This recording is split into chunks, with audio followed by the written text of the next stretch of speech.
Nigeria. Nigeria what? The only media that have been consistent speaking against the bad government and for the purpose for reformers. Nigeria what, yo?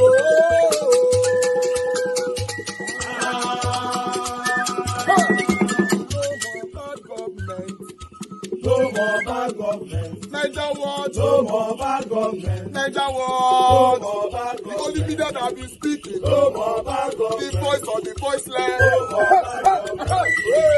No more bad government.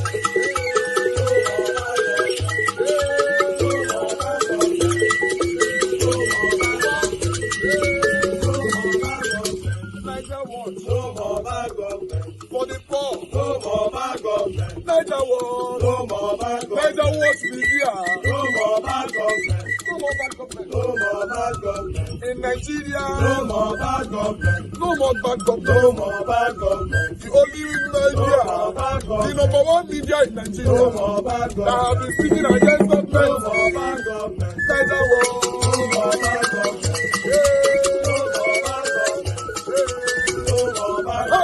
Nigeria what, yo?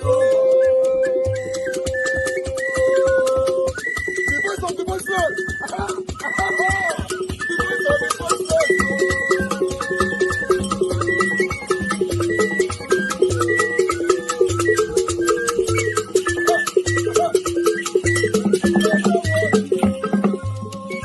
Voice for the voiceless. Voice for the voiceless. Nigeria what media? Voice for the voiceless. Nigeria watch media. Voice for the voiceless. The only media that have been speaking against bad government. Being consistency since 1944. Voice for the voiceless. Voice for the voiceless. Umuwame. Voice for the voiceless. Umuwame. Voice for the voiceless. Voice for the voiceless. Voice for the voiceless. Voice for the voiceless. Voice for the voiceless. Voice for the voiceless. Nigeria watch you. We have been seeing all you guys have been doing, and we recommending to everyone in Nigeria, saying that you guys are the number one. Nigeria watch you.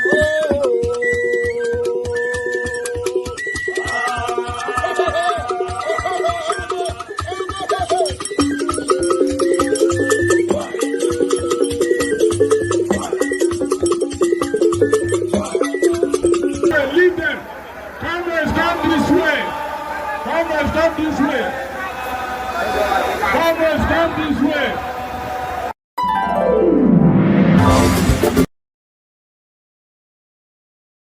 Of Labour Party held on the 26th day of August 2024 at the national headquarters of Labour Party in Abuja.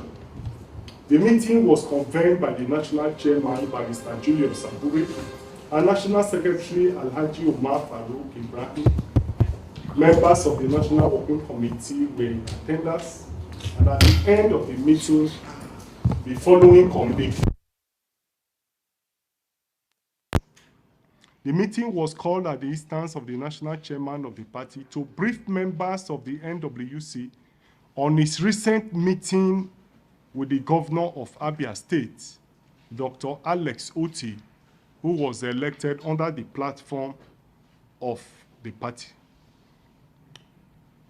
during which the governor stated his intention to convene a National Executive Council meeting on Saturday, 31st day of August 2024, in order to dissolve the National Executive, State Executive, Local Government Executive, and Ward Executive, purportedly on the ground that the tenures of the executives have expired. His argument was premised on the feelers from INEC that the executive of the current the tenure of the current executive has expired. 2. The National Working Committee, NWC, consequently notes as follows. A. The national leadership hereby states unequivocally that there is no vacuum in the leadership of the party. B. Conscious of the fact that the tenure of the executives was to last till June 2024, The National Convention, the National Convention of the party was held in March 27, 2024 at Nnewi, Anambra State, in which the governor of Abia State was ably represented by his deputy governor, who also doubled as the chairman of the convention committee. In fact, it was the deputy governor of Abia State who declared the election of this current national executive. He was the one that declared the results and announced the leadership, and consequently even swore in the executives, the current executives of the party. It must be noted that all the government officials from Abia State, including the deputy governor, commissioners, chief of staff, and indeed all Labour Party State Assembly members, led by the Speaker of the House of Assembly, senior special assistants, and all other aides of the governor were present at that convention. It must be stressed that under the laws of the land, which include the following: the 1999 Constitution, the Electoral Act 2022, the Labour Party Constitution, and indeed all other laws of the land, were adhered to in convening that convention. Article 14 of the Labour Party Constitution provides that it is only the national chairman and the national secretary of the party who can convene the meeting of the National Working Committee, National Executive Committee, and the National Convention or any other meeting of the party. In the exercise of that power, therefore, on the 20th day of December 2023, the national chairman, the national secretary of this party, issued notices to the Independent National Electoral Commission, INEC, for the convening of the National Convention of the party that was scheduled to hold in March 2024. As against 21 days notice, this party issued 3 months notice to INEC party, where we intend to defend the interest of all our members. If the interest of any elected officers is in conflict, is under attack, I can assure you that we'll be all over the place to defend those interests. So we want to appeal to our colleagues that they should concentrate on governance and allow us manage the political party. So I thank you. All right. Good morning, good afternoon, good evening to every one of you. I appreciate you all, my people. Thanks for your time with us today. Today is 29th of August, 2024. Yes, the month is running out. We have a day to go to move into October. September, by God's grace. I appreciate every one of you right there. Mother of all Mommy Diaspora, good evening to you, Mommy. Thank you very much for all you do. Thank you, Abo Azi. I appreciate you, Madam Iris Finance, Madam Patricia Tagmujumi, Madam Martina Mbasi TV, Patricia Nofe, my dear sister, Madam Luke. I can see you as well. Good evening to every one of you, my people. Thank you very much, Ajio Deborah. Thank you, Ola Odewale. Thank you for joining us. Good evening to you. Thank you very much for ASM and prayers. I'm not sure I pronounce your name properly, but I want you to know I appreciate your time with us today. Thank you very much, Nena Ogbona.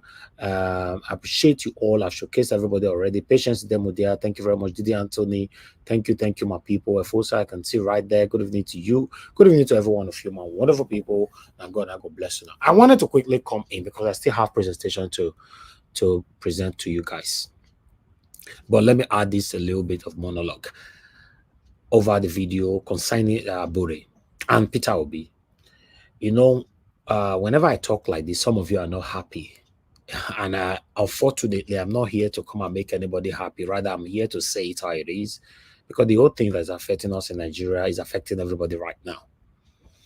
My question is going to start first from the last meeting Peter Obi had, which was just 3 days ago. Although, you know, on that meeting that day, immediately the meeting ended, I could not comment on it. I could not because the time was not permissible. Now, I want to ask us, including myself, us, any Nigerians, consigns Nigerians, obedient. I don't really want to call it obedient anymore. I want to say consigns Nigerians. Yes, concerns Nigerians that are affected by the satanic set of people that have been recycling themselves since the country was created. I want to ask, how come nobody who asked Peter Obi question that day, nobody asked Peter Obi the allegation by Wakobia? Wakobia, who said that Peter Obi told him verbally, face to face, that he supported Asue Ighodalo and he doesn't know who is Olumide Akpata, but he knows Asue Ighodalo.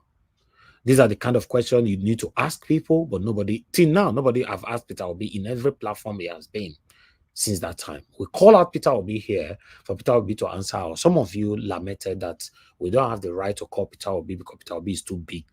Like some of you also initiated then that, or insinuated then that Abure is too big to ask question. That is one. Then two, Abure have become a terror in Labour Party. Yes, a terror, a bully, and every other names you can add to it. Outside this media, Nigeria Watch media, I have my informations. But sometimes I want to speak, they normally say, no, it's a private discussion. But I'll leave it like that by asking this question to our principal, Mr. Peter Obi. Mr. Peter Obi, I understand others are still waiting. They are patiently waiting. Me, I'm running out of patience. What happened to the private auditing of this man who is threatening a city governor right now, Julius Abure? The private auditing that you promised us since February till now, the year is almost running out. Private auditing have not been addressed. You have not addressed it. Nigerians, concerns Nigerians, obedient, none of them have asked you this question on a public space. I'm asking you personally, by myself, what happened? I will continue to ask this question, even though some of you get angry. He's my principal, he's your principal. So now you know how you want to handle around yourself. Now me know how I want to handle around. Let's assume that Papa born all of us. Now me know how I want to talk to my papa. Now you know how you want to talk to your papa. So it's your cup of tea. I'm only demonstrating my own right. Let's assume I'm his son. I'm asking him. The private auditing, we are still waiting because let's assume that private auditing have been unveiled till now, or rather revealed till now. I'm not sure Abure will have the guts to sit down and be threatening a city governor, Alex Oti, Abia State. Now, my last question to Peter Obi. Even though I know our principal is facing different kind of challenges that you don't want to talk about, but I want to ask him this. Is Abure threatening you privately that you are not telling us? Because I go soon start to the talk, to be honest. Some of you look at me, I just come on air, I bring something, I do the, you don't really know how far we go. Peter Obi, he get where he go reach, I go talk with you, they pass through. Because everybody know you are a quiet man. I will say it, what you are passing through. Yes, I'm saying this on air. I'm not an hypocrite like many of you or many others on other platforms. Where Peter Obi go come, people will use 10 minutes to praise him first. You are the best. When I dream, I wake up, you did this, that. When I was pregnant, my baby now gave birth, or I gave birth to my baby. His name was almost Peter Obi. Or when I was eating, the cup almost fall. After saying all those rubbish for 10 minutes or 20 minutes, then I say, okay, this is my question. Yes, Peter Obi deserves praises, but we need to protect him. We need to guide him because he's the only person at this moment. I've said it so many times. As for me, I don't know whether or not get another aisle. As for me, he's the only person at this moment that I can see that we need to hold tight in Nigeria. And this man is facing a lot of things privately and he's not talking. Remember, the dead don't speak. The dead don't speak. As he did life, may God give him a good health and long life. And he's not speaking. and none of you, all of you are hypocritically praising him. Peter Obi, ask him questions. Questions where Peter Obi go fair pause for like 2 minutes. Then the moderator or the anchor will now ask him, Mr. Peter Obi, are you there? He will say, yes, I'm here. Okay, sir, I just asked you a question. Then you go pause again for another 10 seconds. That is when you will know something is wrong somewhere. But when all of us are hypocritically behaving like, I don't know as I want to describe us. I don't know as I want to describe us. Abure sitting down threatening a city governor. It looks like a normal thing to you guys, right? A city governor threatening Governor Oti. Now, normal Tito Nana, because Nigerians easily moved on in everything. Do you know why things like this can happen, and it will happen and happen and happen again? Do you know why? It's because what happened in the past is still pending. We have not ironed it out. That's why it's going to continue to happen. That is why I'm calling that private auditing. We need to know the level of his criminality, because every accusation then still remain accusation, or rather allegations. I cannot openly call Abure now a criminal, because someone who's supposed to help us to know his proper identity, Peter Obi, is not speaking to us. Guess what, people? Do you know that I used to blame Peter Obi that, yes, he's deliberately doing this thing? I go talk. But I want to let you guys understand today that Peter Obi cannot speak. And this is also one of the things that are making me scared, that Peter Obi want to become our president. Just a common Abure holding Peter Obi hostage and be pushed to speak. And be pushed to speak. But I want to end here before I continue with my presentation. To every one of you listening to me, some of you might be insulting me now from your living room because that is all you are good at. Sit in your living room or your kitchen or you inside your car, and you can't do anything. You are only behind your keyboard. You are not doing anything. You are not adding any value to what is currently going on. But some of us that is putting our voice here every day, I am a wonderful panelist, putting our voice, our faces there. You criticized us. Yeah. Now, small and see, so somebody does sit down and they threaten the city governor until when you go say, Peter Obi, you are suspended for 3 years. That all of now jump command. Oh, Abure, you can't do that. Who are you? Now, you are not speaking now because this one never directly affects you. That is a definition of hypocrisy. When it never directly affects you now, everybody stay mute. I'll leave it like that. I'll come back to you guys. Good morning, good afternoon, good evening to every one of you. Thank you for your time with us. I'd like us to move on.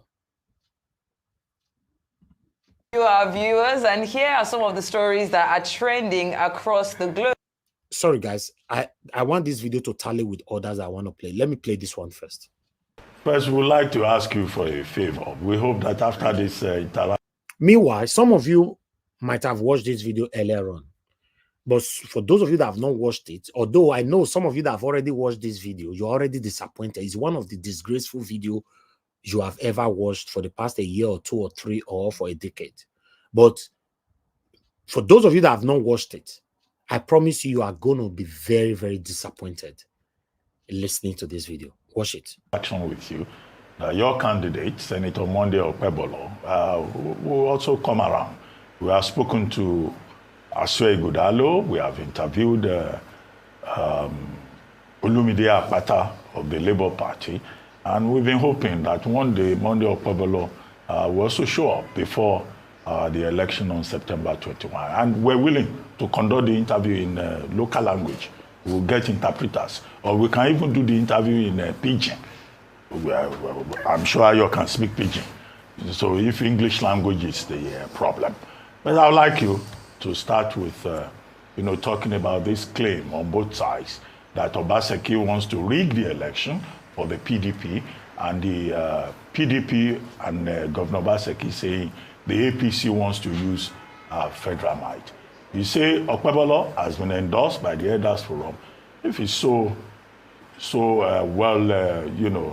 regarded by the party, he should come and talk to us in the media. Edo State is too important for anything to be in the dark.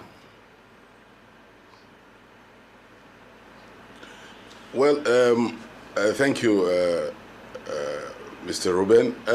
The first thing I want to say here is to put to rest this idea of Monday Okpebolo coming to arise for interview or something. You see, as I speak, Monday Okpebolo is in Osomegbe. Osomegbe is a ward that has up to about 25,000 registered voters. And to get to that place, you have to first of all take a car. The car will drop you somewhere. You will now take a bike. You will now get to a point where you will now take canoe and cross. Then you will now use bicycle to get to the place where you have to now start talking to people. As I speak, he's going from one house to the other, talking to people. They understand him and he understands them, knowing his problems and everything. And that is a place the governor promised that they were going to do road to. But today, there's nothing like that. And one thing is clear. You see, the statistics we have about the people who can actually connect to DSTV and Gov't TV that you have, and even your bouquet is even the highest bouquet to reach you. We have about 80,000 people who are supposedly able to get DSTV. But as I speak, we cannot have up to like 300 that can connect to DSTV because of how Obaseki has impoverished the state, how everybody is now poor in Edo State because of bad governance. The point is, the first thing is, if Okpebolo comes to take interview with you, is he talking to people? He will be talking to you and some few people in Lagos, there in Ikoyi, who can afford DSTV. Edo State people cannot afford DSTV where you can be heard. And he is. When I see this satanic man for here, belittled Edo light all over the world. Say Edo people cannot afford DSTV. But the beautiful thing about this video, Rufai is coming to be our voice. Watch. Moving from one place to the other, reaching out to people and giving the messages to them, and his message is resonating with the people. That is the reason why you see in our rallies, you have a lot of turnout. People want to see him, people want to hear him, and the people, he is telling the people what he has for them. He is telling them what he wants to do for them, and the message is resonating with them. It's not like the other people who were there. Yes, these are bourgeois.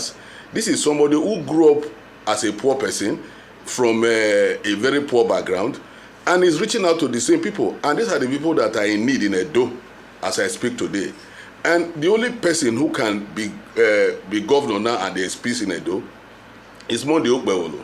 Then the idea of say Obaseki want to rig the election is true, because we could see that in the past a few weeks, what has been going on.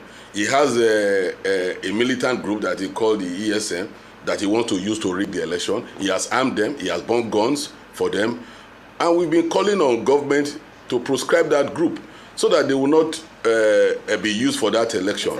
And as I speak up to date, yes, nothing has been done. All right. So the idea of saying we are going to use federal might to rig the election, yes, is not there. We know the president we have is a Democrat who believes in democratic process. And I don't think we don't even have any link to anybody. We're on our own, we are doing campaigns, and I know that on the 21st, the election will be done and APC will win. Mr. Tenebe, obviously you belong to the bourgeois class because you are here on Arise for an interview. And also, just to correct the information, we broadcast to millions of viewers on a daily basis, including people who have access to other platforms. Aside from DSTV that you mentioned, we're also on free platforms on YouTube. A number of people actually depend on news platforms like ours to get information. But also beyond that, I hear you that Senator Okpebolo is going to the people to speak to them. But another critical group of people you might want to consider are potential investors. Because the people whom you're hoping to attract by interviews like this is to sell your state so that people can be interested in coming to Edo State to invest. We've heard about tourism opportunities. You're not just going to sell to the people in your state, and that's the importance. And I would imagine that you would understand the importance of that yourself. So let me ask you, what are his plans to attract investors? Is he going to also go door knocking to each of these places to speak to them or to get some form of investors to enrich the state? Yeah, you see, to become a governor of a state, there is a process that you have to go through. First of all, you have to sell yourself to the people, not to investors. Secondly, your election comes and you are elected. Thirdly, you are sworn in, you become governor. As at that point, you now start selling the state. Because as I speak, what is on ground in Edo State now, there is nothing to write home about. Because all what they have done in the past, is just MOUs. So what do we even have to say to investors now? In the first place, when you are coming to Edo now, you will see clearly that the place is so dirty. Is that what you are going to say to investors? What are you going to say to investors now? As I speak, he's going from one place to another, knowing the problem of the state, hearing from the people the problem of the people, because his government is going to be all embracing. He's going to engage it in such a way that we are starting almost from afresh. Because governance stop where Comrade Adams Oshomole stopped, who was the governor of this state for 8 years. That's where governance stopped. For the past 8 years, we have not experienced governance. So right now, we first of all have to bring confidence to the people so that we can have people to even come out to vote. Yes. That's what we are doing. So he's selling himself to the people. And to market yourself. Yes. Yeah. I would really love to hear from his engagement what the challenges in Edo State are currently. But he's not here. He cannot even come to communicate that. So we're just speaking to representative spokespeople, but he's the man that we want to ask these questions. And I'm sure you can appreciate the difficulties. But let's focus on, you saying that since, former Governor Adams Oshomole, would you agree that IGR in Edo State has increased over the years under this administration? Well, you see. That's one problem that is even that's one very big problem in this state right now. You see, you've said that IGR has increased. Yes, fine, it has increased. What are they done with the IGR that has increased? The people are paying taxes. They are not seeing what they are using the money to do. If we have time here, and we are not going to be saying libel, although they can't even go to sue anybody for libel, because the fact there, the corruption here is obvious. If you are collecting money from people, the people should be able to see what you are using the money to do. Okay, recently, you saw a situation where he said he bought rice as palliative, and those rice were kept in the distance. Meanwhile, he didn't buy rice. The federal government brought rice, Dangote brought rice, and they rebagged, and he gave those rice to his party people who are selling them in the market. Okay, let's assume that money gotten from IGR were used for that purpose. That money has gone into their pockets again. So the increase of IGR has nothing to do with the people right now. The Edo State, as I speak, the people are so angry with this governor.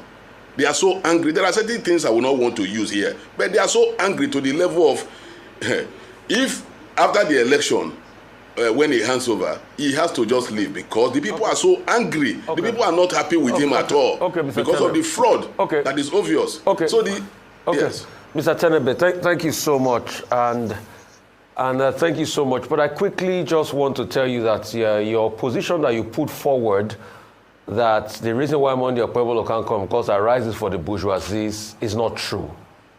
We are for everybody, and your arguments are flawed, and I'll tell you why, sir.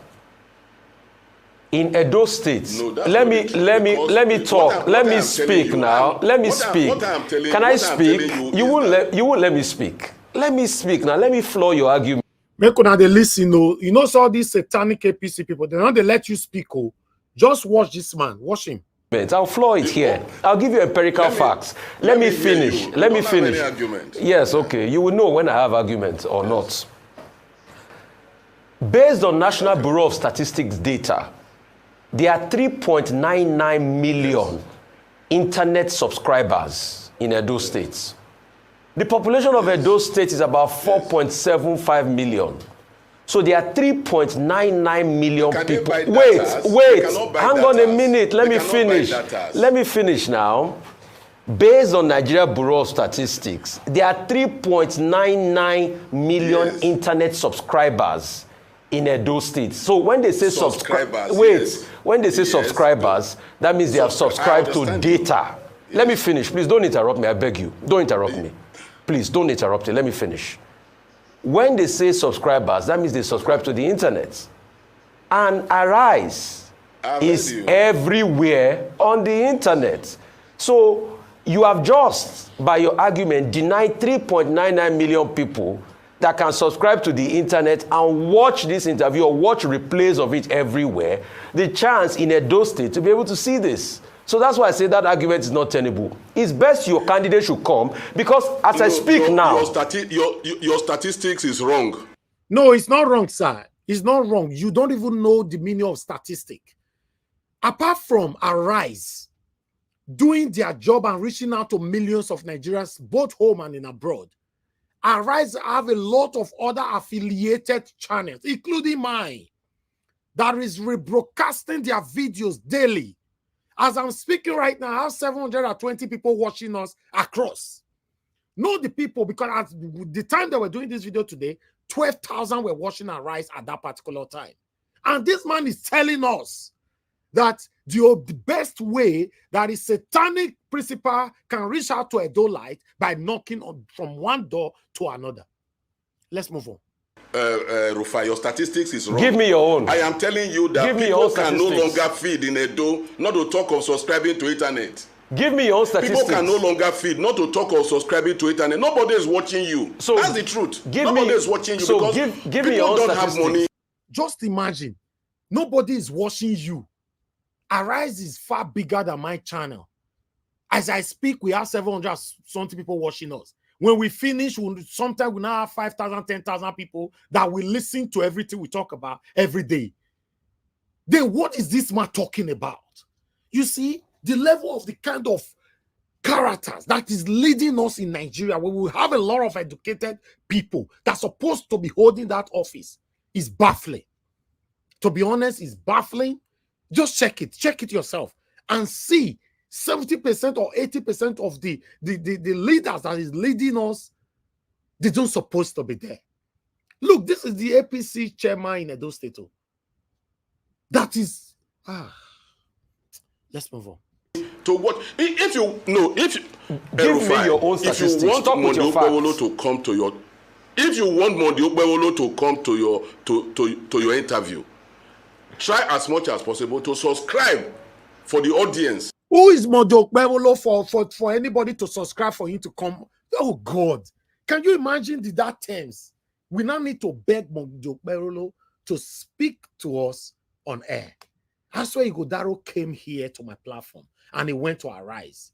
Olumide Akpata came to my platform twice. He also went to Arise. Every other governorship candidate, you know, the younger ones, all of them came here.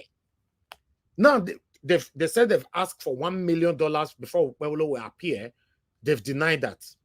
Now, you can hear him now. Tomorrow, they will also deny this. That before Okpewolo will come, Arise need to subscribe to people that will listen to him.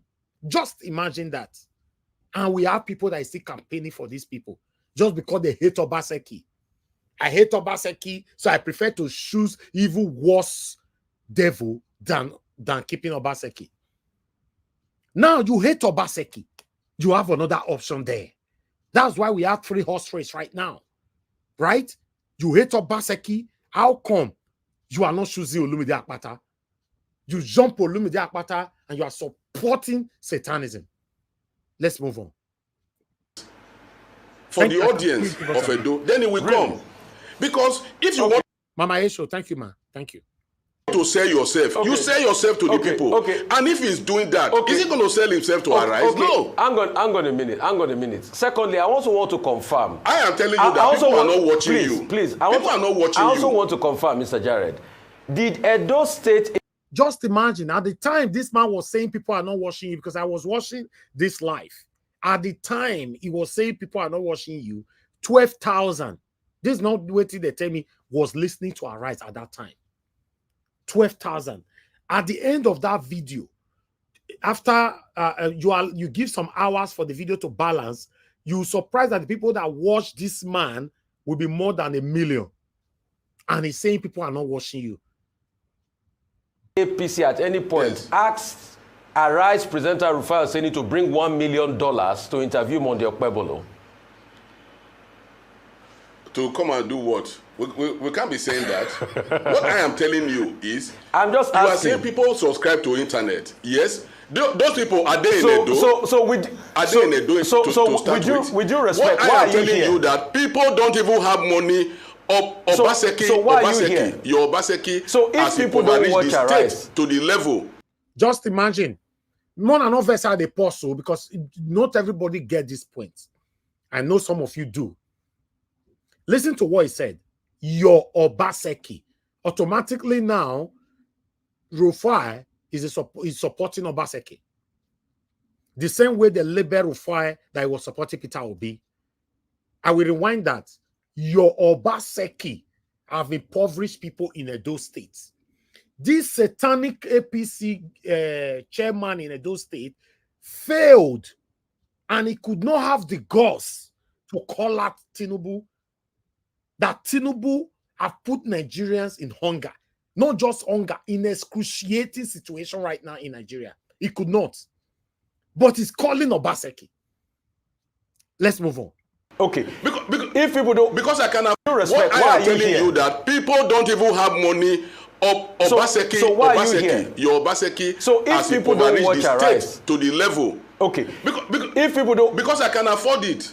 If you don't watch Arise. Okay, guys, let me point another thing for you guys. He asked him why is he here. He said because he can afford to watch, right? In the next 2 minutes now, or a minute, then he will not say the same thing, say different thing. I cannot afford it. Two things at the same time. For you to know that these guys are blabbing, they are confused, they are satanic, you shouldn't trust them. Listen to this. If people don't watch Arise to the level. Okay. Because if people don't, because I can afford it. If you don't watch Arise, and you think I'm supposed to. So why are you on this interview? I'm supposed to have my television on now. I'm supposed to have my television on now. My television is not on because I don't have money to subscribe. Okay, you see, when I see two statements, one, because I can afford it, that's why I watch Arise. Then within 10 seconds, I don't have money to subscribe. You see, these people, it's painful, man, to see that some people still get carried away with these satanic people. Now, I'm supposed to have my television on now. My television is not on because I don't have money to subscribe to a DSTV that I can use to watch you. But I know people can't watch. But I know people can't watch you based on what you have said. I know people cannot watch you as you are speaking. So why are you wasting your time here? They are not watching. They are not seeing you. They are not seeing you. That's what I'm saying. They are not seeing you. I needed to talk to you more than Rufai. It's you that I actually wanted to talk to today. To let you know. Chairman Tenebe, I take this as an exercise in self-contradiction. Mr. Ruben. Yes, you are on Arise TV and you say nobody is watching. But the more important point, I lived in Benin, 85 to 86. Because I'm not even sure. I'm not sure they are watching me now. Okay, as I speak. Fine. People don't have money in Edo State. Oh God, the time where they talk now, 12,000 people they listen to you. Many of you are dumps. You don't supposed to be in the position where you are today. In fact, you don't supposed to be speaking to people like us. You don't suppose. Now, where we find ourselves, that's why we see this kind of illiterate, satanic individualisms in holding public office. They will not be telling us what to do. He said after they speak, so people are not even watching. To even buy credit. Okay, fine. But to even subscribe to internet. So nobody is watching you. I need you to know this. I was just telling you that some of my persons from Edo State, they've been bombarding my phone with WhatsApp messages. They say you are embarrassing the people. Do you know that on that live, people were messaging Abati, telling Abati that this man is disgracing Edo people across the world? That we are even watching you guys now. You know, Thank you, Madam Busy Brace. I can see already. Thank you. People of Edo State. That it is not true that the people of Edo State don't have DSTV.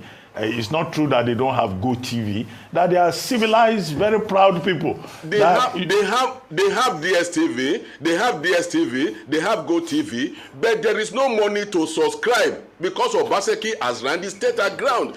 Okay, just see, you can see the level of satanism this might displaying on the national TV. There's DSTV in Edo State, there's GoTV, but they don't have money to subscribe because what Obaseki has done. Tell me, the situation of Nigeria right now, is it peculiar to Obaseki or from the federal? The economic hardship, now Obaseki cause them. You see what these people are doing. And we have gullible people that will say, yeah, right on, you are talking. Right on. Listen, Edo people, if you not let APC rule, oh, Edo people, Edo State is going far, far back. I'm telling you guys. Now, by God's grace, now this media will still remind you now. If you not let these people, because you are seeing it now, how they are displaying their let's move on. He has impoverished the state. People can no longer subscribe. That's what I'm saying. They have, but people don't have money to subscribe anymore. They can watch free on YouTube.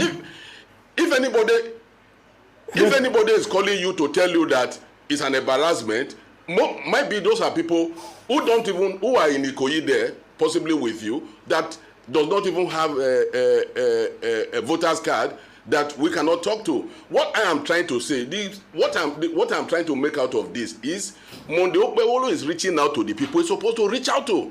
I'm telling you where he is now, where you have almost about 25,000 people in a ward, where to get to that place you have to drive, you have to use canoe, you have to trek to get to the place. He's reaching out and the message is resonating. Chairman, I don't see any conflict between grassroots campaign and talking to people on television.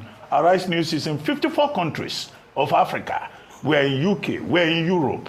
I mean, it needs that audience. And all the stakeholders in Edo State, they are everywhere, including here in Arise News. And that's why we're saying, bring Okpebholo. If he cannot speak English, he will speak Benin. We will bring one of our persons to come and speak Benin to him. At least you have seen Okpebholo moving motion in the Senate before. Oh, okay. So the idea of saying he cannot speak English is not even there.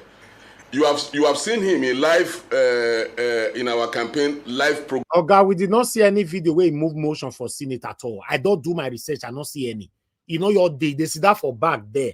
If you raise hand, they say make it talk. Go say thank you, thank you, thank you. Now say they talk rich. You know they. If you know you are supporting satanic APC, please bring a video where Okpebholo was vocal on the Senate. Please, let's play it here. Thank you. You hear him talk. So the idea of saying he cannot talk is not even there. I'm telling you the reason why he cannot buy ticket and come to Lagos, because it will be a waste of time. He doesn't need to come to Lagos to go and talk to about. Just imagine for you to know that these people. Oh my God, I'm so ashamed. When I hear what this man talk, he say Okpebholo is too busy to buy ticket to come to Lagos to come to Arise. My people, all of you they listen to me, so when I buy ticket, come see me for where they do this in our life. In a postmodernism, this guy is not even aware the level where technology did at this particular moment. He's not aware. Oga Elvis, sorry, he is very aware. He's gaslighting us. That is their motto of operation. No, he's gaslighting the gullible Nigerians. Yes, lying. Not people like you and I. He's gaslighting the gullible Nigerians. It's so annoying. It's so annoying. Let's finish this. In the next 30 seconds, we'll finish this one. Just 300 people who can subscribe. You are in Benin. We interview you from Benin. He doesn't need to come to Lagos. We'll come and meet him in his room. He doesn't need to come to Lagos. We'll come and meet him. Will he have to waste his time? Will he have to waste his time to come and talk to you about 300 people? Wait. In that village. When he's selling himself, to the people. Wait, can I even tell you this? I can assure you, sir. In that village is campaigning. We will bring our camera and join him on the campaign trail and interview him on the campaign trail there. So he can be campaigning to the people and still talking to us. We are ready for Okpebholo. But if you want to do that, we are ready. You can tell your crew not to tell us to pay. You can tell your crew to follow him. No, you don't need to pay. And they're even following. You have to. Anyway, Chairman. Thank you, Madarita. Oh my God, I can't believe this. I can't believe this. But meanwhile, Nigerians have bitterly.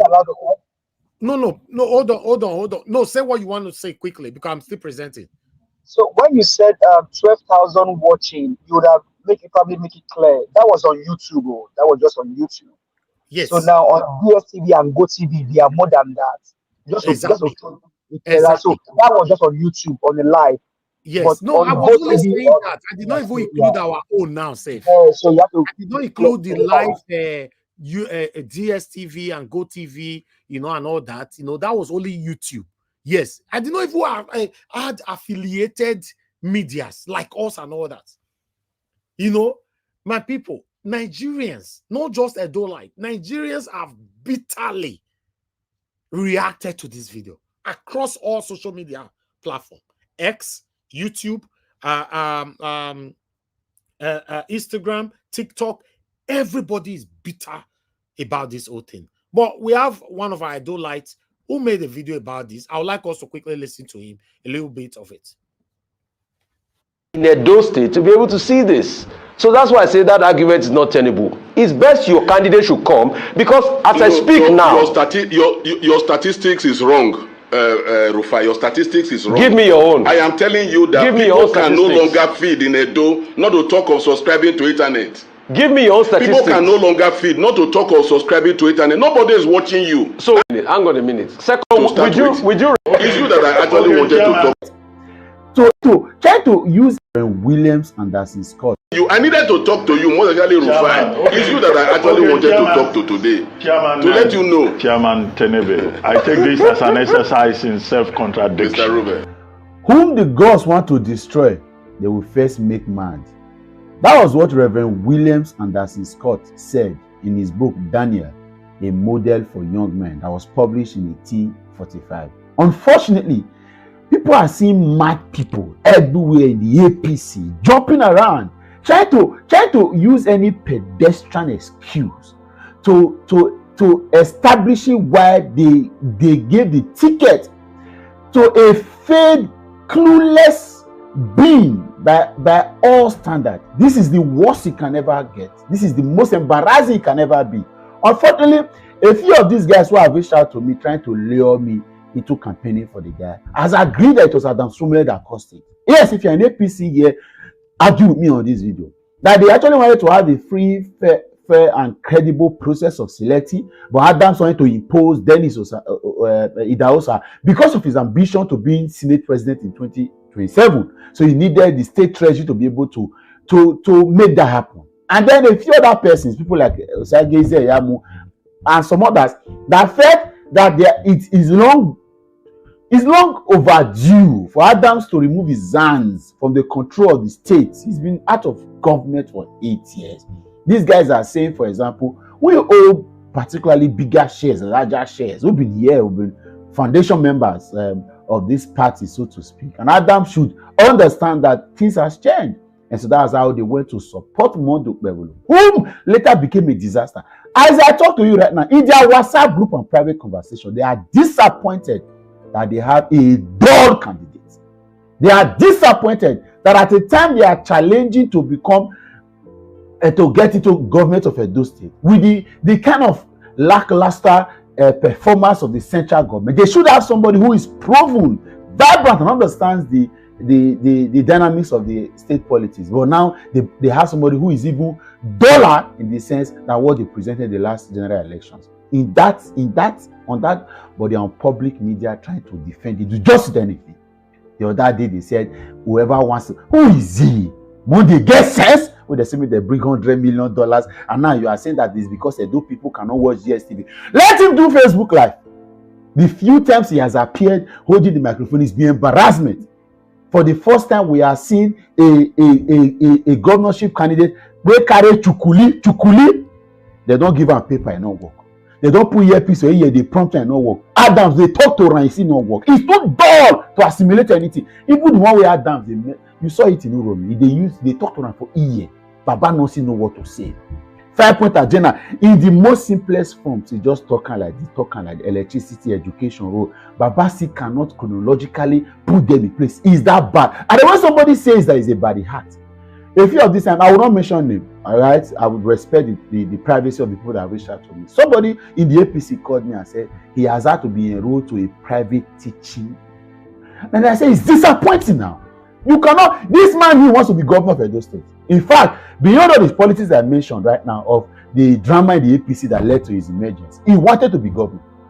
As at the point where, because they said that it has been zoned to the Edo Central, this man became interested in being governor. If you know you do not have you wanted to be governor at any point in a few months' time, you should have gone to prepare yourself. Adult education was the simplest you would have gone. For example, the NNPP candidate, Dr. Azeme Zenam, has an ND degree, has an HND degree, right? Has a master's degree and has a academic doctorate degree that I'm aware of, even if it is not from any of the established university, but good university that is affiliated to a foreign university where he has been able to achieve both his master's and his doctorate. As I talk to you, Pastor Azeme Azena, he is currently running a program in law. I think he's in his 5th year now in the Abusale University AAU in Eboma. That is how much somebody is interested in learning, because he sees himself, he sees the future. So I ask, when will, if not for the fact that you guys have destroyed the fibers and values and pillars of our society, a man wants to be governor and he would not, for any reason, put in any effort to develop himself, to even have the basic fundamental understanding of how things work, and then you put him up to be candidate, and now you are using any tactics, any theatrics whatsoever to sell it. We cannot watch DSTV. And guess what? Who is at fault? If that is even that is shooting yourself in the foot. Because if you say those people are so poor, they cannot afford to watch DSTV, it means that the government in power, of course the central government, has further impoverished the people. And if you think that we have to blame the state government for the poverty in the land of Edo State, then we can look at the whole APC caucus again, all the same, and say, una get sense. They don't get, my brother. Unfortunately, I can't finish your video. I wish I can. Guys, you can go watch him on YouTube. His name is called Mr. Common Sense. You know, he's saying much all the time.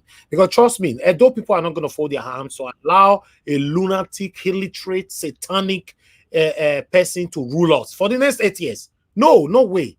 Because of the hate some of you have for Obaseki, you want evil to come in?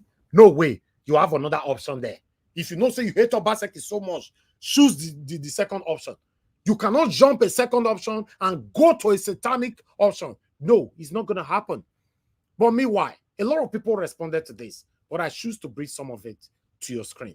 I would like to quickly take this one because my presentation is still there. Mona, just patient with me. DHE said, he said, because I can afford it. 2 seconds later, my TV is not on because I don't have money to subscribe for DSTV. I pointed that out earlier on. Shobab said, normally 98% of APC members no get sense. They are set of confused emperors, as this man name implies. Then I have someone else here, celebrity puppet. The APC candidate can't express himself and they are still pushing him to contest. Shameful. Then someone else responded, Bivan, in anything, don't vote for any APC candidate. They don't have good record to Nigeria as a nation.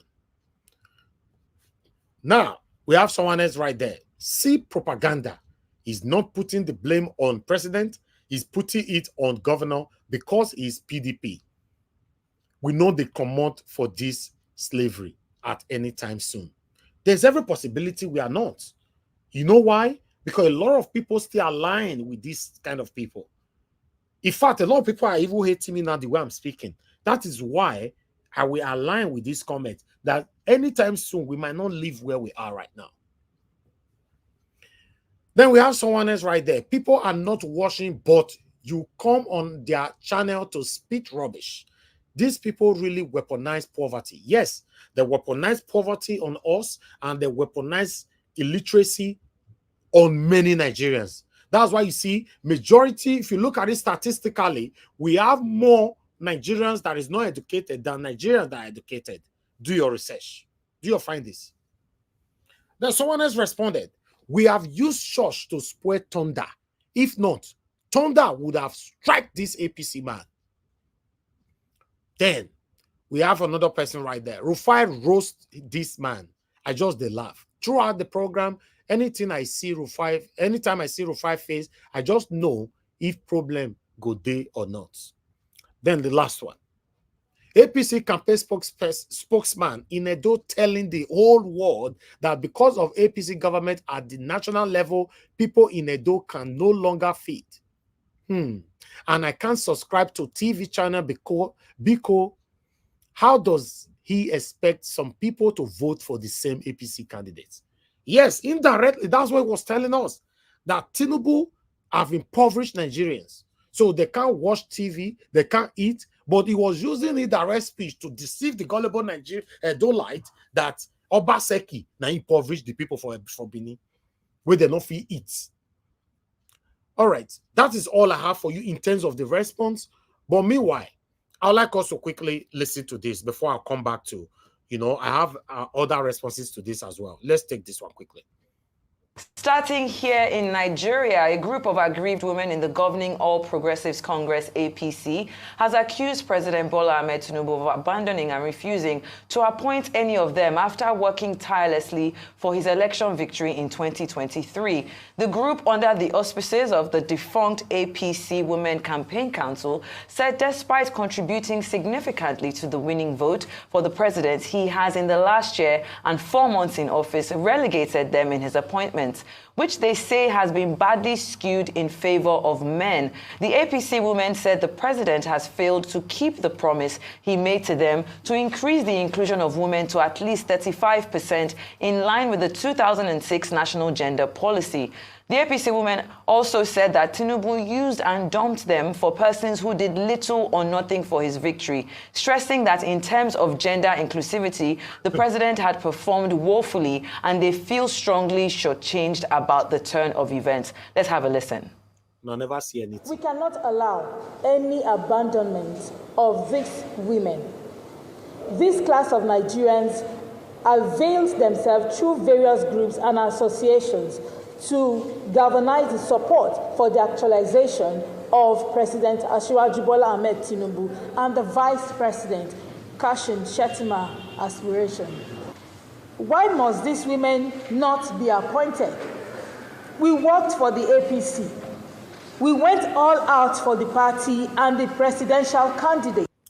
All these satanic women want to see, so did they work for APC for their personal gain, or they work for APC for Nigeria to be better? Now that Tinubu have not appointed them, it they pepper them for body. You see, some of you that were supporting Tinubu at that time for your personal gain and all that, although it also happened with Peter Obi, some people were supporting Peter Obi, just to put copyright on videos to gain or whatever. But let's say this, Iris, you complaining now. This woman is not even complaining. If they were gathering together right now in this their coven to speak about the situation of the country, then I understand that, we work for APC, we supported Tinubu, but at the moment Nigerians are suffering and I'm regretting supporting, that's a different thing. But you're accusing Tinubu of not appointing. If now maybe Tinubu, I beg, you allow these women, maybe they suffer, let them there's no need to appoint them, because the problem all of us face for Nigeria right now, we don't tire of hunger. You cannot selectively choose these satanic women and put them in office. There's no need. I beg. They supported you for their selfish interest, not for the interest of Nigerians. I'll forward this out of it. Sorry, guys. We don't need it. He had said, vibrant women are... contest. Respect good enough to who led this group. Meeting that... Politics. So at the level of principle, I think they have a point. All right, then. Let's go to our next story, and then we'll start with you, Rufai, for the comments. Abike Dabiri-Erewa, chair of the Nigerians in Diaspora Commission, has disclosed the identity of a Canada-based woman, Amaka patient Sumberger, who allegedly threatened to kill fellow Nigerians. Okay, good. When I see yesterday evening, although we sorted this out, one of my favorites came into the platform And he alleged that this woman is from Edo State and all that. Although I frowned at it, he apologized and we play and we ended the show. I didn't rest there. I have to do more of research to find out what is happening and all that. Luckily, mainstream medias now went far to find out the real name of this woman. Her name is Amaka Patience. That's what she's bearing on her passport. You see, one thing is this. I want everybody to understand that in every state in Nigeria, we have bad people. In every single state in Nigeria, we have bad people. But I want to beg you all, please, if bad person come out from your state or your tribe, stop defending them that, no, you only there they speak my language, but not be from my language, not be from my place. No, we should stop that. If bad person come out from my own state, my job is to find out if that person is really a dope person. Obviously, we still get people who they personate for our state. Will not really be from our state. Yes. But it's your duty to find out. Now, I want to talk now. Some people that are already defending, oh, not be from here. I'm not talking about what she said. What she said is satanic, but others have said it before as well. I'm not justifying anything. But the part where people were already trying to defend the indefensible, that is my concern. Oga CM delivered a wonderful speech yesterday.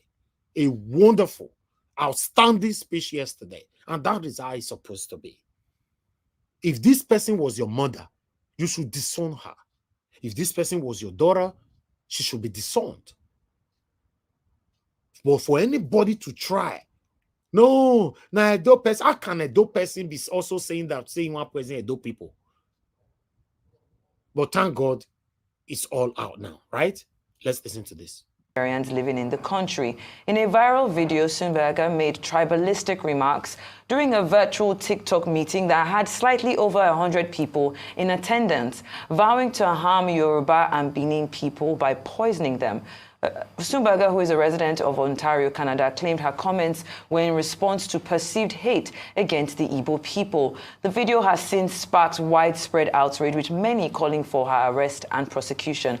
Let's take a look before we take some reactions from social media. I go they put them for all una food. Sniper. All una food for if I go work tomorrow now, I go put them for Yoruba people food. Go tell government. Oh yeah, I dey Canada, I dey Ontario. Oh yeah, hurry up, hurry, fast. I go put Otapia, I go put Obomosho, everything for inside una food. Una go dey hear small. Yoruba don't die yo. Bini don't peme yo. Una go dey hear am. Me talk am. I want making the Igbo get that heart of wickedness. Una too dey quiet. Una too dey cool. Enough. Is enough. If you have a means of buying them.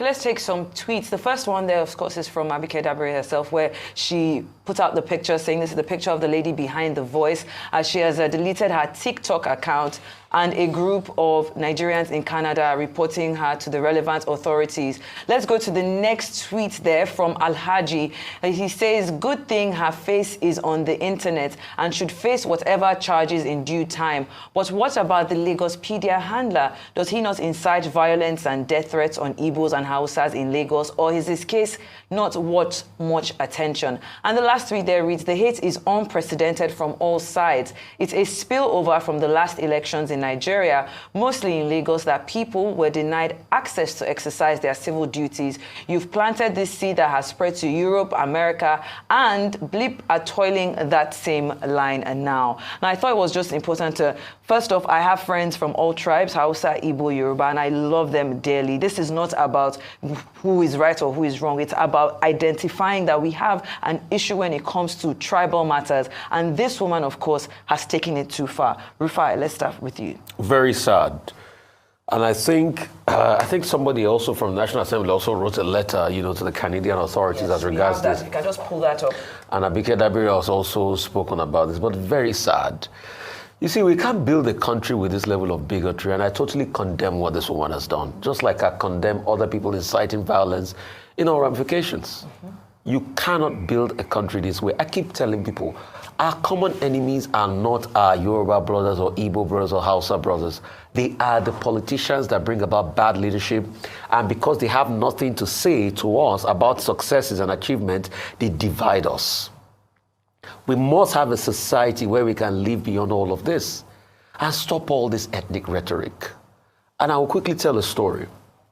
When South Africa was under so much tension because of the killing of Chris Hani in 93, Nelson Rolihlahla Mandela was famous to have made a concession speech where he reminded South Africans of the fact that Chris Hani was killed by a white person, but it was another white person that alerted them to the fact that Chris Hani had been killed.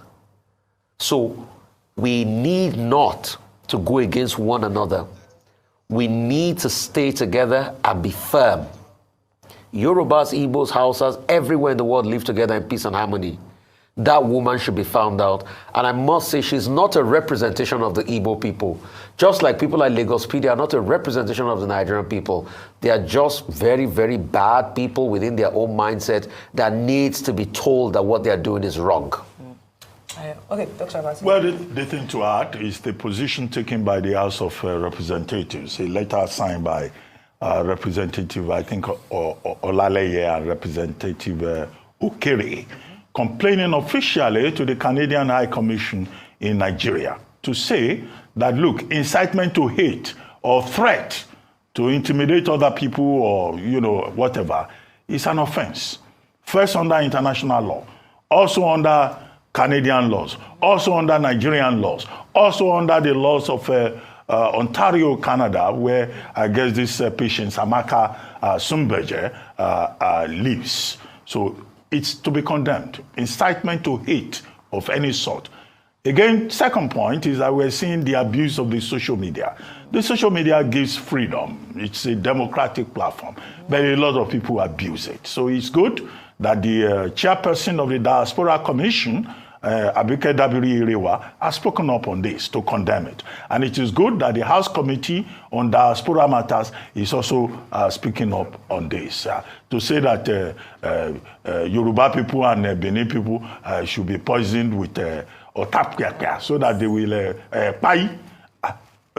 Nobody should poison Rufai or Ayoya, not even Atigarin from Delta State. So I think these are the basic issues in this regard. Okay, guys. Do you know, although information reached me, I've not done my research on that. I listen to myself. I'm very, very careful when I pass my information that the woman have already been arrested in Canada.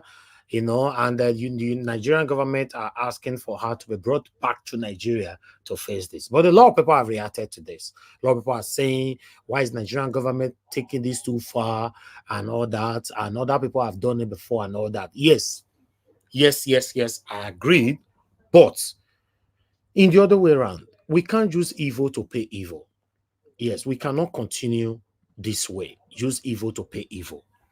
Others have done it before. I understand some kind of sentimentalism have been practiced, when it concerns this kind of people. But I would like to reference back. People that are supposed to be stoned or be arrested, supposed to start from this man here. You take your leprosy hand to write. You don't have respect for the people who bought your father. Is it every Calabar man that is a Calabar man? Do you know your roots? That you talk to me. You don't know that people own this Calabar. You are law abiding. Igbos, I don't know them. I don't know where they come from. Because I know that if not for British intervention, I would still be selling them. The way my father sold them. Now, look at you people in Igbo land. Look at how you are dying. Woto. You are talking. You will do video to sell that Elijah has run away. You don't see me? I don't run.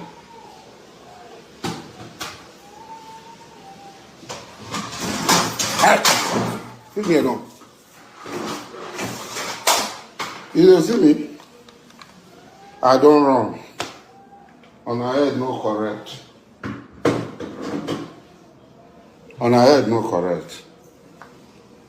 The be like on they look for who go finish on her. Look for her everywhere, finish on her. And they see me. Igbo people, hunt them down and kill them.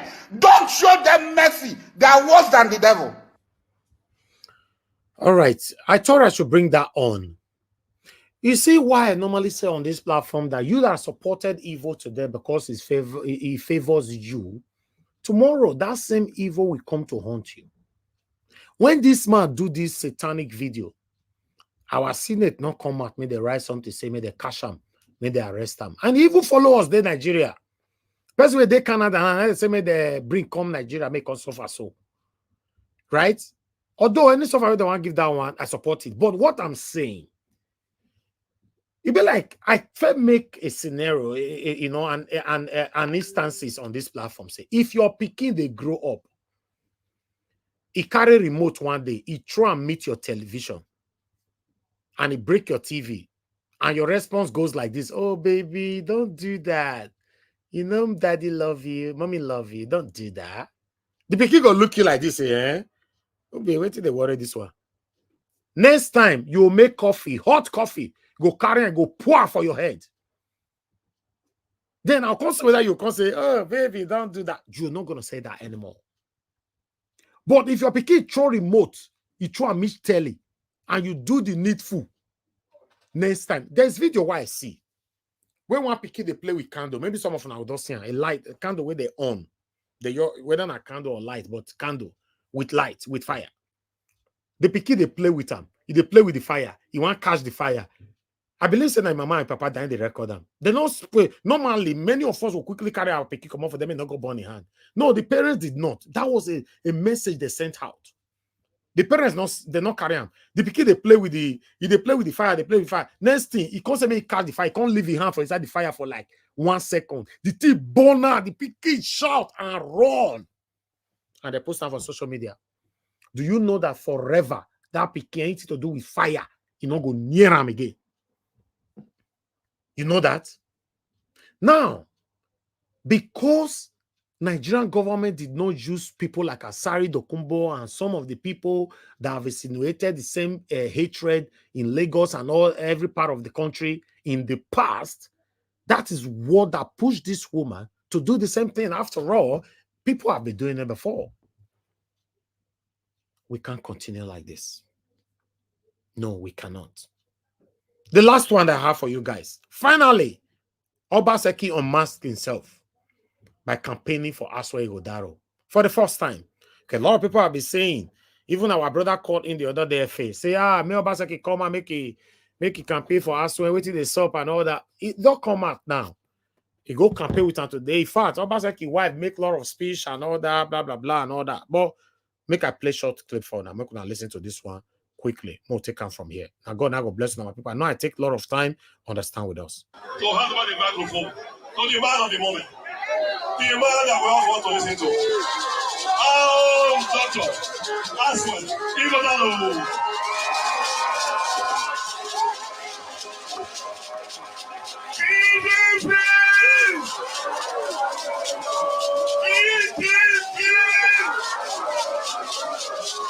Power to our women! Power to our youth! Power to our leaders! I salute all of us! We hail you, sir! I hail all of us! We hail you, sir! I thank all of us! I thank our governor and our mama of the state! I thank my chairman! I thank all of us. Good afternoon, well done. When I look here and I see everybody waiting here, I thank God. I don't say God don't do it for us. He don't do it. He don't do it. God don't do it. We all thank God. We all grateful to God. God has been merciful to us, and God will continue to be merciful to us. Don't be so. Time don't reach. You know, as time they go now, in our 3 weeks' time, we go reach 21st September. Time don't reach. Make we ready to continue where our governor they stop from. Make we do am to the next level. You know something? When somebody want build house, when the house got around 30 story, 40 story, you know, to build that house, you must enter ground. He must do foundation. Even 1-story house, you do foundation. So you can imagine 40-story house. The kind of foundation where you do. Oh my God, Obaseki. Now real bricklayer. He don't enter ground.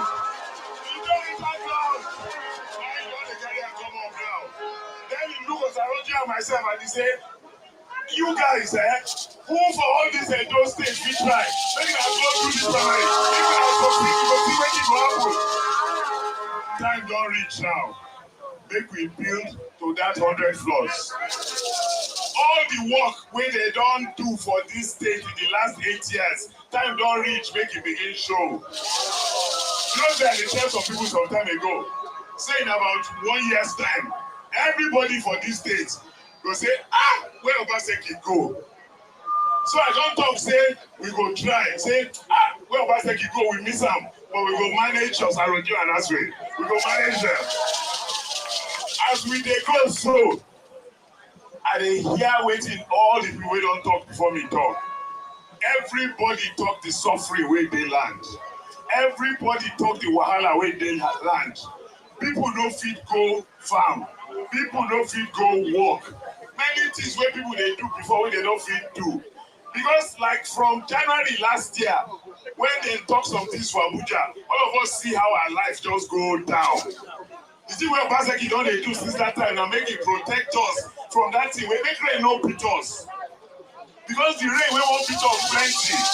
But the same make rain no beat us for this Edo state. And that work of Saroji and myself will continue by God's grace. We will make sure say rain no beat us. You know say before you go day house, you go stroll, go the next person's house. Then one time there, you don't even fit come out your house. Obaseki come, now we fit come out the house, we fit waka. But we won't make sure say he dey permanent. We won't make sure say the safety where we go get for those days, he go pass anywhere in the world where they safe. Because when we get this safety, all the good things where he don't do, where we want to, now he go show. Yes, all these problems say people don't get money, he go. Yes, sir. So we go do safety every work where they don't do. Because we do, if you see the situation room, you see the whole of Benin, we go carry and reach the whole of Edo. So that if anybody do any wahala for one place, before we do 1, 2, 3, we don't book them. But I don't see, no sir. So you go hand over your battle to another team. Because they don't feel complete the race for you. That can wait if we don't do for Edo. To bring somebody when I know say it's Sabi. I don't know Asue for over 40 years. We did university together. And then when he started in law firm, today law firm are one of the best for Nigeria. The man don't be chairman of many, many big companies. But what did this man get? When he make me like him, he say he get love for his people.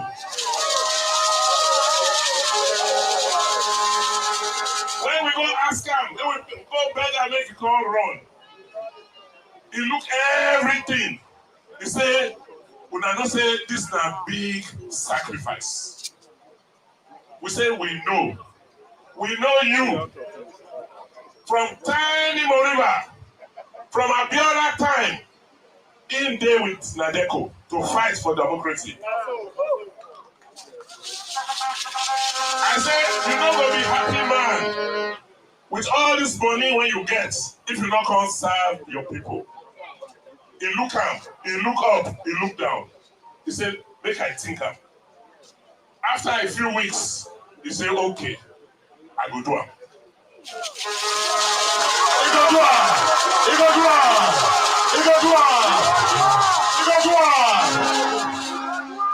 So for somebody to give up so much, not be money they find, not be fame they find, not be fortune they find. All he gets na love and service for people. So the person where I dey hand over to, I know him. I know who he be. I know say he not go disappoint. What of his deputy? What of his deputy? Okay.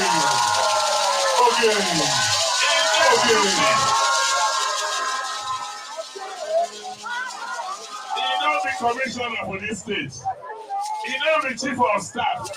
He don't be secretary to government. Now when he don't be deputy governor, he don't know what to do. He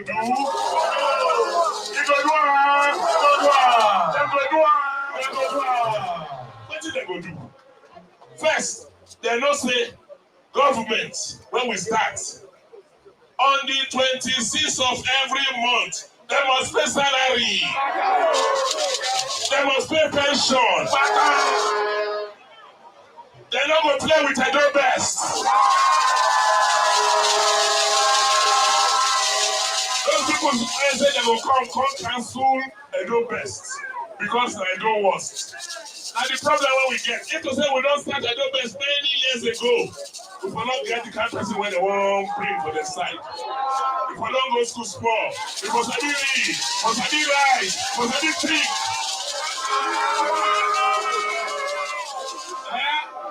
So they will continue and your best.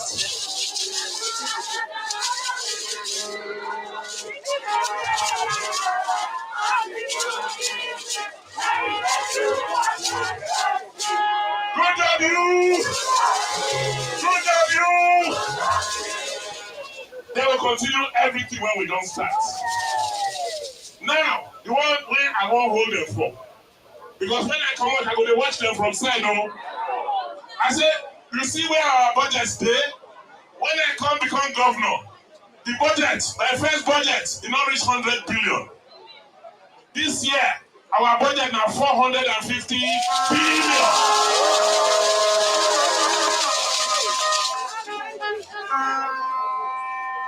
By the grace of God, in 2 years' time, Asue we don't move our budget to 1 trillion. What does that one mean? It means that money will pay to continue to do what we don't start. How many of you get health insurance? Anybody where they don't must get health insurance. So that when you sick, you don't need to bring money out for pockets.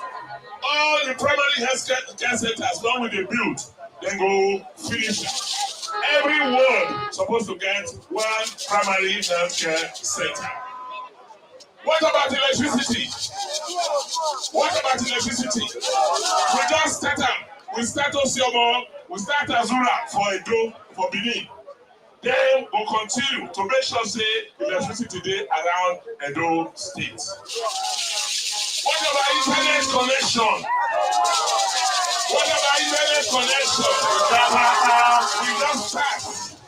They go continue so that everywhere for Edo State will get internet. So today, by the grace of God, the God will bring me come Edo State.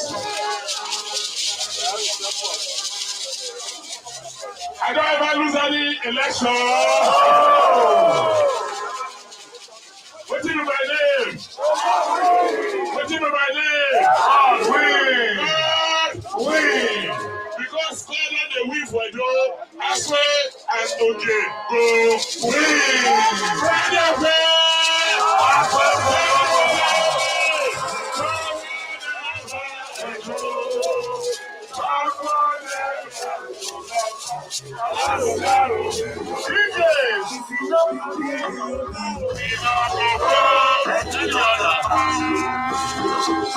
Honorable Justice. Both of them. Honorable Destiny, youth leader. Both of them. Both of them.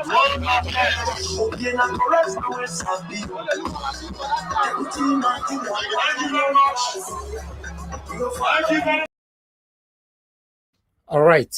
Thank you very much, my people. That is the end of my presentation today and my monologue. I'm going to give the opportunity for the people listening to us, my panelists, my callers, for them to continue from where I stop. Now, God bless them, my people. Thank you very much for your time with us.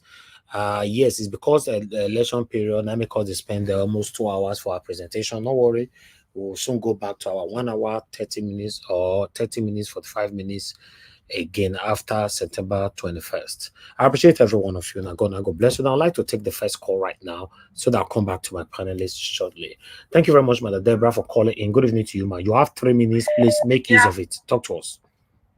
Yeah, good evening, Mr. Elvis. Good evening to everyone listening. I just want to quickly make a contribution to this broadcast and just a continuation of what I said yesterday regarding the lady in Canada that made those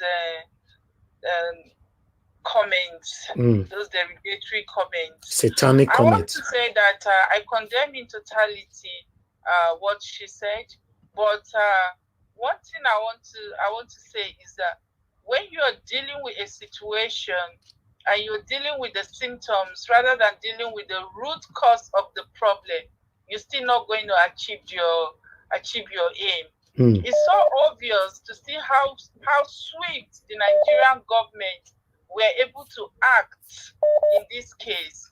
But my question to the Nigerian government is this: will they act in the same way if this comment was made by somebody from the north or somebody, or because we have seen other tribes making similar threats and nothing happened?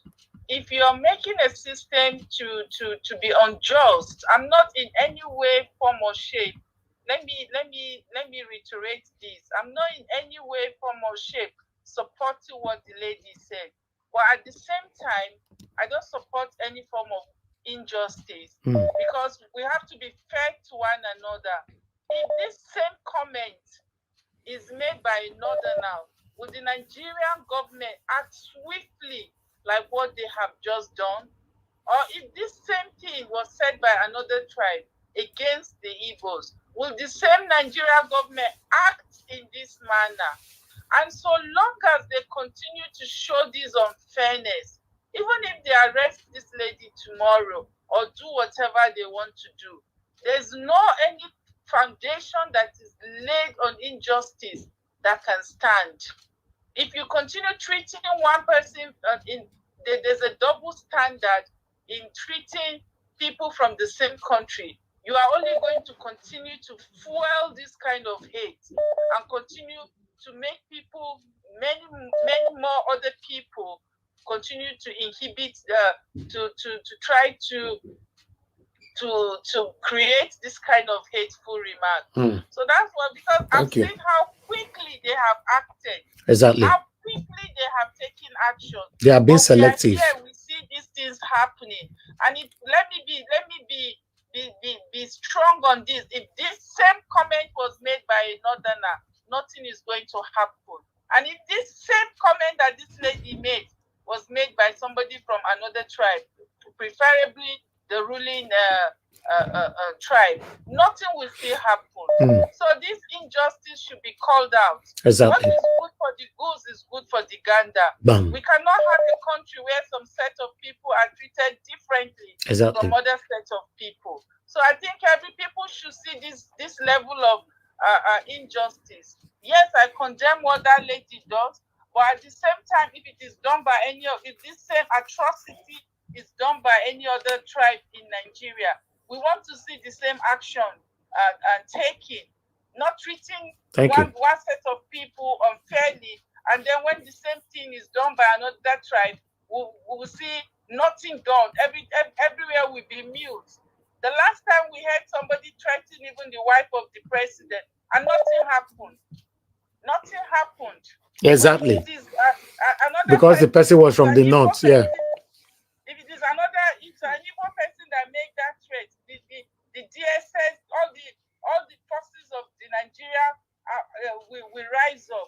Thank I'm you. not supporting what the lady Thank you, ma'am. does, but at the same time, I can see the injustice. I can see the unfair treatment. And the Nigerian government should be ashamed of themselves if they are treating a particular set of All right, people ma'am. in an Thank you. unfair way. Then they are only increasing Thank this you. kind Thank of you. problem. Thank you so much, Mr. Elvis. God bless you, ma'am. Thank you. That was a wonderful comment right there. Before I pick another call, the woman have responded though to the to everything. Listen to what she has to say here. Tell all these people with Bini Oba picture, make them sit down, make them go find job to say we're not ready for their nonsense. Somebody just send me message. Let me go and find food. Let me go and find food. Somebody just send me message. Send me they say I don't. They arrest me at the airport. They want to deport me with passports. I be Canada picking. Let me go and find food and eat. I be Canada picking. Dara. This was at the injection. Number, you know, say many of them are very primitive. Many of them never travel out. They don't even know how to walk, and they don't even. They are most of them are in uncivilized country, so they think it's Nigeria, where one person will just go to police and say, "I want to arrest this person." Without any question, police will just say, "Oh, you pay 3,000." They no go fit. They no go fit. They lie. Be push. Feel our tank. You're under arrest. If they push you, tell all these people with Bini Oba picture, they go to cry. They never start to the car. Tell them say I get 1 year contract with them. See now, I dey house. Yeah, why go they lie? See, I dey house. I check my money. Sell the TV yeah. I'm telling you, ma'am, can you cook it and come with it? As soon we should find way and defend this our sister. This and that. I don't even know they are lying. Okay, they will continue lying. Sure. May we hear from. Let's continue, boy. May we hear from Tony Omo. They go they cry. They never start to the car. That we're not getting anywhere, or rather going anywhere in Nigeria, to be honest. Yes, because if you cry out today that the way you were treated is wrong and you do the same thing, I'm not sure tomorrow if you are treated anyhow, you can still cry out. Yes, because a lot of people speaking for you, how you were treated is wrong and all that. We have showcased so many of them on this platform, but you end up doing the same thing. It's just like somebody for UK, for example, somebody slap you, then you run go house. You go carry a knife. You can't retaliate with that person. Person will slap you, not be the contention anymore. You will go house, go come back, come react. Now prison they go. Right? And for the government, when you see some things happening to some certain tribes, you pretend over it that you are not aware. This is the result. Yeah, when you push people to the wall, in most cases, this is the result. Let's treat everybody equally. Doesn't matter their tribe or whatever, where they came from. Una say no. If we talk to Tinubu for it, they say no, that can't Tinubu. If you call Peter Obi out, say Peter Obi not respond to us for our question. No, leave Peter Obi alone, make it relax. This hypocrisy is not taking any of us anywhere. Now, so we all they deceive ourselves, they go like this. You know, they jumbo ourselves like Maradona or Messi and Ronaldo. We will just get old. Because nobody wants to question anybody that is close to them or affiliated to them. I put myself as an example. That any of you listening to me should be able to question me or call me out whenever I'm going out of line. If you caught me with corruption, call me out, not call me privately, expose me publicly first. Yes, as long as you have your proof. Expose me. If you call my mama with corruption, expose them. If not my papa, expose them. Not call me privately. Make say, Mr. Elvis, what is they say you do, so I don't get all the proof. Make I talk out public. No, expose me. That is how we can have a better Nigeria. We are not going anywhere because the practices or the continuous practices of nepotism and favoritism is not going to let us have that dream Nigeria that you and I are craving for. Let me pick a call. Thank you very much, my people. Thank you, Madam Origin. Thank you, ma'am, for calling in. Good evening to you, Madam Origin. Thank you very much. Please talk to us. Hello, Mr. Nigeria. Thank you, ma'am. Please, you have the floor. 3 minutes. Thank you, ma'am. Okay, so I'll go straight to the point. Mama Diaspora, I agree too.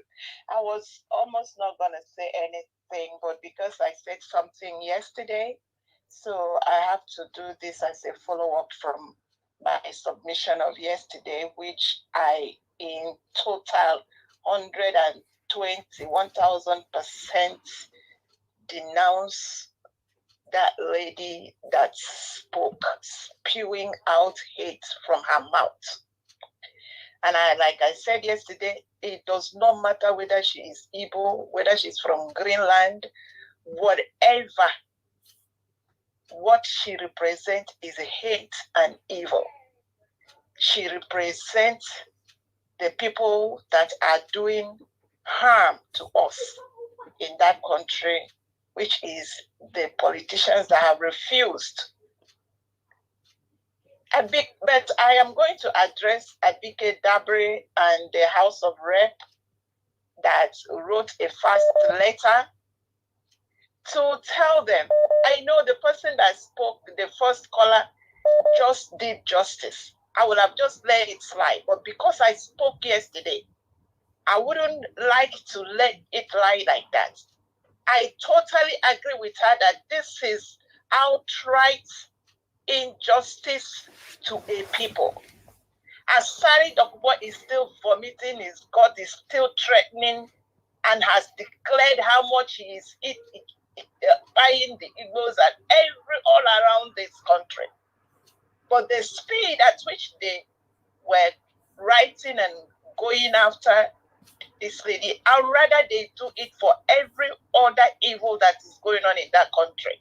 That is what we are here for. That is what we've been clamoring for. It does not matter who it is. That lady that is still spewing is a matter of time. She thought that because she's a Canadian, she'll go scot-free. I doubt it. Because those, like she said, are not Nigerians. They're not going to let it lie. So I rest it there, Mr. Niger Watch. If I have 30 seconds, take it back. I'll keep it for the next time. God bless you. You save your 30 seconds now, madam. Thank you, man. Thank you. All right, let me take another call quickly, guys. I just want to take 4 calls and I'm done. Mr. Wale, thanks for calling in, sir. Talk to us. Good evening to you. Good evening, sir. Yes, sir. Go ahead. 3 minutes. Mr. Evans, this is Mr. Wale from New York. Thank you, sir. Mr. Evans, God will continue blessing you every day. Whatever you, I don't know how to say it, but I know that God will continue blessing you day by day, including all your family. What you did yesterday, I was so impressed. The way you shut down that man that went to put on trial, saying that, when you're talking about, that woman is from Benin, from Edo. Why are we lying? Why are we doing that? Eventually, we find out that woman is not from Edo. Something that you are not sure. I like the way you handle it. I like everything you did about it.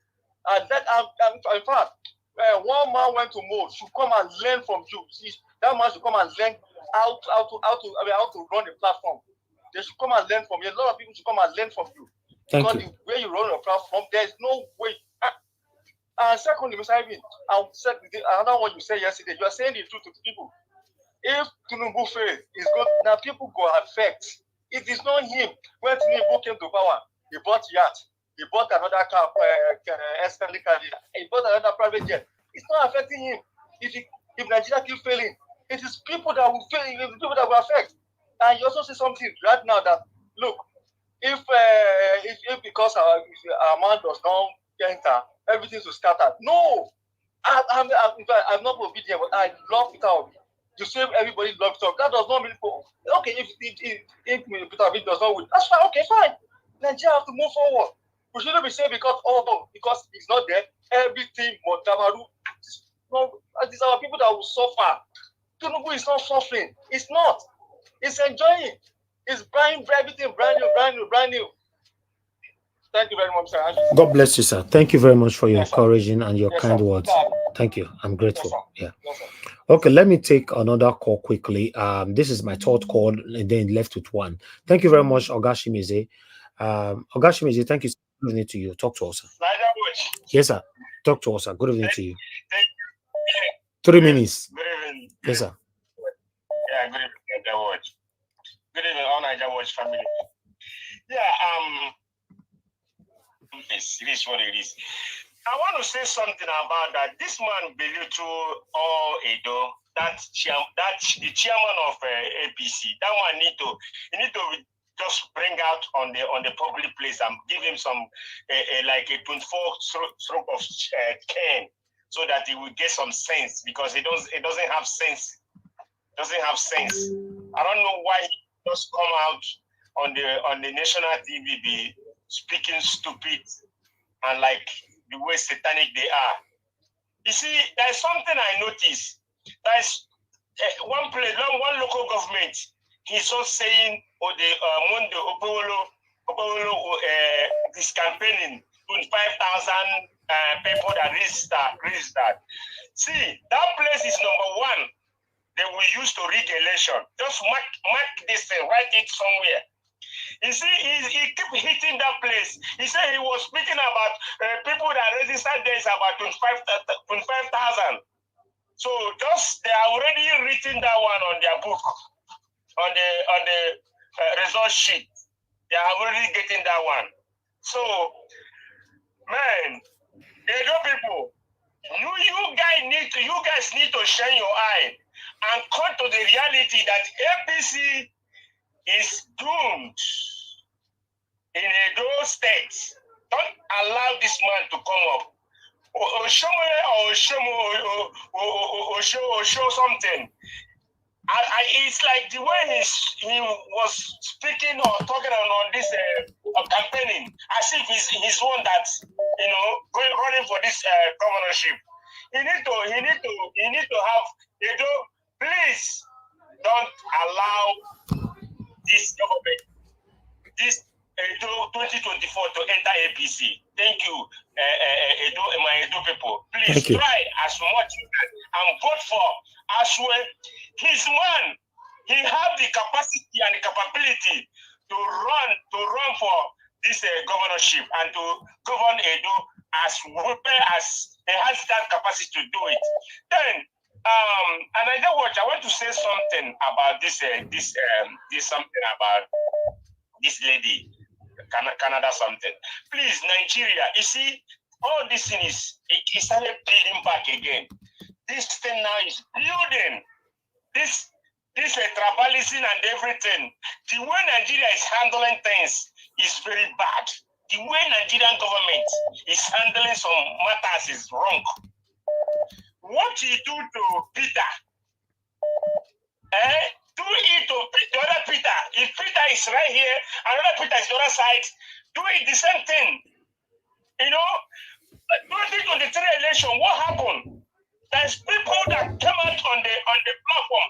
I'm not supporting this woman because she says something that's evil. I don't support her. Okay. But thank you. What of people that speak bad thing on election time or election period? Thank you. This I said video you play. Okay, sir. Thank you, sir. So much. God bless you, sir. On Saturday when you come back. Okay, sir. God bless you, sir. Thank you. All right. We have Mr. Alex, which is the last caller for now. Mr. Alex, thanks for calling in. Good evening to you, sir. Talk to us. Yes, thank you. Thank you. Can you hear me, sir? Your line is breaking. Yes. Can you hear me now? Is it better? Okay, yeah, we can hear you. Go ahead. Talk to us, sir. Okay. I don't know. Why is it that anything that has to do with APC, why is it always like touts, Agbero-like? Why is it like, look at the state chairman talking on television? The same characteristics about their youth leader in Edo State. Why is everything about them? Don't they have professors, barristers? Don't they have master's degree holders, people who are presentable, give and take, even if they are corrupt nationally? Why is everything about them all about thuggery, mafiaism, disgraceful, characters? Why? What is all this disgrace? At the end of the day, it's the Edo States that they are disgracing, whether APC or not. What is wrong? They've done enough damage nationally. Why are they trying to translate it at the state level? Where are the graduates? Where are the doctors, professors in the APC? What is this disgrace about? It's a colossal disgrace. Thinking about it alone as an Edo citizen, I mean, it's a capital rejectamento to this. It's not funny. My God. Edo State people, please, these people are not, they don't mean well at all. They're just after the box. They're after the treasury. And the most shameful thing is this. Both APC and PDP, they are friends in Nigeria Watch. Most times you bring videos and pictures of them together in church. You will see Yamu and Obaseki shaking hands in parties. Election time, they divide us. They are the same. All of them will soon come together after elections. We will be ashamed of ourselves for lending our voice. And the people are the ones suffering it. Are they not the same? Can you deny that? Are they not the same? Don't they go to each other's children's marriages? Don't they drink together? They are playing with our lives. Look at the whole state chairman disgracing Edo people. Edo people, please reject APC, reject PDP, reject Asue Ighodalo, reject Obaseki and his gang, vote for Olumide Akpata. That's my own advice to you, because these guys are the same. Thank you, Mr. Elvis. Thank you for what you do. Thank you, my brother. I can't join you. The stigma is very bad. Thank you, but I'm watching. I can see. Thank you. Thank you. God bless you, my brother. Okay, our callers, please. I will pick your call later on. I need to move on because I have articles, headlines I need to take that I forgot. I need to quickly put them to this right now. For those of you that want to join us, we still have some space here in case you want to join us. But before I move on with these articles, I'd like to quickly appreciate those of you that have supported the channel already. Messi Namorege, thank you very much. I'm grateful. Thank you very much, Mr. Joseph Oji. Thank you, Josh Blue Shell. Thank you so much, Okena. Thank God. And Concept. Thank you very much. Now, God bless you now for all that you guys are doing. Thank you very much for your comment earlier on, because Concept, your comment was, you were asking me, let me put it on the screen. You were asking me, Mr. Elvis, it would have been nice if I joined the space so you can ask questions and clear the air. You know, you and I know that there's no way I would have joined this space because I was here attending to you. So I cannot be here and I'm being on this another space at the same time. So I wish the time was before our time. That's a different thing. So I cannot be on a space and I'll be here. How do you want me to do both of them together? You know, so it would have been nice, someone like you and other persons listening to us right now. When you know Peter Obi is anywhere, you know some of our plight here, go to that space and ask our question. Speak, be the voice for every one of us. But you're asking me to go do it and I leave this one I'm doing here. How do you want me to share myself everywhere at the same time? It's not possible. But although I respect that comment because I wish many of you can do that. Next time when Peter Obi is on air, I want to go ask a vital question rather than people going there to praise him and tell him all the good things in the world. And at the end of the remaining 1 minute and start asking irrelevant and inconsequential questions. No, he's the only leader that we hope for now, that we know right now. We should be able to ask him all the questions. He mentioned it the other day that call me out anytime. I'm here. Why are you guys being careful when you're asking a question? God bless you all. Mr. Elvis. Yes, sir. You see the last on the last comment that you made now. The issue is that platform that brought Mr. Peter Obi, someone of Peter Obi's at Peter Obi's level, they should have, contacted platform like yours in such a way and manner that there will be coordination so that people here can also ask questions, even if they will give you 2 slots. That anyway, Mr. Jonathan, there are things that I'm keeping for the future to address. Okay. Make I answer that question. Okay, go ahead.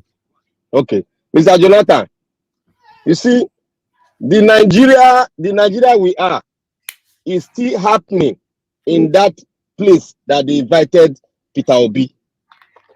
They still what we call monopoly of everything, gagging everything, so that they will glorify them, that they are the one that planted this seed and they are watering the seed. They don't want any other person to interact in their own what they are doing. They want to cut every other person out so that they will take the glory. That is exactly what they are doing. They are building walls. Walls. Okay. The truth of the matter is this. I'm not better than anybody, and nobody is better than me. But the truth of the matter, the reality, or rather the realism of the situation we are facing and the consistency that we all have put out there on social media is visible to the blind and audible to the deaf. Whoever that is inviting Peter Obi, most of them come out once a week, once in 2 weeks, or once in 3 weeks, and Peter Obi go there. I'm here every day. Peter Obi have never been to my platform. We have invited so many times. You have never. I want to address this thing on a good time. But I will not, because of that, to say that Peter Obi or anybody is better than Peter Obi at this particular moment. I've not seen any. Yeah. But the level or the game Peter Obi is playing is wrong. Many people will be impatient. They would have already go out of lane. I'm not that kind of person. If you're a good person and you do something wrong to me today, I will never forget the past, the good times we've had together. Peter Obi have been to so many platforms. I've never been to Nigeria's platform, and there are so many reasons to it that I will address someday. The reason why I've not addressed it, I don't want to corrupt any minds that is behind Peter Obi or behind, or rather waiting for 2027. Because I want Nigeria to work. If I speak right now, a lot of people might be discouraged. But if you are a reasonable and sensible person, you can see from afar by yourself that, oh, this doesn't look good. If you are a reasonable and sensible person, yes, not everybody is reasonable or sensible. You will see from afar that, oh, this is not good. But I'll leave it like that. But the truth of the matter is, anywhere Peter Obi go is fine. A lot of prominent individualisms have been here. Governorship candidate, Governor, Obaseki, many others, Senior Advocate of Nigeria, many commissioners, a lot of them have been here. And apart from Peter Obi being here, what about you that is here today? You that is supporting Peter Obi, but you are here. You are just like a representative. But what we're doing well. What we're doing well. I'll leave it like that. But in case next time Peter Obi is coming anywhere, he's free to go anywhere. Please represent me. Because you can't expect me to live here to go and be asking questions somewhere else. Just represent me, go there, ask Peter Obi just 2 important questions that we all are talking about on this platform all the time. You already know. Ask him. Yes, just ask him what is happening. Then we'll take it from there. God bless you all. I'd like to come to my panelists right now so that they can start talking. We've been here for a while, 2 hours, 26 minutes long. I'd like to call on the first person on the panel. Good morning, good afternoon, good evening to every one of you right there. Thank you very much for all of you that have shared, have liked. I appreciate you all, and I'm very, very, very, very grateful. Yeah, you said I should speak, not now. If I speak now, table goes scatter, and many of you listening to me, you'll be discouraged. That's the truth. I have a voice. If you are looking down on me from your living room, you are just joking. Because when I started this career on the media 12 years ago, over a decade ago, and apart from starting it, I studied journalism in film and media in university, one of the prestigious university in the world, here in Cambridge. So you should know that you cannot for any reason belittle us. Just because you say we never get platform like Arise or Channels. No. I love what I'm doing. If Arise or Channels will offer me 10 million naira monthly to come and work with them, I will still refuse that because I like what I'm doing.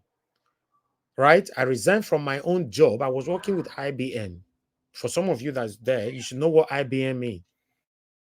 Yes, IBM I was working with. I was a senior staff there. I resigned. I resigned from working in the UK since 2016 till date. And when I resigned, Nigeria was not even grown like this. And I resigned. I said, I don't want to do it anymore. I'm saying this on air now. So you should know what that means. So what I'm saying is that I value where I did because I have contentment. So some of you might not respect us because we have contentment with the level where we are today, but it's not enough for you to think that anybody is better than me or anybody is better than you. Okay? We have a voice. And the beautiful thing about it now is I'm not the only person that now have a voice.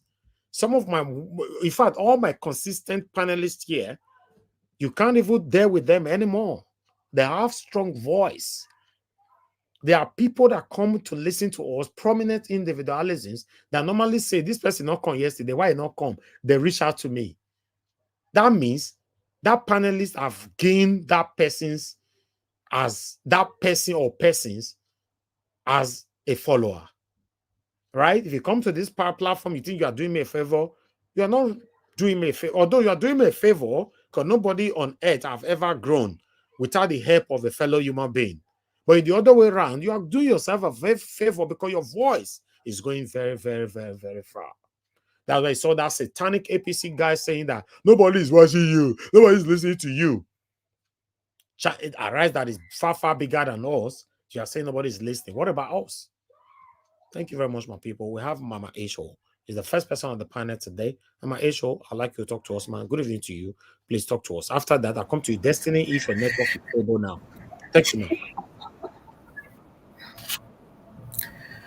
Good afternoon from here. Good evening at home, and good morning and afternoon in other places.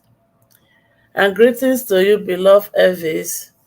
Greetings to you, our mommy diaspora. Greetings to every panelist and those in the comment section and all our viewers and those who will view us later.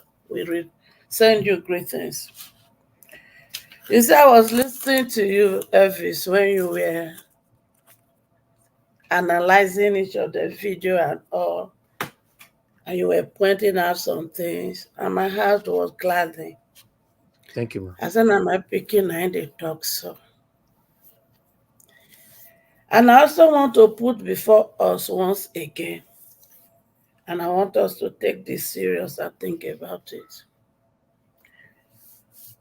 All of us that comes to this channel, either viewer or panelists, do you really believe in Naija Wash?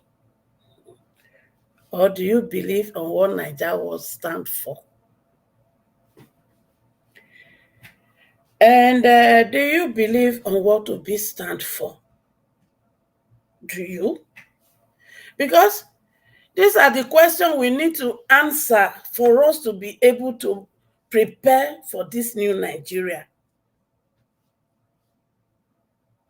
And this is a food for thought. So that if you do not, you will begin to work on yourself by yourself. Because if you believe on what Obi stands for and what Naija Wash stands for, you will be able to stand boldly to criticize when they do wrong, as they always say. Naija Wash will say, if I have done wrong, come publicly, say it. Obi also said the same thing. Because if we really understand these people we stand behind now, we believe on what they believe, we will begin to unlearn some of our behavior, some of what we perceive to be real. We'll begin to unlearn it and begin to relearn those things that will help us to build a new Nigeria. Because without that, a new Nigeria is not possible. I don't want to leave a political atmosphere on ground for my children and grandchildren when I die that will continue to stand that the only way to win an election is rigging. No, I want to create a different political atmosphere with my children so that when I leave, I know they will begin to use that structure to build a better country and leave the same good one for the grandchildren that will come forth.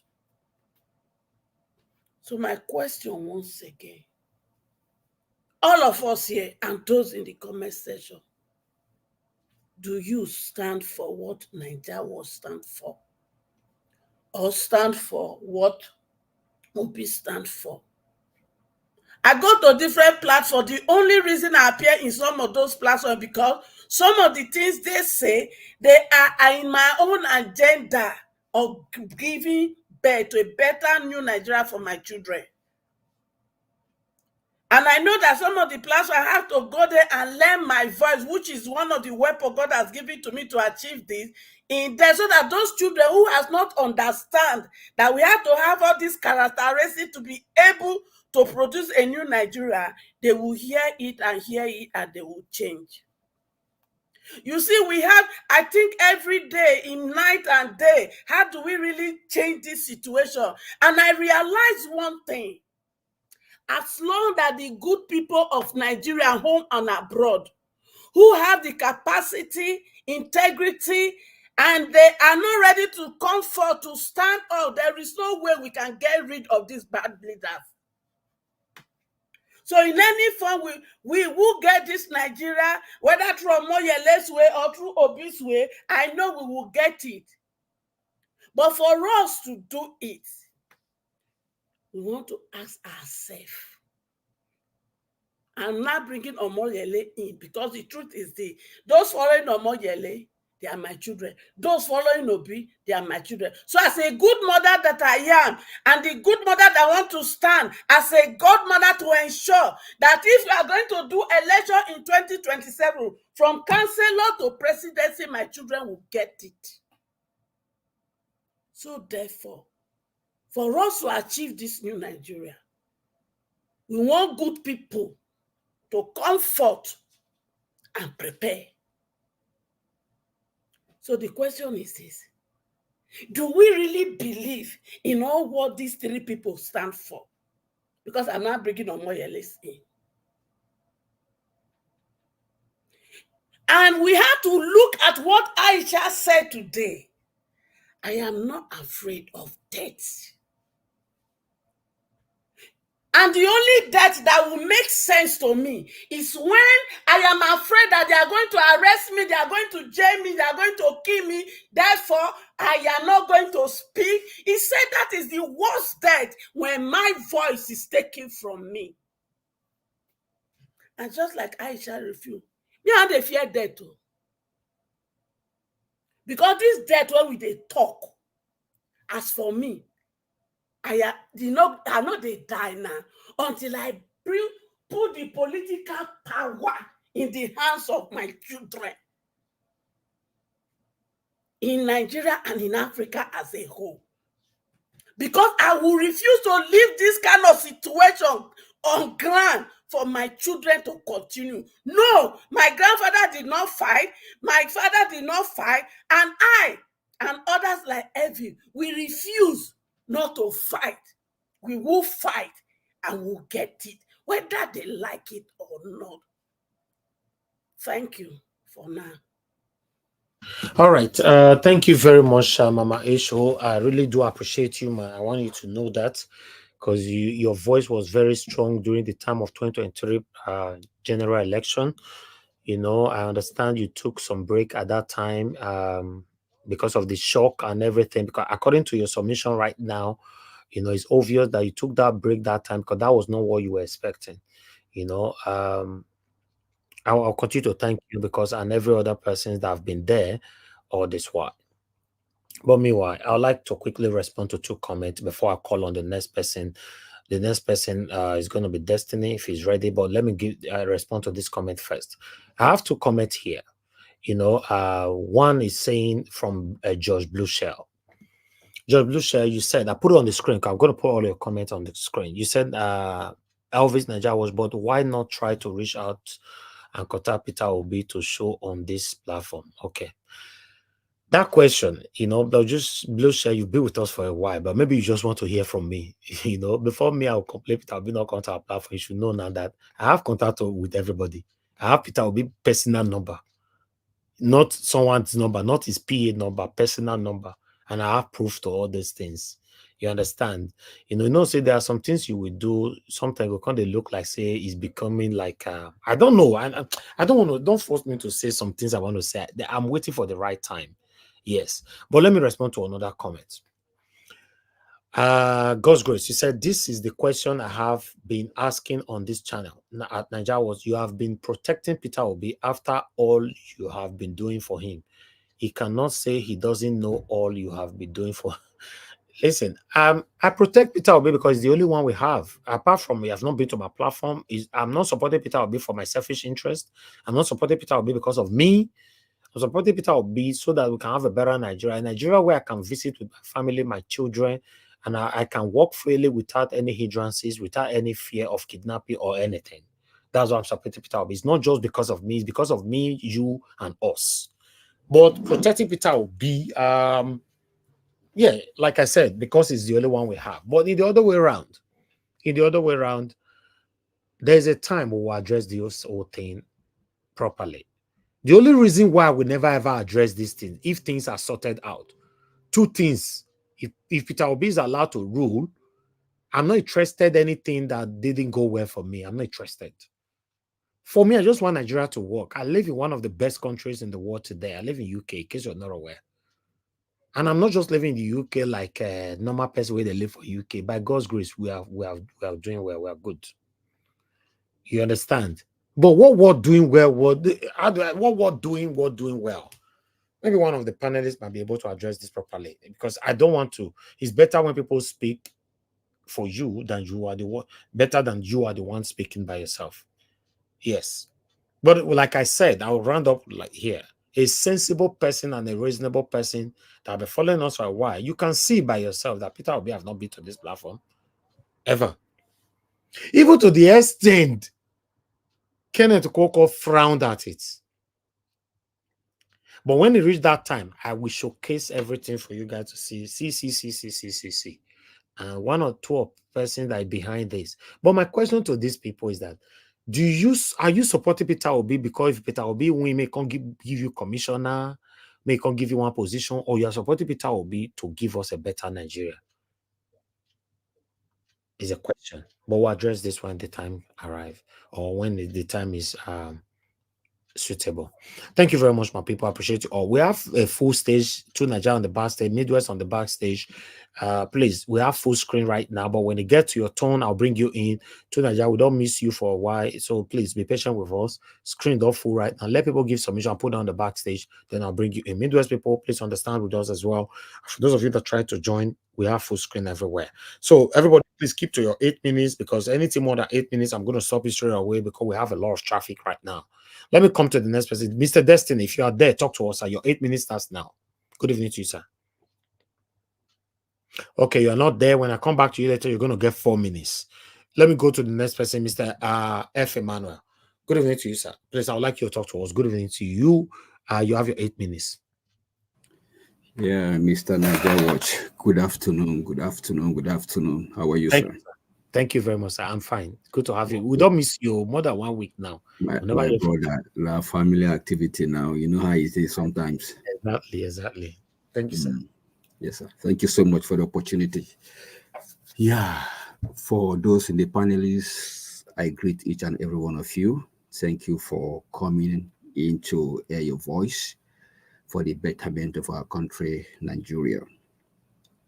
Yeah, sincerely, Mr. Evix, different kind of shame catch me. Sincerely, different kinds of shame catch me today. This man called Emperor, the chairman of APC,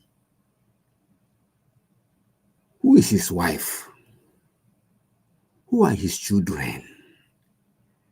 Where did this man came from? Sorry, Emmanuel, sorry, sir. When you say shame touch you, is it because you are APC member?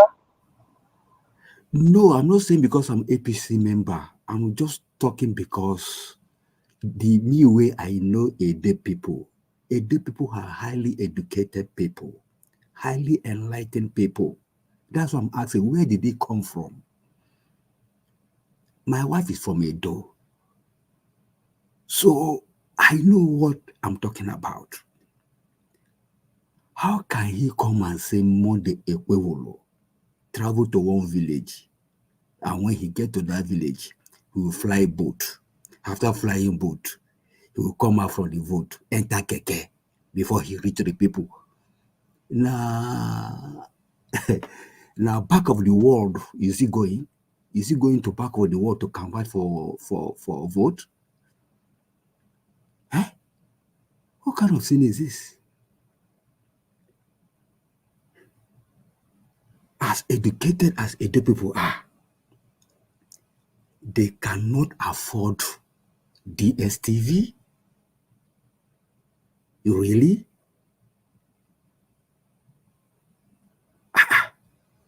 What kind of lie is this? What a statement. Nobody is watching you. Imagine. In this time and age, somebody is saying nobody's watching you, and yet he's saying it to the whole world. The whole world is watching him. Or is this one a spiritual problem too?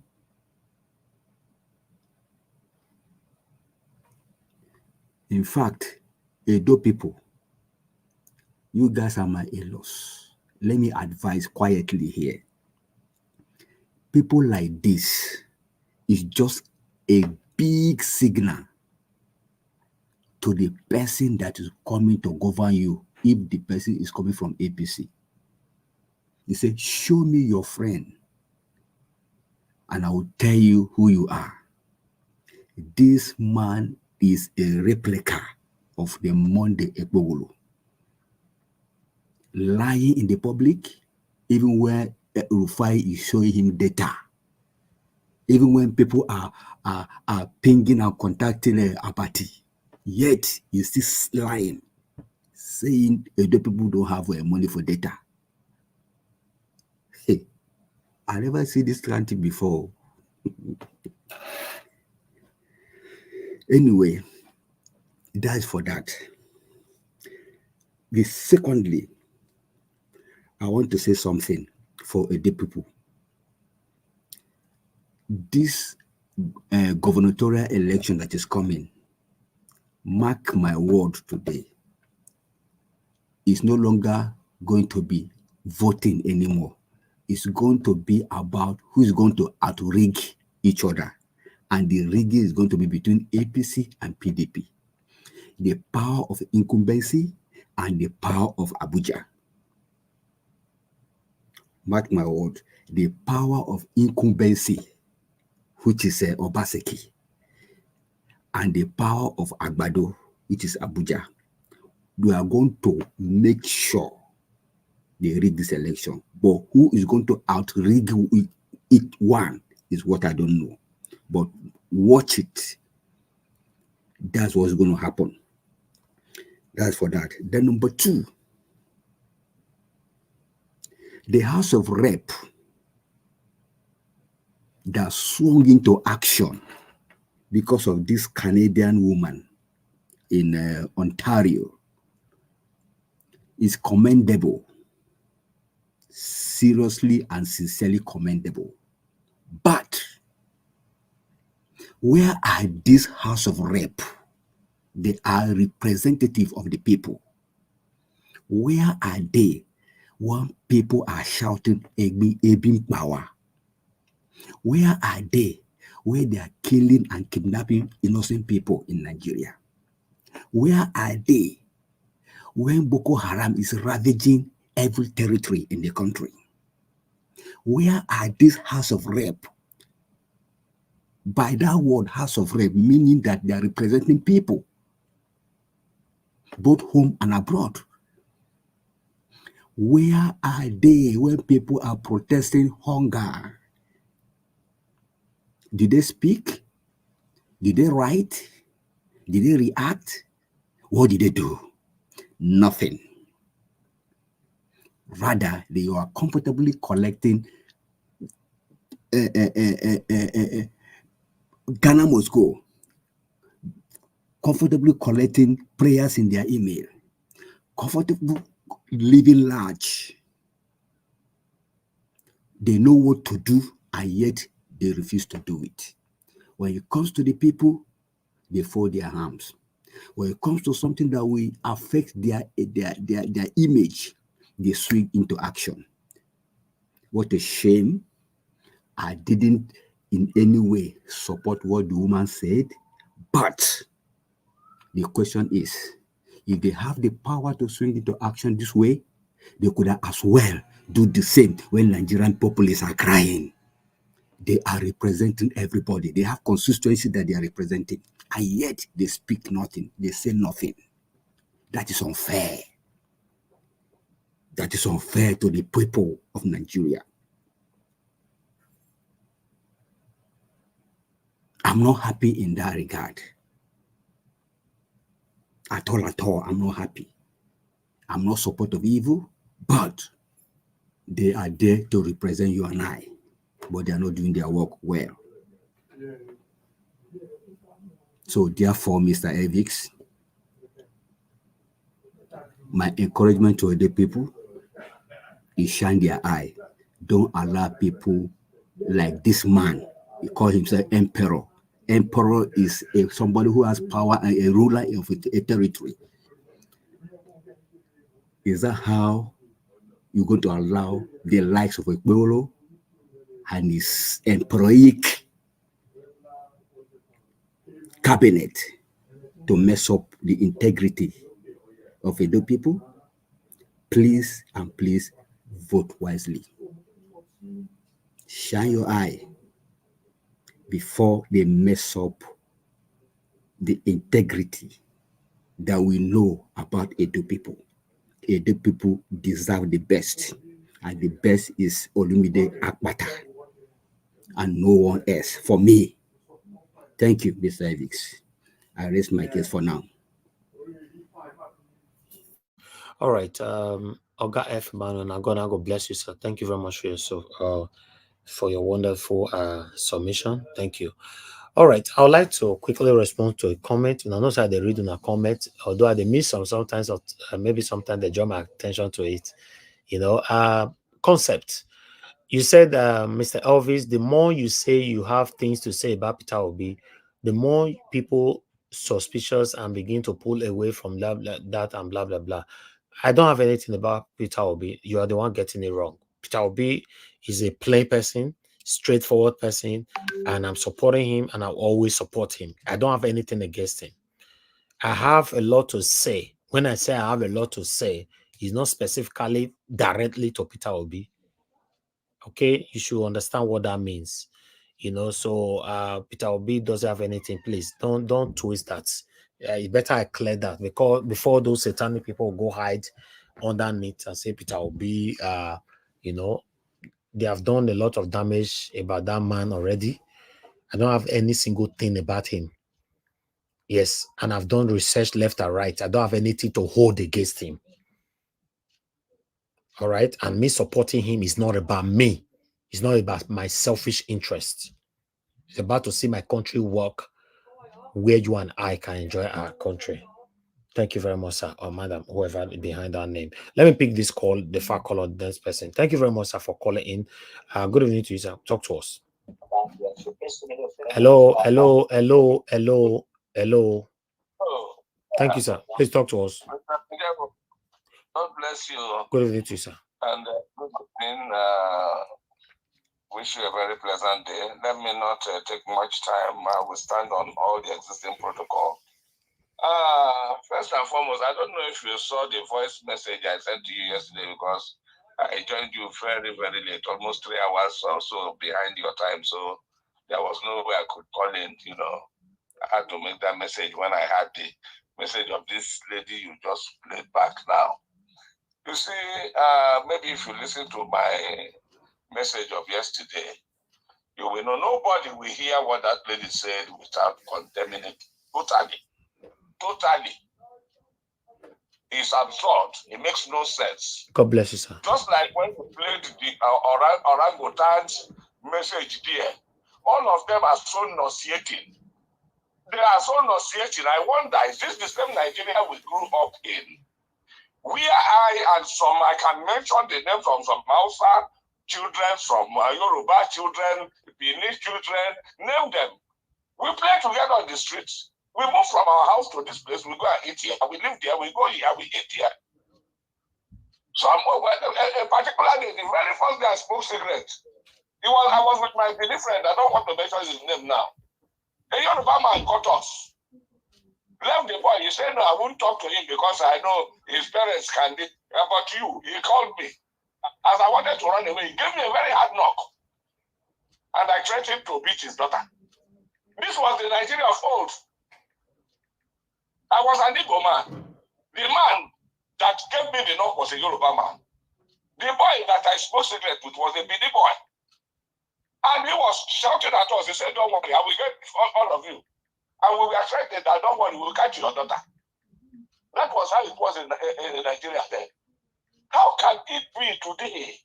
A young lady, I don't know the age of that lady, to be so bold, to talk in public media that I will poison, use the word poison people with this type of this or that type of that. For God's sake, where are we heading to?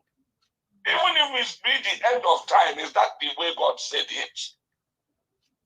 Mr. Niger Watch is totally condemned. But there is something you said now that some people in Nigeria say they should extradite him. I had GM talking yesterday. He mentioned about one young man somewhere there in the UK that did exactly the same thing, and the UK government dealt with him.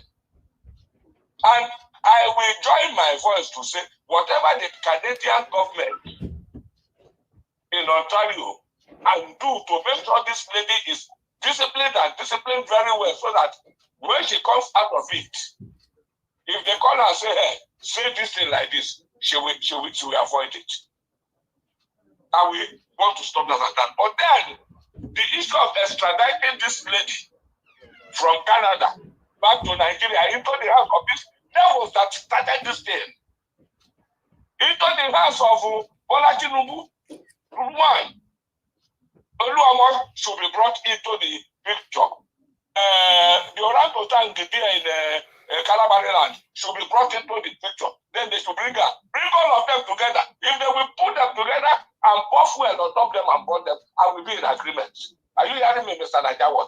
But if they continue to play this one-sided thing, if they continue to, the day Nigeria will burn, the day Nigeria will burn, we are asking that they should find a way to make Nigeria work for us. But the way we are going, just like you said a moment ago, I'm not seeing sign of this Nigeria working. I am not seeing the sign working. Listen to Aisha a moment ago. One of the videos you played. Aisha came out and told them clearly, say, yes, I am ready. And don't fear that. You say, yes, you are ready to arrest me. Don't waste your time. Thank you. Calling on just thank you, sir. Thank you. Send me a loan. I will come. Thank you, sir. Sorry, I don't have time to talk. But thank you very much. Thank you, sir. Keep up with what you are doing. Keep up with what you are doing. And God will bless you. God will bless you. Thank you very much. Amen, sir. Thank you very much, sir. I appreciate you. Thank you. Okay, guys, I don't know why I kept forgetting all these articles here. I think it's very, very important, but please allow me to take just the headlines. The one I have there: over 7,500 persons kidnapped in Nigeria in 1 year, with 11 billion naira demanded as ransom under Tinubu's administration. You know, so I thought I should quickly bring that in. You know, let me bring this in as well. Bear with me, guys. You know, another one that I have for you guys here. Reno is calling out Peter Obi. You know, Reno Monkri slams Peter Obi for failing to publicly condemn Nigerian woman who threatened to poison and kill other Nigerians in Canada and all that, blah, blah, blah, blah, blah. Reno naturally just hate Peter Obi, but this is his message right there. You know, I like to quickly let me look for the quote. I think that would be better. If someone from the north or southwest called for the mass poisoning and all of Igbo people, Peter Obi would have released a lengthy statement in 2 seconds. But 48 hours after Amaka patient Sombaga made the threat to mass whatever, I know I might mention that thing where she did. She says she want to do of Yoruba and Edo origin. You know, Peter Obi has characteristically shopped and claim out. If it happens in Igbo land, Peter Obi will shop and claim out.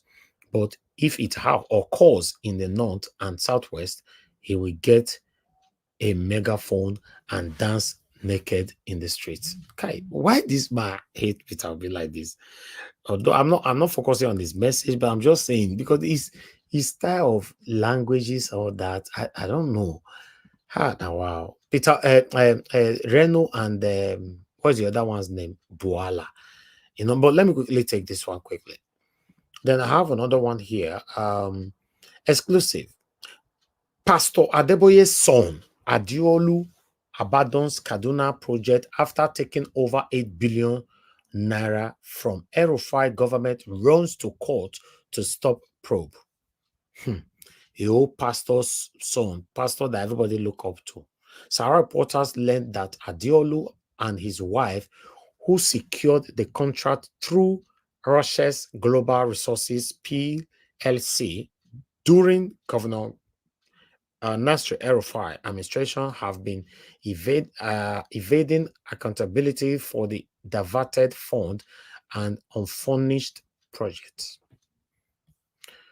People when they support these people when I not come for us, so now headline they read do and I don't get what I do for his side.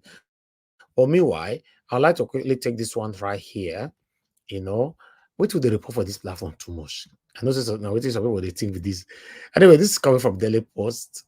Biafra, ECPA asked Nigerian government to accept result of self-referendum.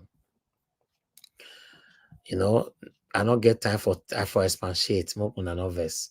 But let me take this one quickly. Look, I get them lined up before more than verse but so many things to talk about today. Easy for me as well. Eh? Okay, from Vanguard, I'm preoccupied with Nigeria's plight. Not 2027. Article knocks Bode George. Even with myself, I don't surprised for the way Bode George content change. Bode George, God. I don't understand. The same Bode George always saying one move. I be not be talk and say Tinubu win go to Ghana. Anyway, I'll leave on like that before I can say attack me. We know say many of us don't like truth. Anyway, let me take this last one, I guess. You can see that one right there. We are capturing Edo southeastern state. APC National Chairman Ganduje. The National Chairman of the All Progressive Congress, APC, Umar Abdullahi Ganduje, has said that his party is going to recapture Edo State in the forthcoming September 21st, 2024 governorship election. How? Okay. That is all I have for you guys. Let me take this call quickly. Mr. Jude, thank you, sir, for calling in. Please talk to us quickly. Good evening to you, sir. Yeah, quickly, let me just say this. If you remember some times back when there was an attack on Fulanis attacked people in Southern Kaduna, and Pastor Adeboye flew private jet with some of his members to go and commiserate with El-Rufai. We are now seeing why he made that trip. He made that trip because there is a contract his son collected. That contract, sincerely speaking, that contract was just 8 kilometers on that road. 8 kilometers, but the guy collected the contract sum was more than 20 billion, and he has already collected 8 billion and did not do the work. So sometimes when we talk about these things, it will look like we hate our men of God. We don't. But our men of God have not really respected their position. So you can see that all of those visits were political. They weren't because he was representing God, like they claim. He went because there's a contract his son collected. And if only his son has even done the contract, it would have been good. But he didn't do it. He took it away. I tell you, most of us will see heaven before these people you call men of God. Thank you. Thank you, sir. Most of us will see heaven before that. But meanwhile, before I come to the panel, I'd like to respond to Tony Africa. Tony Africa, you called me out. I'm totally against you, Sir Elvis, for giving a soft landing for Mr. Toon and Madam Luke after the hatred they displayed here yesterday for. So I'll leave that. Oga Tony, you sure I give a soft landing? I bet go listen to my response yesterday. Maybe you see whether a soft landing. As you know, say I know they look anybody face. I they say things I supposed to be here. I don't care who you be. If you be my papa, you be my mama. I have to say it how it is. So there was no soft landing, and both of them apologized yesterday. So I don't understand the soft landing that I gave. Oga Toon apologized numerous of times here. And Madam Luke also apologized. So I don't understand. Thank you, sir. Anyway, let me call on the next person on the panel. Sorry, Oga Elvis. Before now you want your talk, so now you want your talk, so now you have been want your call, so now you get panel. So use your just start talking now. Good evening to you, man. Talk to us. Good evening. All protocols observed. My regards to you, Mr. Elvis. I greet you. I greet all the panelists, everybody, Mommy Diaspora. I greet you, Mommy. I greet you. God bless you. Honestly, and all those who are watching, listening, it is because of you that we are able to come here to, to be able to raise our voice and know that our voice is being heard, is being amplified. Let me take it at the back of Oga Tony. You see, Tony is saying that somebody should, the amount of hateful rhetorics that Tony APT put on this chat, it is unbelievable. Unfortunately for me, I struggle in my own another issue I've got. I struggle in typing comments. So I feel so frustrated sometimes. I can't respond to some. I'm not that dexterous when it comes to those kind of response typing. I type for a living. I do over 10 to 12 hours typing reports. So I struggle in, in putting my points across by writing. So, Oga, you are the least person to be calling to be holding somebody's leg to the fire, because every day if they are talking, you are very bigoted. You are very bigoted in your submissions. You don't come and talk. It will be good if you even come to the panel and talk. Then it will be even amazing. It will amaze all of us, the amount of hate that is in your bowel, that is in your gut. The little that your finger type, we already know the state of your mind is not good. And you're coming to come and call other people and asking, Oga, it is his own platform. Freedom of choice, freedom of words, freedom of speech. And people have said what they have said, yes, and they have been corrected. I wasn't here yesterday, but I was just watching the write-up, the messages, reading it, and I gathered, okay, so something must have happened, drama has happened. But people have a right to speak their mind. However, everybody, our experiences are different. People have different ways of articulating their views and putting their message across. And that might be the problem with the lady in Canada. I, for one, abhor everything that she was saying. And those that were in that platform with her, as far as I'm concerned, I class them as unadulterated illiterates, which I want to class. Oga Tony APT, I challenge you to come live and then talk to me. I class you in that category, an unadulterated illiterate. So those kind of people, I get it. You've got your mouth, you can speak your speech. However, I'm going to come from a different angle. Nobody has the right to put a muzzle on somebody's mouth to tell the person not to talk. Let the person talk. That is their God's given right to speak. Let me tell you, the only thing that we have that nobody can give or take from us is our speech. You have it naturally, the ability to speak, to speak your mind. Whatever you speak, good or bad, it is something that you've spoken out there. You've released something in the air. Now, if it is bad, that is where discourse such as this is very important. We do not cancel people because of their beliefs or their state of mind or because of what they say. We used an opportunity to come to a panel such as this to create a town forum where we can, a town hall forum where we can all sit down and discuss and argue, and the superior argument will win the day. Believe you me, that Canadian woman, on that platform, if there was somebody that was looking at it from a different point of view, to tell her to tone down her rhetorics, that hate, because it is not in every tribe there is good and bad. So when she's saying they should go and poison everybody, they should poison both the good and the bad, you cannot do that. So what she's doing, that hate, is to educate her, to renew her mind, to go with love, to let her understand these are people, these are individuals who have different experiences like her.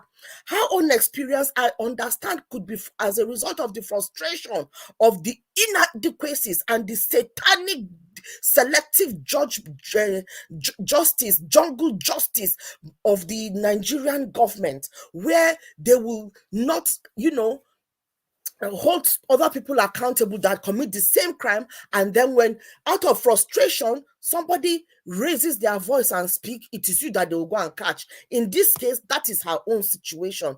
But I do not condone what she has done, but I am saying we should look for a forum where we can have a discourse with such minds, and then educate them, renew their minds, give them a different view, not to go with that hate. If she's going, there will be a Yoruba person that will be the one that will save her from fire. There will be a Hausa person that will be the one that will give her water to drink. So it is not to poison everybody, to kill by everybody. She is an utter disgrace to womanhood, an utter disgrace to the tribe that she comes from, and it is a no-no. That rhetoric. While we condemn what she has said, we also condemn people like the orangutan that escaped from the zoo, Asari Dokubo and his likes, MC Olomo. They should go and deal with those ones. People like the diasporan woman. What is that her name again? What is her name? The diasporan commissioner. Abike Dabiri. Abike Dabiri, thank you so much. People like her should just go and sit down and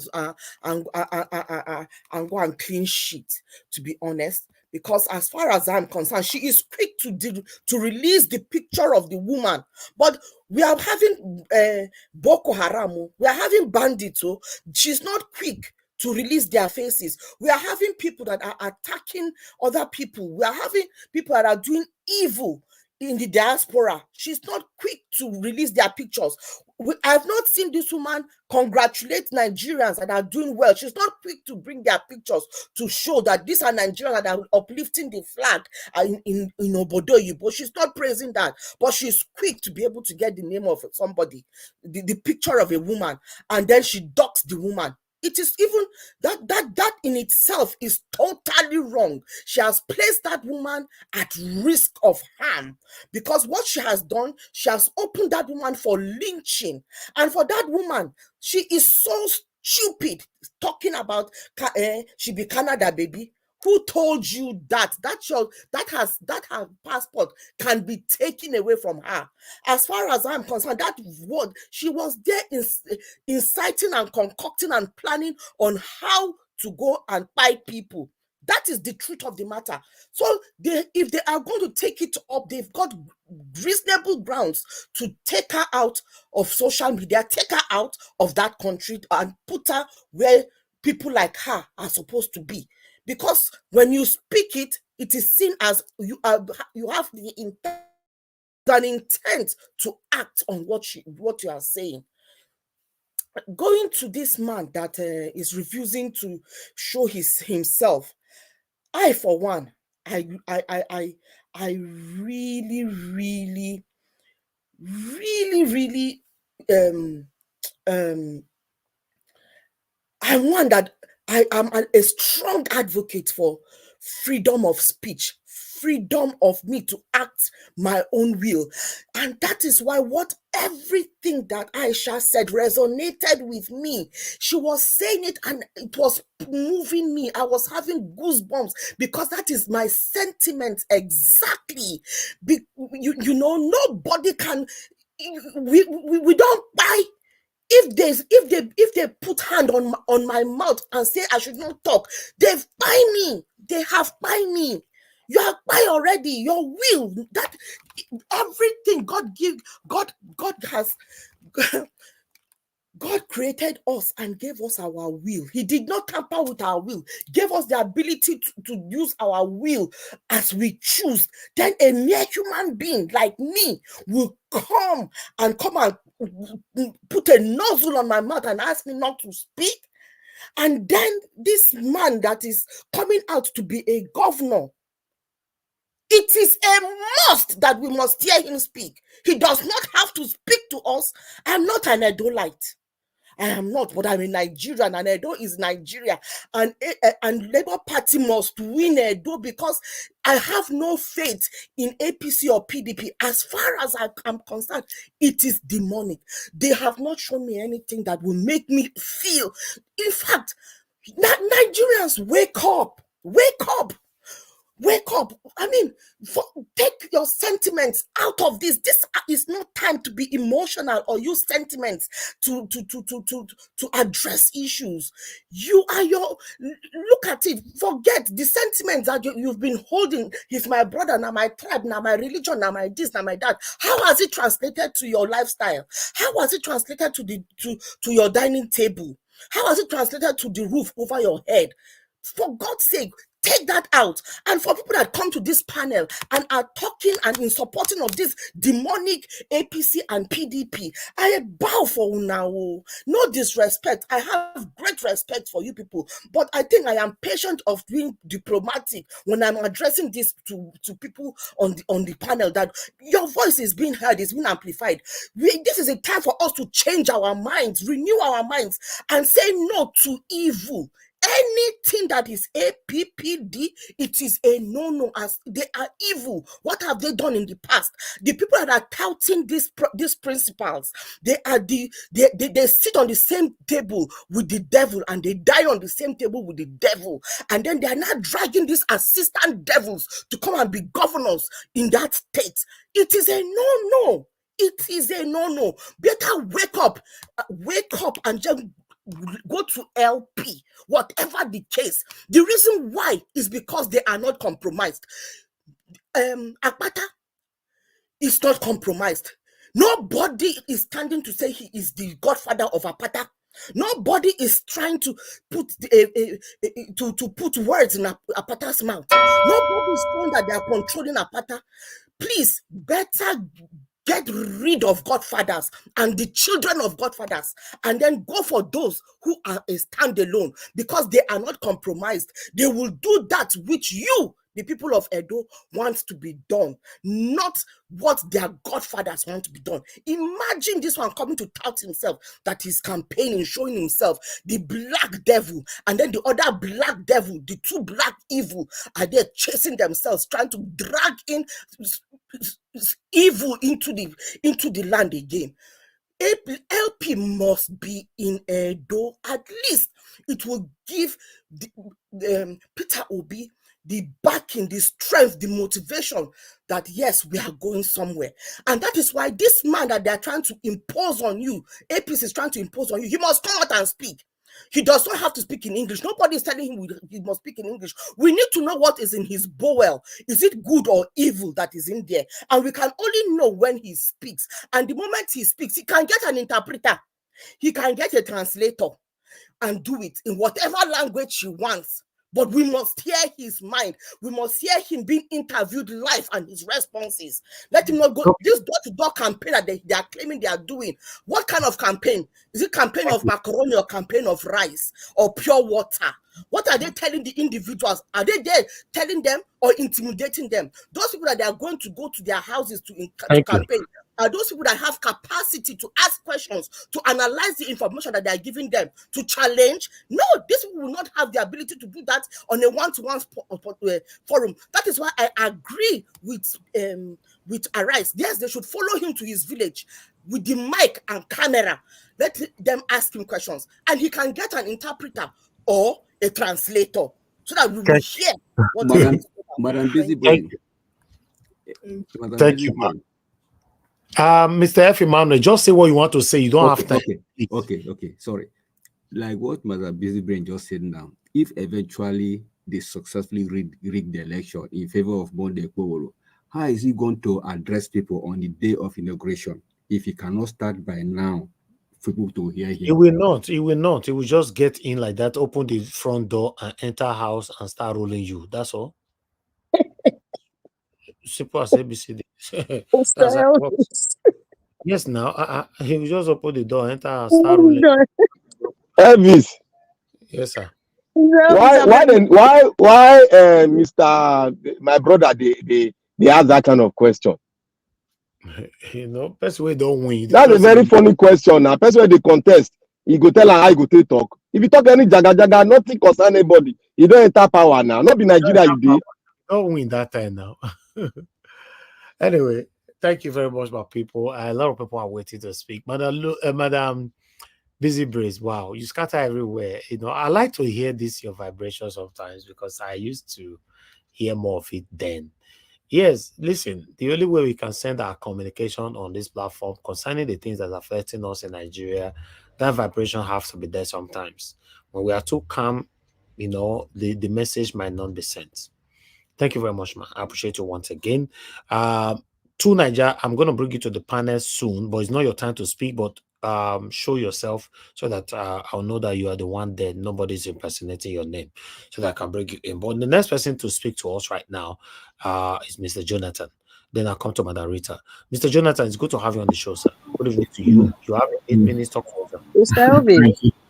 Yes, Sorry, ma'am. Mr. Jonathan, sir. Mr. Jonathan, I need to request something for you. Can you allow me speak now? Because I want to step out. I'll probably come back in an hour. If that's okay. Okay, please go ahead. It's not saying a woman. Now you say, okay, go ahead. It's not because it's a woman. It's not because of Mr. Elvis. Don't bring gender. Apart from saying she's a woman, she be like, Mr. Jonathan, do not agree because I'm a woman, please. You agree because I requested and you obliged. Period.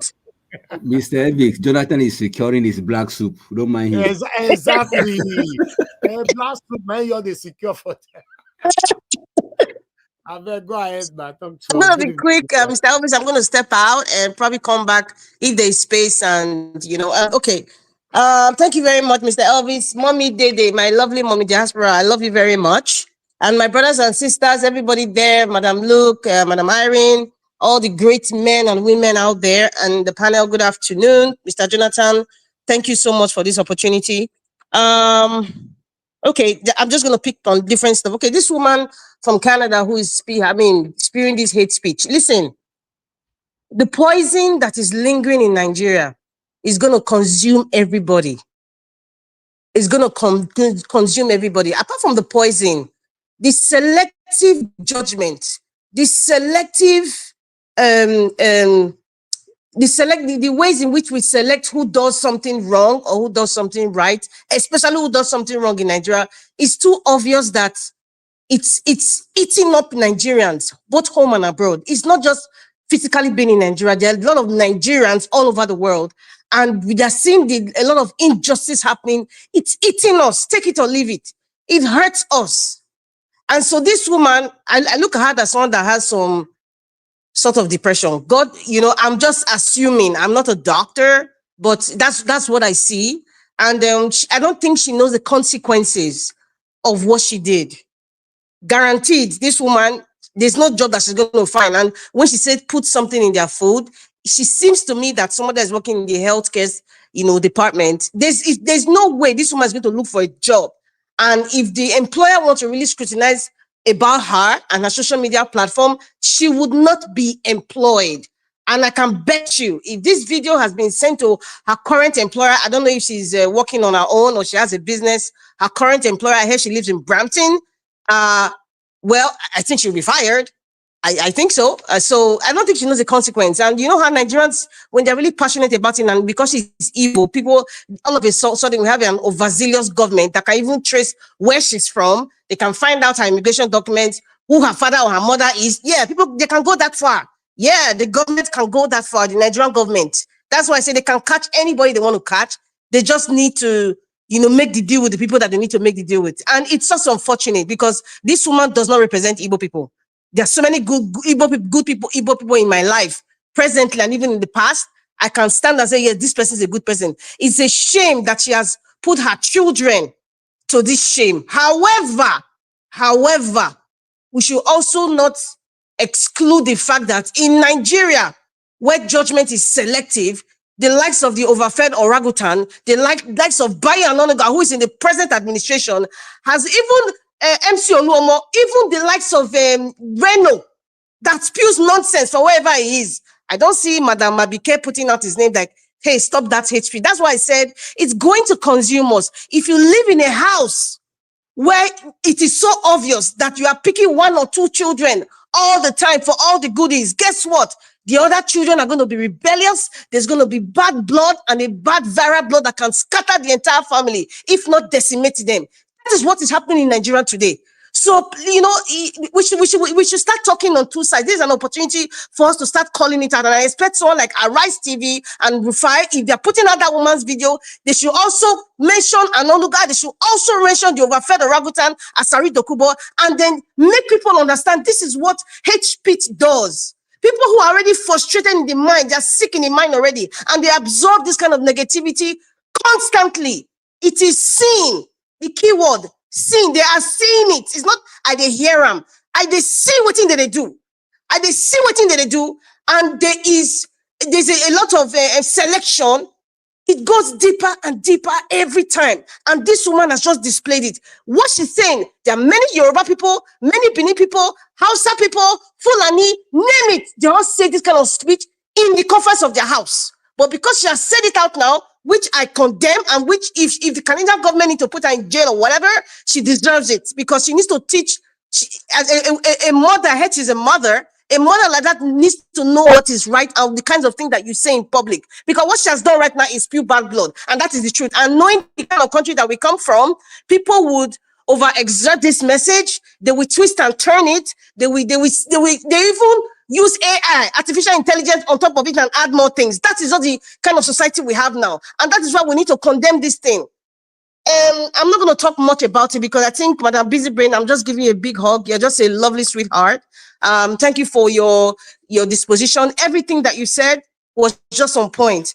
And, you know, and the APC women that were crying, you know, use and dump. I was just laughing. Mr. Elvis, let them be crying as far as I'm concerned. And Mr. Elvis, there's something I really wanted to clear out on what you said about Chris Uwokobia. You said something and correct me if I'm wrong, or perhaps maybe I need to go and rewatch that video. I think that was done last month on Nigeria Watch, when Chris Uwokobia said that Peter Obi said, this is what I heard. Peter Obi said, I don't know Akpata, I know Asue. But Peter Obi did not say, I prefer Asue to Akpata. There are two different comments. But you said, Uwokobia said, Peter Obi said, you know, he prefers Asue. I didn't hear that one. I only heard Peter Obi said, I don't know Akpata, but I know Asue Ighodalo.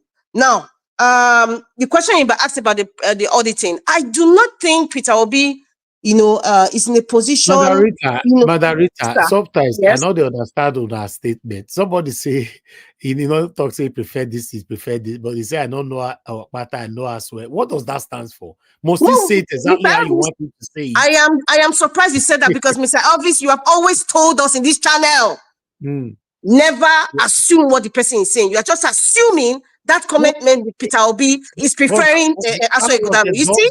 That was endorsement. Mr. Elvis, you are going against your rule, Mr. Elvis. That's all I have to tell you. That was endorsement. He's not he did not say no, because if you're talking about endorsement, Peter Obi physically came to Benin and he was with Akpata. That is endorsement. Madarita, please. I will not. No, Mr. Elvis, let me finish, sir. Please. Okay, I'm holding on. Benin doesn't have anything to do. Peter Obi been to Benin before he said this. Peter Obi said, I don't know Olumide. And you said Peter Obi came to Benin to meet Olumide. Peter Obi said he doesn't know Olumide. He knows Asue. What does that mean? Is that not that means that, Mr. Elvis, okay, I'm going to go against your own direction. So you're telling us not to assume when somebody makes a statement and assume that this is what they mean. I am going, no, you just assume now that is endorsement. I am going to tell you my own assumption now. I'm going to tell you, this is my own interpretation. I would interpret that Peter Obi... Can I finish, sir, please? Can I finish? Before you finish, let me learn now from you. Please, what does that mean? I don't know Olumide. That's what I'm trying to explain. Yes, okay, go ahead. Now, this is my assumption of what that statement means. It means that in terms of the financial world, which Peter Obi also comes from, and Asue also comes from. He knows him professionally because they work in Lagos, they live in Lagos, and Olumide Akpata is just a lawyer. He has not been in the political scene. He has not rubbed shoulders as much as Asue Ighodalo with the politicians per se. You understand? So, and I'm looking at the business side of that is what Peter Obi knows. I know him business-wise, professional-wise. It doesn't mean that he's endorsing him. That is what I think it means. This is my assumption now because you just assumed something else. Okay. You get what I'm saying? So that is, and what I'm saying now is what I said when you played that video. I have to go and listen to that video again. So because we need to clarify things here. I listened to. I said no. This. Because there's some other thing I just discovered from that video now. You say you listened to it. What did you, apart from this? I have to go and listen to it again. I didn't say, I said because that's what I remember last month. I didn't hear, Peter Obi on that video endorsed, except Owakobia was lying against Peter Obi. That's why we are calling for Peter Obi to confirm that. But if Owakobia was right, Peter Obi endorsed. That's not an endorsement, Mr. Elvis. That is not an endorsement. And it's paining me that people have no, that's not an endorsement. It is not, because Wokobia is also a friend to Asue Ighodalo. So I'm not even going to go to Wokobia because for me, his reputation just went flat. Just like all the men who come out, you have private meetings and then they come out on social media and say, okay, that time we were talking together. To me, I just look at you like you are not a credible person just because of the spur of the moment. You have, I don't even blame Peter Obi because they say heavy is the head that wears the crown. Okay, Peter Obi right now cannot trust anybody to have a conversation. Okay, what you are saying now is that there's no need for Peter Obi to respond to it, right? No, he must respond to that. He must respond to that. But what I am trying to say right now, Mr. Elvis, please, I don't want to, I don't want to drag that. I just wanted to say, on my own personal, I have to go and now, insulting Owakobia, like the same way people are insulting Kenneth Okonkwo right now. I'm not insulting Owakobia. I just said for me, and I have said it before. Any person, if I have a discussion with you on whatever opinion it is, I do not, and I'm believing that discussion is between both of us. I didn't give you the permission to go out there because you're on one side to say, okay, this is what we discussed. It's wrong. It's wrong. Yes, sir. Margarita, please hold on. Let me divert a little bit. Yemi, I'll be following all your comments since you are blocked on earth and heaven. I want you to be listening to me from my side before I respond to it. Let me block you first. If you don't have value for our channel, you don't supposed to be here. Every comment that you left today, I followed them one by one. In fact, I responded to you earlier on, but the last comment you left just now showed that you are satanic and you are patiently waiting for us to fail here. Anybody that is patiently waiting for us to fail here, I don't have patience with you. I'll block you out. I don't care who you are. You'll be thrown out and be watching us from your living room and be discussing with your wall or your family members in your living room. But I will not allow you to demonstrate that satanism on my comment section. That's it. Margarita is not a perfect person. I'm not a perfect person. Nobody is a perfect person here. All we are calling for is clarification, and it's our right to call for any clarification. If you do want to be a leader, you must be able to take questions. And the beautiful thing about Peter Obi, he told us just less than 48 hours ago that people should always call him out and ask him questions. Now, always they satanically loving him. Nobody send Una because you are selfishly loving him without not asking questions. Now be the problem that we have. Anybody who commits rubbish on the comment section, you'll be thrown out. Simple. Go and discuss with your coven people behind me. I'm not interested. Thank you very much, Margarita. Please go ahead. Thank you. Yes, I'm going to be fast now. That's just about that. The private auditing you were talking about, I think Mr. Jonathan kind of gave us a little bit of light about it when we talked about it. And I just feel that I don't think Peter Obi has the right, or that he doesn't have the authority, even if he's like the figurehead of the Labour Party, to grant it has to be the executive of the Labour Party. I think so, because in an organization like that, where things are organized, it's something like, the executive will say, you know what, in order to clarify everything, we are going to get an external audit. I don't think Peter Obi has that right. That's my opinion anyway. And Emperor, whatever, Mr. Diamond Rolex, aka Diamond Rolex, it's just an example of, I've said this before, it is so painful that many of us who would have been taking charge of Nigeria, many of us moved to the diaspora due to one or two reasons. So what is left in Nigeria? Illiterates. Listen, there are two kinds of illiterates. There are illiterates who are just painfully dumb, and there are illiterates who are willing to learn and who are willing to listen and take correction. What we have left in Nigeria are the illiterates who are dumb and wicked. This is what we have. Tenebe, Mr. Diamond Rolex has just shown us the consequences of many of us who have been taking the reins of Nigeria are doing. We're left with robbers, rapists, marauders, murderers, 419, drug peddler. That is what they have taken over the corridors of power in Nigeria. It's not just about state right now. They represent every facet of the society in Nigeria. Every facet. Many of them in the National Assembly. Many of them. You look at some governors, you look at their past lives, some of them were 419 lawyers, some ex-convicts. I'm not saying no ex-convicts don't have the, they don't have the right to, come out and be clean and do, but just looking at many of them is so painful that we have someone like the Mr. Diamond Rolex. In fact, I'm saying so painful because I'm a proud Edo woman. You understand? Not proud in character, but proud of where I'm coming from. To have somebody like this from my state talk the way he talks on national TV, it's shameful. This is what we keep talking about. And it's a cycle. There's a comment he made. Nobody's watching you, Arise. Do you know what that comment means? And I've heard it from people from PDP and APC. Yes, some are even diaspora, some are back home. They've told me, oh, this is your Labour Party, Labour Party. How many Nigerians watch the internet? All this one when they talk, just like some rug rats that say what we're saying in Nigeria, what we are just talking. That is the interpretation of what Mr. Emperor was saying. That how many people watch social media? How many people? You people don't know what is on ground. That is that attitude. But he used a different word to say nobody watches you. Like they say, only 2 or 3 are in the internet. I beg. They're talking in the internet. How many people will log in? That's what they say. How many people would log in? But you know what?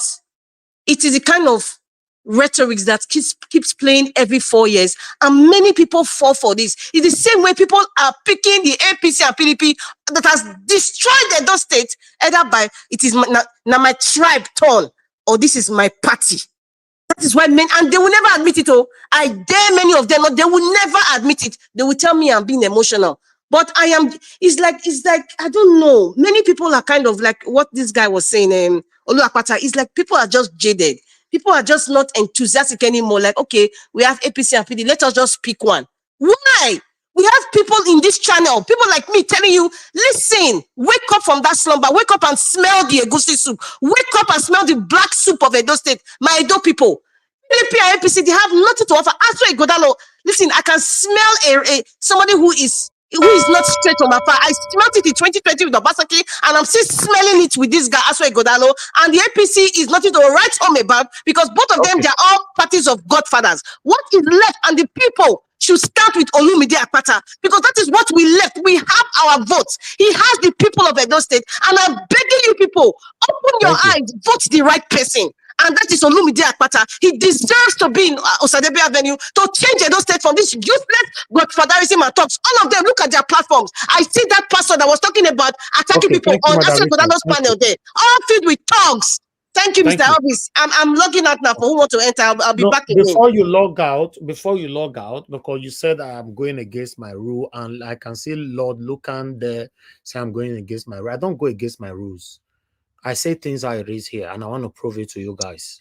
Except some of you want to choose to be biased, which I'm not, but that's fine. If you want to be biased, that's fine. I want us to listen to Wakobia once again. Tell me if this is not endorsements. Just tell me, except you want to be satanic or you want to be biased. Listen to this again once more. And I want obedience to take this home.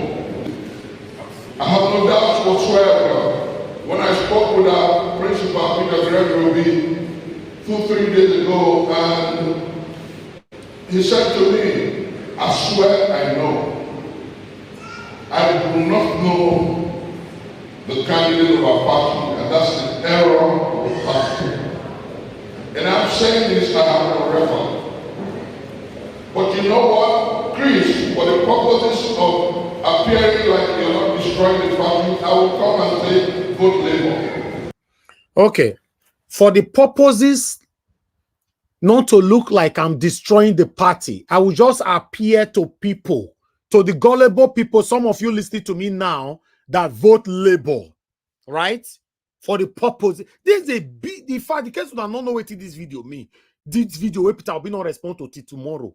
Because some of your submission, like submission from Madarita and many of you now Peter will be not respond. So, because you people are seeing satanism and you are gagging it. For the purpose of some gullible Nigerian not to think like I'm destroying Labour, let me just come out to say vote Akpata. But after all, now Asue I want. Listen, please let me finish, please.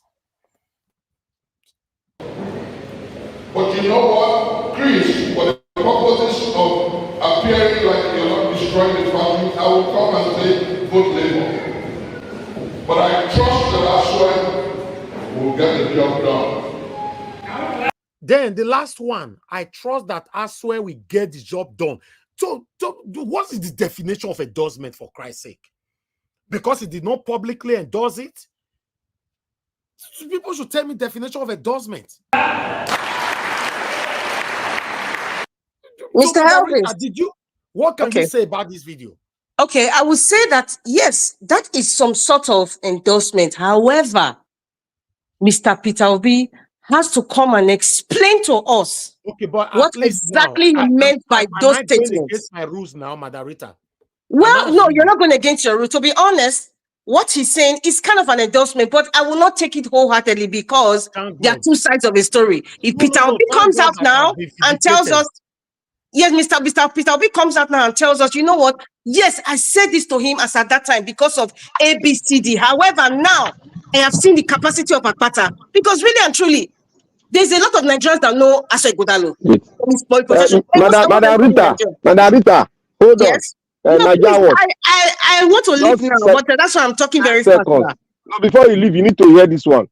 I want to ask everybody, who is the man that just spoke to us now that Mr. Naija was showed endorsing a PDP candidate? Which person can tell me that man is a saint and is not corrupt? Okay, you hold on, my brother. You are going. No, see, you're not even getting the point. Black Panther, you know that's not the. I'm not judging anybody's character here. Just out of the lane. If you really, I'm not.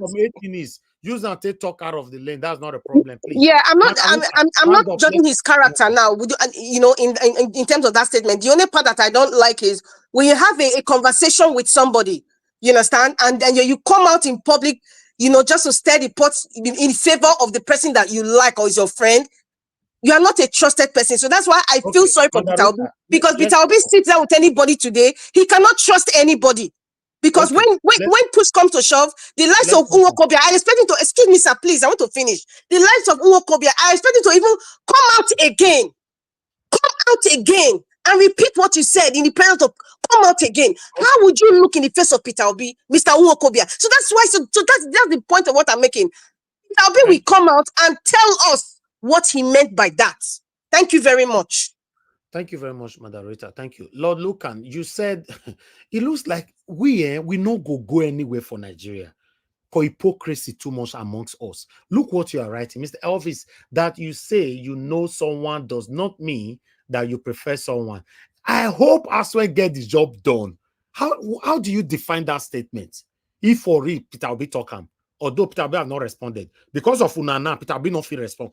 All of you are already fighting in advance. I know. Is Asue I know. I don't know Lumide, right? But I need to come out for the sake of the people. May not be like say I not campaign for Lumide, but I hope Asue get the job done. So what do you have to say about that? When they say they go against my rule, nothing say if I talk for this platform, I not listen to myself. I have all this video on my archives.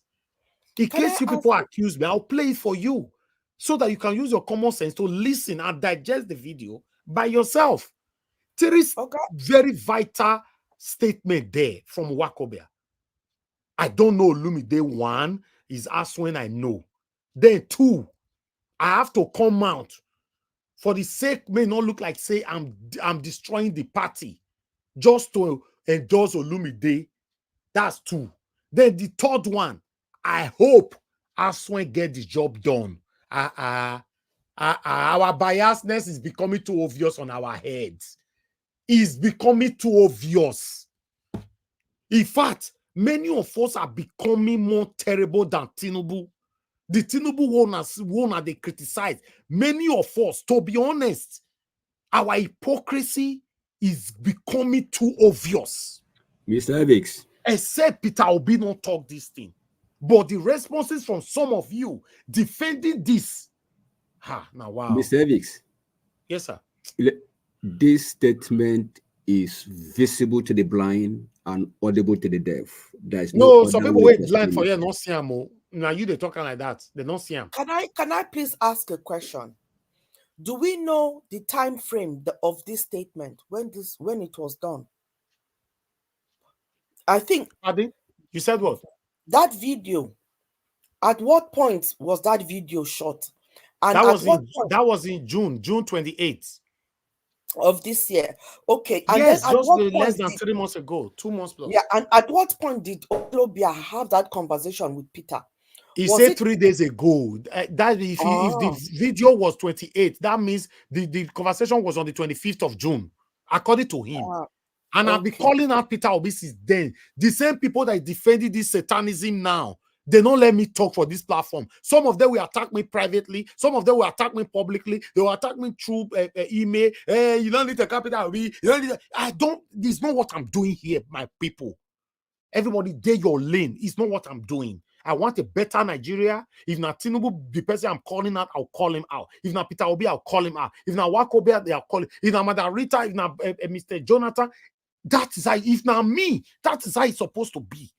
Why peace if he reach our turn? All of you now go wake up from some now sleep. We now call the indefensible. Peter Obi came out less than 48 hours. Nobody asking this question.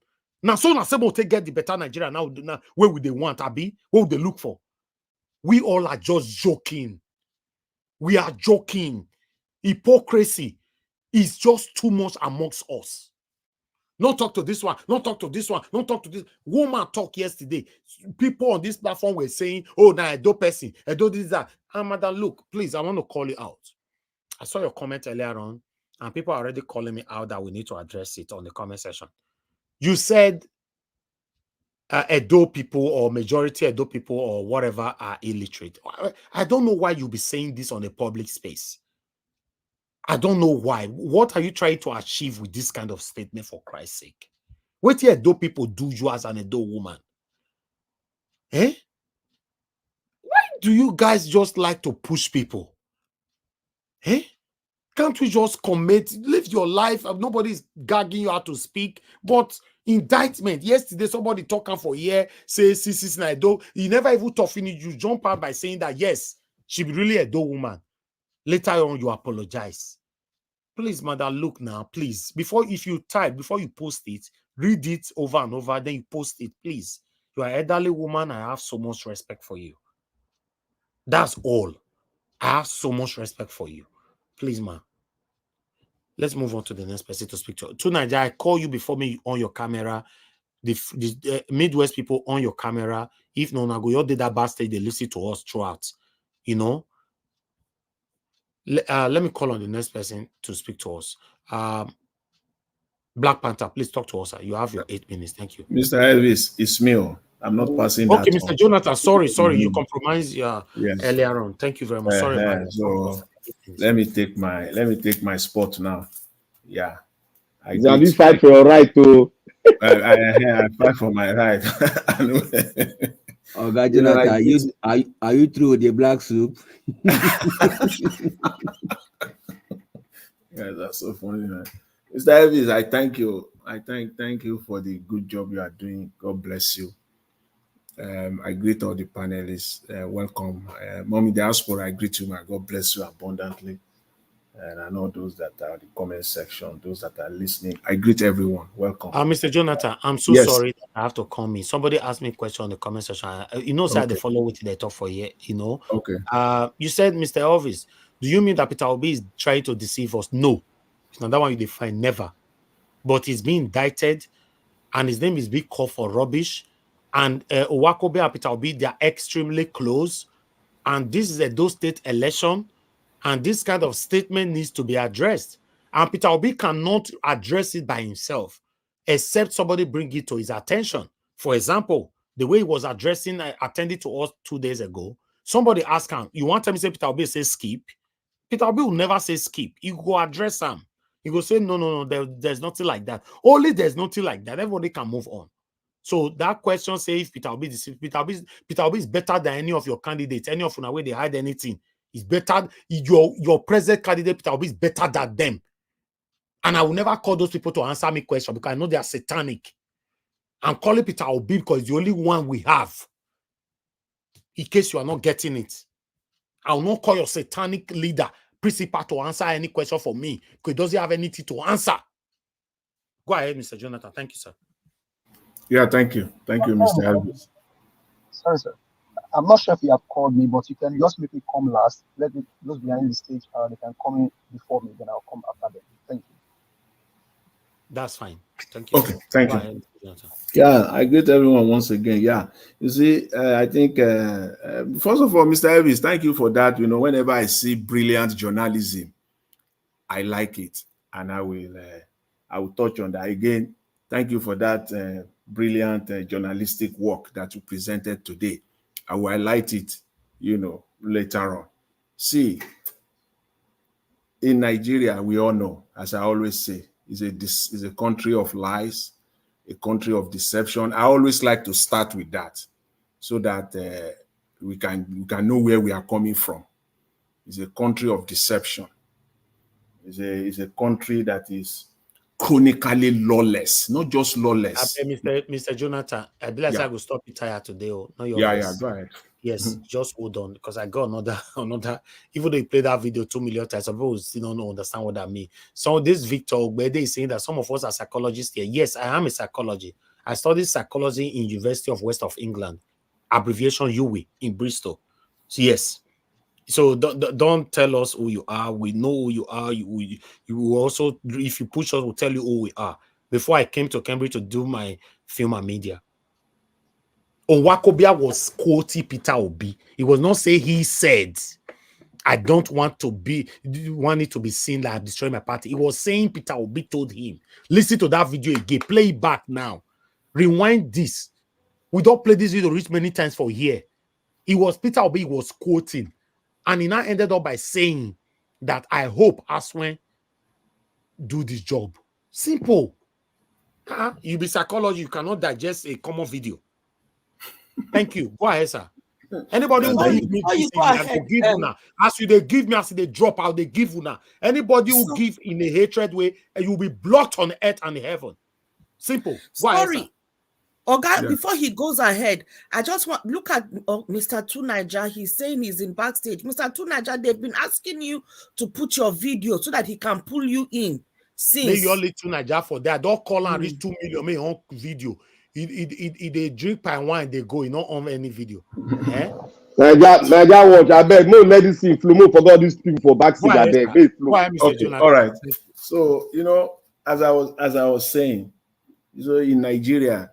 It's so funny. This lady, this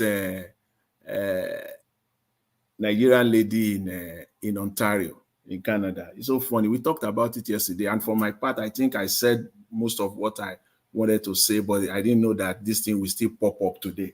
You see, it is simply what we're seeing today, the fallout.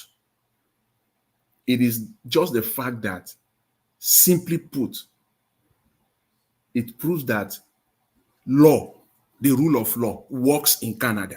In my own adopted country, Canada, there is rule of law. Law works. And Nigeria is taking advantage of that. Nigeria loves to take advantage of places where their law works. Our own law in Nigeria does not work. Can anyone in Nigeria today send a letter to any of the security agencies in Nigeria, be it police, be it SSS, whatever, army, whatever you want to call them, and they will act on it, of this nature? of course, you know it is dead end. Nothing is going to happen. They love to take advantage of places where the law works. It is because the law works in Canada. There is rule of law. That is why Nigeria can, that's why you can quickly write letter. That is why you can quickly showcase it. Even if you don't write letter, even Abike Dabiri of the Diaspora Commission, even if she didn't do anything at all, Nigerians in Canada alone, citizens alone, they are alone will handle it. And as I said yesterday, don't let us be emotional about it or desperate or take it too far. This is a place where there is rule of law. They are not going to take our citizenship because of this, period. There is rule of law. This is not like somebody, even people who committed terrorism, who joined ISIS, Canadians, we have them, British, Americans, who went to Syria and joined ISIS. They still came back. They're still fighting their citizenship in the court of law. So for this one, it's not about citizenship. Yes, she's going to be confronted. Yes, I said it yesterday that she's going to lose her job. Take that to the bank. And someone who lives in this country also, I think Madam Rita alluded to that. Yes, she's going to lose her job. In this country that I live, this is my adopted country, she's going to lose her job. Yes. She's going to be questioned. At the end of the day, what Nigeria is looking for, that Nigeria cannot even do in Nigeria. Panelists have alluded to people in Nigeria. They've called names of people that have done even worse. They didn't do anything in Nigeria, but they are calling another country. I'm not saying what the lady did is okay. I'm not validating or anything. No. But I'm on Nigeria on this one. Law doesn't work in Nigeria. It's a lawless country. But they can quick. They are asking Finland to extradite Simon Ekpa for them. How? You think they don't have rule of law there? Okay. Kyari, when United States asked Nigeria to extradite Kyari, where is the case today? What did Nigeria do? Did they even attempt to it at all? Talk less of even processing it to a point where they will even, did they even touch the case at all? But they can quickly write to another country to extradite. They can quickly ask another country. They are so shameless. I'm not proud of that nation. It is a country, Canada will take it. They will just take it at the face value. Police will do their job here. Guarantee. They will do their job. It's not what is if it is Nigeria now, they will be threatening people with SSS. What as you think Canada will now go and carry the Canadian Intelligence Agency to go and do this one? What have they got to do with it? It is the police. It will even go to the headquarters of the police. The local police alone in Brampton, Ontario, they will handle it. They will finish it. If it is Nigeria now, it is SSS. What has SSS got to do with this? And Mr. Elvis, thank you for that brilliant journalistic work. When you presented it, you mash it up with Asari Dokubo video. That's what Arai should have done today. For them to show it, they should also, that's journalism. If people don't know, that's just the layman definition of journalism, balancing. Quickly, you presented the video of Asari Dokubo. If Nigeria is asking the Canadian government to act, they have the guts and the audacity to write to the Canadian High Commission in Nigeria, and they have not done anything with Asari Dokubo, then they have a problem, a serious one for that matter. Because I don't see anything different from what Asari Dokubo, the statement and what the lady said. And that's what you want other countries to do is striving. What you want other countries to do is striving in your own country, as in thriving. People are doing it lawlessly, effortlessly. They are doing it, and you do nothing about it. And before you say jack, within 24 hours, just see the response. So It's so sad, very bad, very sad. But on Nigeria, this just exposed Nigeria. So it just exposed Nigeria for of what the country is all about. A very lawless country. And then I'll leave that and then come to this issue of Abure. When this issue of Mr. Elvis, you talked about, see Abure, Mr. Abure, you need to get this very straight. Just get it straight. It's very simple. It is the people that made up a political party. You as a person, you are not the party. You are only a member with one voting right in that party. The convention, the national convention that you organize, does not have the backup and the support of the majority of the people that owns the party, the collective. It's not, they don't have, you don't have that support, you don't have their support. That is the issue on the table. It is not whether you wrote to INEC, you give INEC 6 months notice or 4 months notice of that shenanigan convention that you had. No, that's not the issue. The issue is that within the party, the collective, the people that owns the party, they are saying that that convention is not their convention. And if you are not an autocrat, you will listen to the people. Period. Yes, you have become a terror. If everybody needs to go and watch that thing and just watch that thing fully. This man has become a terror. For lack of time, I think on the platform, they just showed about maybe 10 minutes. Listen, watch it all. Look at his face. Literally bragging. I mean, bragging. With his face, all his eyes fully open, bragging that he will deal with anybody. He has become a terror. A terror, you are asking a terror to conduct an audit. With respect to the audit, I've said it here when the issue came up. What is difficult there to know? Once you have all the information, to make an informed decision, to analyze it. There is no audit going on, period and simple. There's no audit. How difficult is that for people to grasp and understand? There is no audit anywhere. Mr. Obi made that statement with the hope that is dealing with a normal man. That is dealing with a normal man, Abure, that he will go back to Abure and Abure will cooperate for the audit to go. But Mr. Obi eventually find out that he's not a normal man. You cannot have an audit without the cooperation of the person himself. That is why in any normal organization, they will put the person in charge, either to go on leave.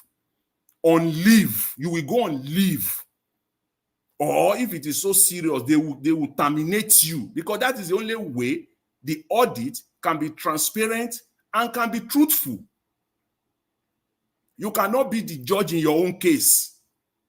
The auditors will ask for document. Mr. Abure will hold on to it. He will not release it. And what can the auditor do? Nothing. So Mr. Obi's hands are tied here. So Mr. Obi made that, as at the time Mr. Obi made that statement, he was not in agreement with Abure that audit will be done. It was after. And then Mr. Obi realized that, well, the audit can't be done. Are they going to do audit in a vacuum? Is it not Abure that will submit all the financials? It is not just only financials. It goes more than that.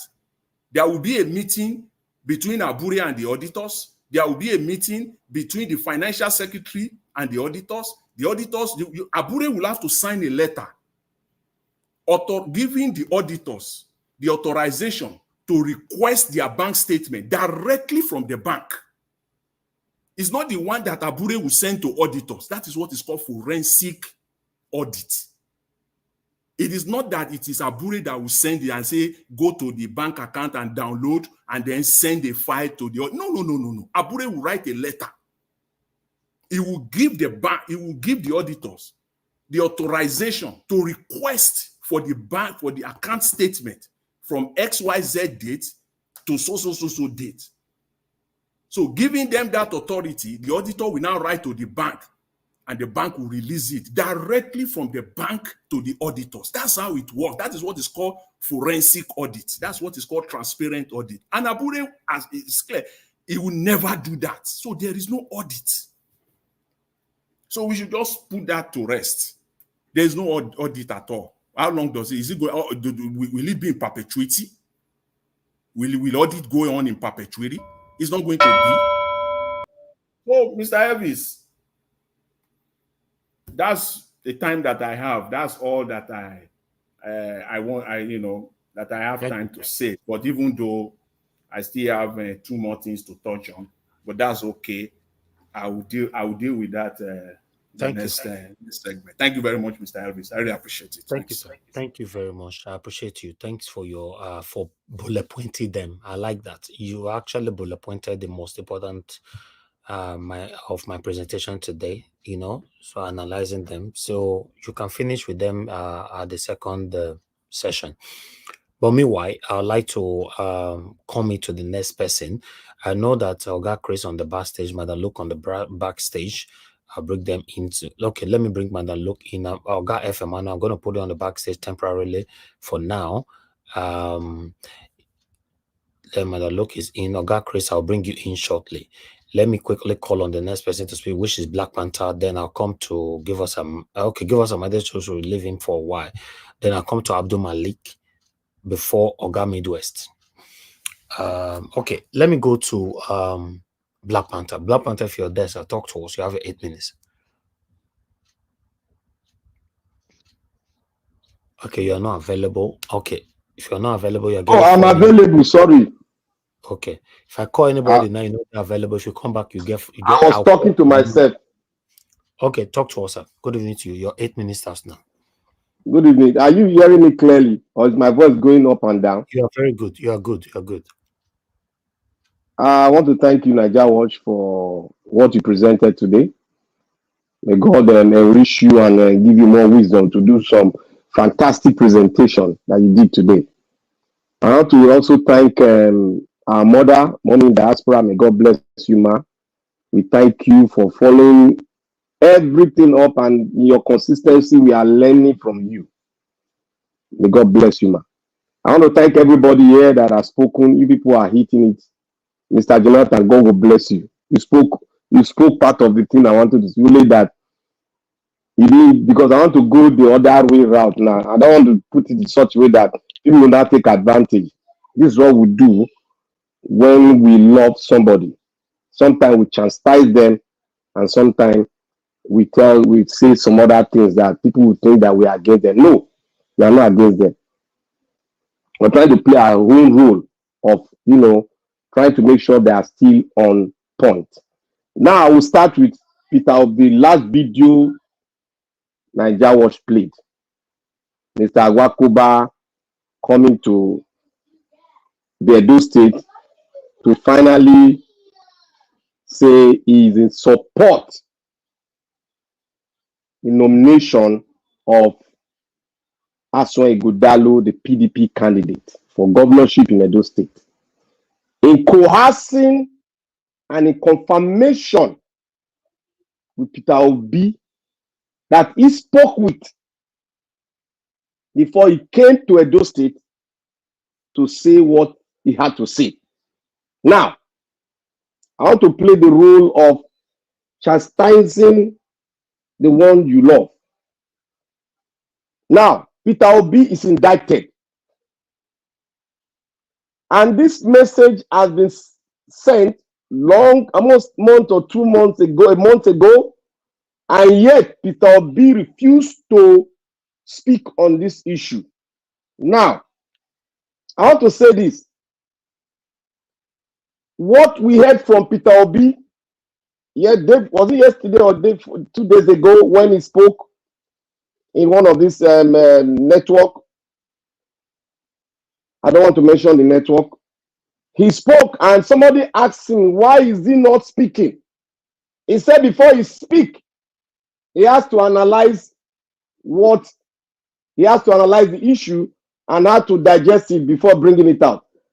Sir, with due respect, in political situation. You don't take 2 months to analyze an issue. You don't even take sometimes an issue just 24 hours. You have to bring it out and separate yourself from what is going to be a burden. Change the mindset of your people that are not very strong, supporting you in what you are doing. We have to speak the truth. We have to fire when the time is due for us to fire some issues out. Now, you have refused to speak concerning our Bakoba word that he said he coerced with you. He coerced with you. And he said, you don't know the president, the NBA president, who is the Labour Party, Mr. Akpata, for the governorship position of Edo State. And one of your spokesmen came to Edo State adopting a PDP person instead of your party person. That is an aberration. And because you refuse to come up to speak, that means you are in support of it. And I'm not in support of it, sir. You are breaking the rank and file of your party. You are bringing a big damage to your party. And that will not all go well with you when you come forth to speak. Because that is this one that you've spoken with, Abago has spoken with you, is part of your record that they will use in judging you. You cannot be a member of a party and tell your subordinate, your spokesperson, that you don't know the member of your party is contesting, even if you know, and you said something like that. Is it not mandatory for you to come out to correct the issue? Because sometimes things can be spoken, but not be relative to politics. Now you have not come outside. I am very, very, very angry, and I hope you come out to speak, because I'm going to put it part of your record. I'm going to put it part of the record, and that is what people might use in judging you too. Because you are aiding and abetting something that is not good in politics. That aside, I want to speak concerning the lady that was saying some kind of things that stay in Canada. Is an Igbo, I guess she's from he said from the East. And when I went through what she said, man, it blew my mind and I was so angry. But I didn't get myself angry because I have to go back and, look at the Nigerian space and look at the genesis of this issue. I totally disagree with the woman. I condemn her action. And I will say she should go back and retrieve her word. And I trust the Canadian government. They will, if this is presented to them, they will deal with it very speedily. That is the trust, because they follow the rule of law. And I thank God she's in a place where the rule of law is followed and she got to submit to it. Whether she spoke it, they got to investigate her and give us the true what they found, the finding of the investigation. I'll leave that aside. Now, I want to say here that the genesis of this issue lies in the hands of every Nigerian. Lies in the hands of every Nigerian. Madam Rita said one thing. He said we should not be tribal blind. In as much as we are not, we should not bring our dirty tribal nonsensical thing into the space of looking for a greater country, Nigeria.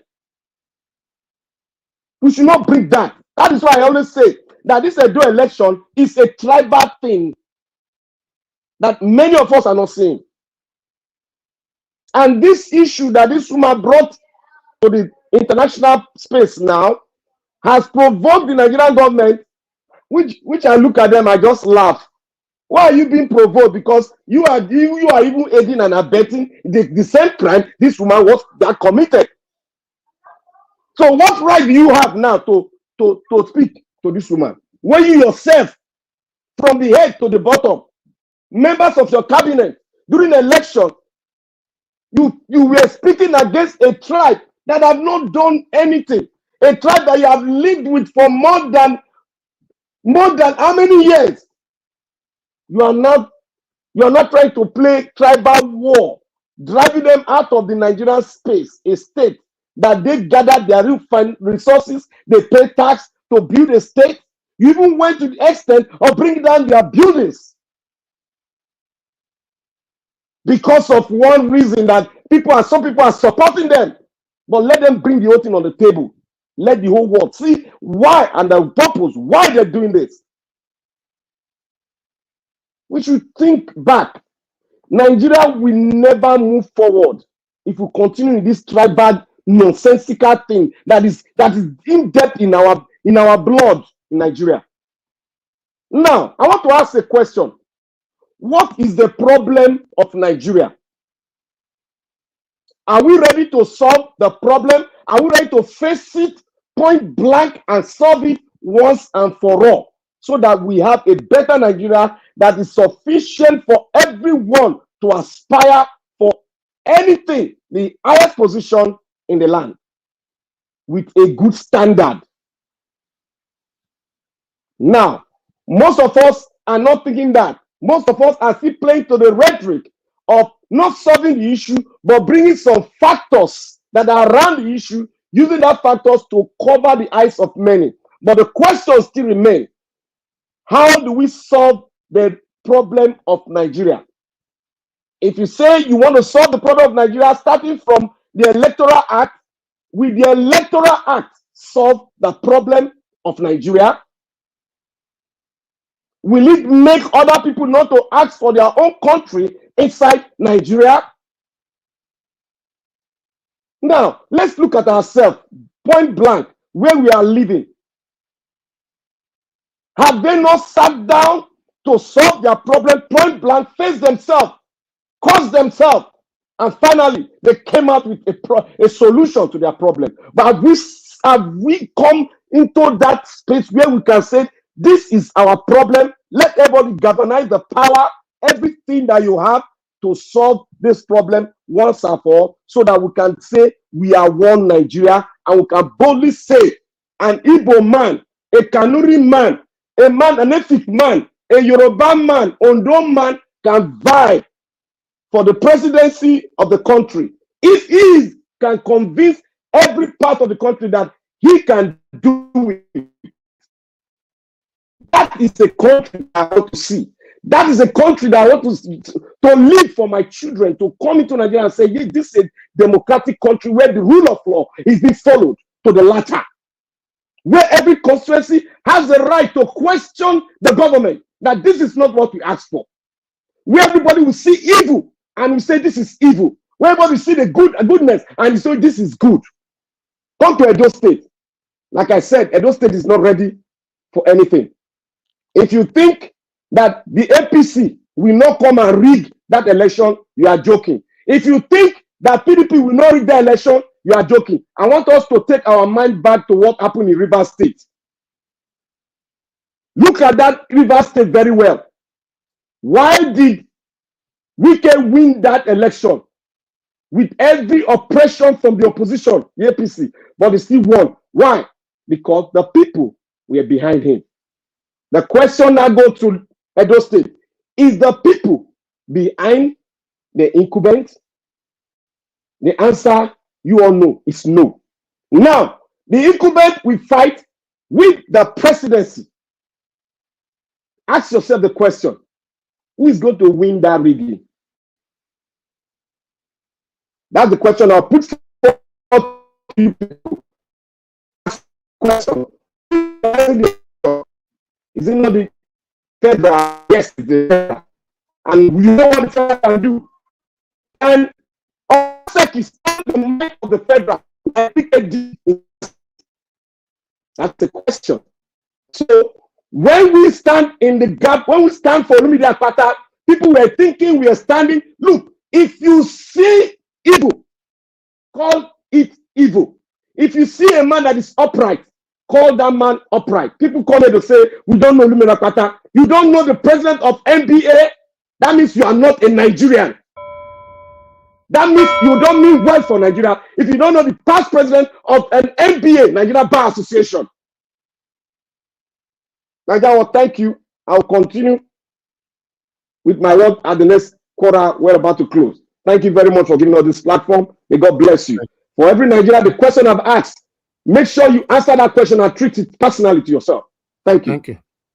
Thank you, my brother. I appreciate you. Thank you so much. Because of time, a lot of people have been waiting. Let's go to Abdul Malik. After Abdul Malik, please get yourself ready to Nigeria. You're going to be the next. Abdul Malik, sir, it's good to have you on the show. Good evening to you. Please talk to us, sir. Yeah, greeting, Mr. Nigeria Watch. Greeting everyone in the panel. Greeting Nigerian. This woman in Canada that talk about Igbo and Yoruba about bigotry. What he said is not it's unacceptable. But there is something I want to say about Nigeria government. Now the right Canadian government quickly. Okay, that is fine. It's good. There is people in Lagos. Most every time they say the same thing like what that woman said. Even the video you show Asari Tokubo. And those people, they are residing in Nigeria. What did they do those people? What is the offense? What is Nigeria people did about those people? Asari is there. And those people in Lagos, most 3 months, every 3 months or 4 months, they repeat the same thing. There is nothing done about that. But this woman now is residing abroad, foreign country, not our country. But look at that, they just quickly write Canadian government. But Asari is there and other people are there. They talk the same thing, the same thing like this woman said. This our government is like they are convinced as any other government in the world. They don't know what they are doing. Yeah, they are playing that play. They are playing. This one really show. Almost Asari said the same thing. And people in Lagos, almost 3 months, 4 months, every 4 months, the same thing repeats itself. You did not do something about that. But this one now reside in a Canadian. Quickly, you write Canadian government to take action. I condemn what the woman said. But what did you do about other people in Nigeria? What they say the same thing. This government are very convinced people as any other government in the world. They don't know what they are doing. They are just there just to loot Nigerian money. That is all what they are after. Nothing else. There is nothing else. Because when you say, if you want to do something right in the country, you need to do something justice, not injustice. Do something at the same, not some part of the country. You do the injustice, while some part is justice. It's very unfair. It's not good. It's not normal. The country can never move forward. Those people, they reside in Nigeria. What do you do about that? They're even the one that comment about Remi Tinubu last time in northern part. There is nothing to do. We have not heard anything about that. They don't know what they are doing. They are just convinced people. For me, they are convinced. They don't know they don't know their work. They are convinced. Yes, they don't know what they are doing. I come for this Edo state. You see PDP and Asue and Obaseki campaign. If you listen to that campaign ground, what they was saying is this. He will do it. He will do it. He will do it. And he will continue for where I stop. Look at what we are facing now today in Nigeria. Tinubu continue for where Buhari stop. Now, what we are seeing today, people are now prefer Buhari to come back rather than Tinubu. If something like that happen in Edo State, everybody will suffer it. And currently now what they are suffering there is worst. But if they continue PDP in that state or APC, it will worsen than this situation currently. They need to drop those two parties in that place. PDP and APC, they are the same people. There is nothing good will come out from those two parties. Continue for where Obaseki stop. On Obaseki, he did not do anything in the state. If you continue for where he stopped, okay, what are you going to do? What is the next thing to do? Rather, you will continue and the state will be going down with the declining. There's nothing again. Let us drop PDP and APC. They are just deceptive type of people. They don't there is no truth in their mouth. They are just deceiving people. There is nothing else they can do. They are just look at what they are used to campaign. You will do road, you will do water, you will fix light. And that is your duty, it's your work to do it.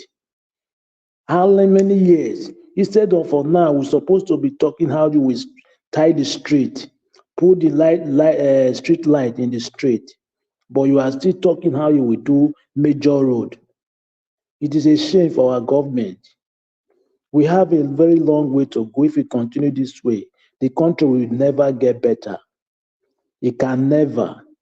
Because the way I see it can never better for now, unless something terrible or dramatically will happen in the country, like somebody that will come to change the narrative, or else there is nothing will change. Because look at the law is not working. This woman in Canada is not. I did not support her, but the same people, other people do the same thing in Nigeria. You cannot go after them. Why? But you just quickly go after this woman. And it's not living in Nigeria. It's easily to go. It's easily to go for those people in Nigeria, living in Nigeria, than that woman living abroad. How can we go? How can we move forward in this way? We can never progress in this way because they are not doing the right thing. They don't. But you say you are governing, you are in democracy, but you don't do something like you are in democracy. You don't practice what you are saying. It's just like hypocrisy. Go after Asare. Go for those people that are saying similar something in Lagos, almost 3 months or for 4 months. Why can't you go after them? In Nigeria, we have very long way to go. It's only we citizens will decide how the country will be fine. Now we are still just like it's just like now. If an election is coming for somewhere, we are hoping that they will rig the election. Why can't we citizens change that narrative so that we stop that rigging, we elect who we want, free and fair? Yeah, let us stop that. But everybody will just hope that they will ring. Why can't we stand? We stop it. Those people, they are few people, they are not many. They are few. Democracy is the majority of the people in the country. But we still hope. I don't really understand. We have very long way to go, unless we plan everything well, accurately. If not so, there is nothing will work. It will not work. Because the way they are governed is not right. When you born a twins, the same mother, the same father. If you go to market to buy something for audio, if you don't have money for buy for the two, don't buy. Because if you buy for one, probably you don't want the house to be settled. Yeah, that is it. That is the reason why we don't have peace in the country. Because they don't govern the country the way they're supposed to govern it. We have 30 major tribes in the country, Hausa, Yoruba. But look at the way they are treating Igbo people. It's not right, it's not good. Those are the 3 major tribe language that is in internet. You can find in internet. But the way they are treating them is not normal something. Thank you, Mr. Nigeria Watch. My brother, thank you very much, Abdul Malik. Yesterday, you were calling my attention to bring you to the panel. I not question him. At the time where I tell you don't come out for the panel already, but we're still here, but you don't already come out. Sometimes when I put it on the Yeah, back, thank you. Thank you, Naija War. Sorry, yeah, I understand. I don't know the way, the time I press quit. That's why I don't see. I want to say something. There is something when Jonathan said, and it's right. He said that every Nigerian, anywhere you are, you want to be leader. And to be leader is not by force. There is some people there is some people is their wish, just the way they are capable and they are respectable to not to be a leader. It's not everybody cannot be leader. Thank you very much. Thank you. Thank you very much, sir. Thank you. God bless you. What I wanted to say that anybody that I put on the backstage is not because I have anything against anybody. I need to put somebody on the backstage once you've given your submission so that others on the backstage that have not said anything can come in. So always understand when I do that. You know, I appreciate every one of you. Currently now we have 2 people on the backstage. Mama Aisha is on the backstage. Oga F. Emmanuel is on the backstage. Just for me to bring Mother Luke in and 2 Niger. You know, so that's how it works. Please understand with us. Okay, let me come to 2 Niger. 2 Niger, it's good to have you on the show. Good evening to you, sir. Can you hear me? Okay, 2 Niger is not there. Later now you go comment. I want to say so. Elvis, sorry, Naija, you just cross me. I don't understand you take put me for the place. And now because you come out, you come back. So once you come out, you come back, you lose your spot. You not see where you did for now. You be the last for the panel. No, your network they fade, they put you for back. See where you did. Look your screen. You're just saying that you be last for there. Like that's how it works here. But go ahead now. You can talk to. You see now. You just come out. You come back now. You just come out 1 second. Now you came back. So whenever you leave like that, you lose your spot. But talk to us, Midwest people. Thank you, sir. Good evening to you. You just give me time and to talk. I greet the whole house. I greet everybody. The thing is, few things where I want to say is about what is going on in our country, because that woman made statement. Now you see everybody is condemning her statement. The truth of the matter.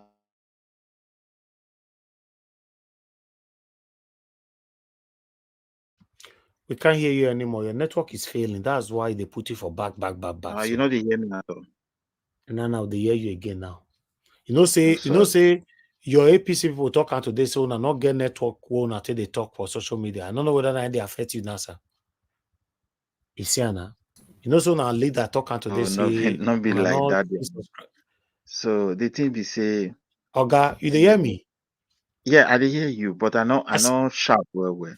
So I say now leader talk out today, so now not get money to subscribe for DSTV and GoTV. Maybe a lot of people not really get. Some get. Okay. Talk to us. So some people get some. Shana, your network is failing.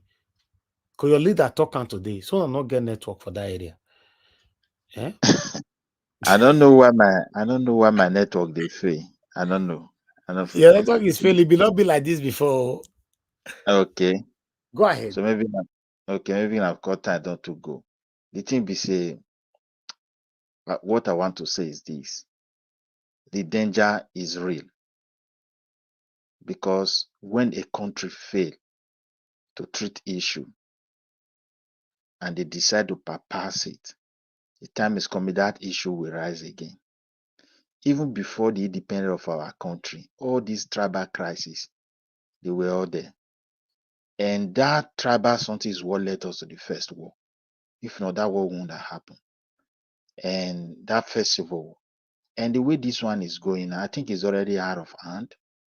We just have to be very vigilant, particularly we as an Edo people, because since that war, the area we occupy or area where we live is made up of different ethnic nationality, but there is a kind of connection among the people.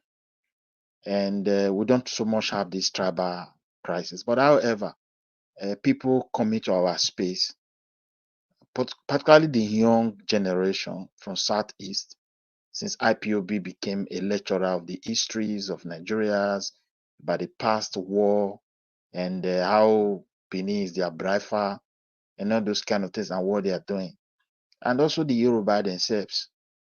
They also, and the Igbos, these are foundational problems. They have it. The answers, they have it. But it's very unfortunate. That's why our level of exposure, we are now in this kind of situation. So our people, Edo particularly, and people who believe in peace, use peace to prepare for crisis. Because don't think when you have peace, it will just be peace. People coming to our space, some are loaded with hatred. And there are those who are not from our place who claim that they are from there, they know the place, and they want to say all sort of negative things about whom we are, our identity is becoming rampant. It's just because that we were quiet for so long. And that's why people are pretending as if it's just an issue of today. It's not today at all.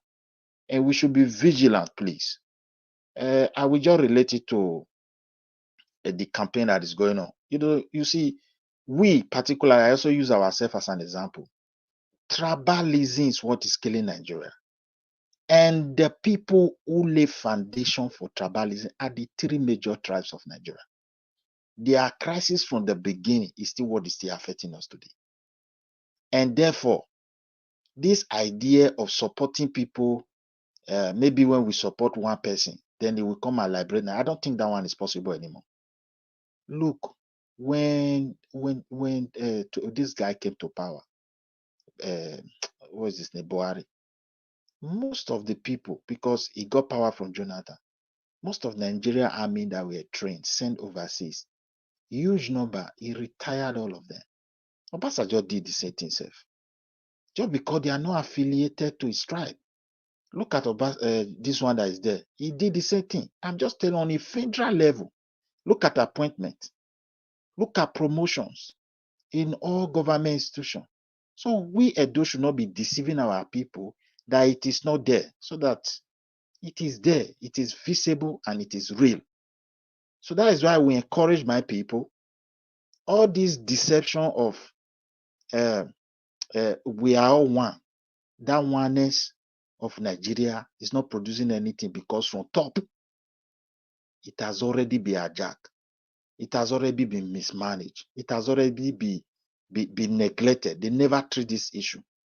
So let us also relate this moment to a moment where we have to rescue our land. For the past 8 years, thank God we never had a crisis that is, so big. Having Obaseki there is like having a foreigner. He doesn't even know the people, don't know anything. He's not even willing to protect the people.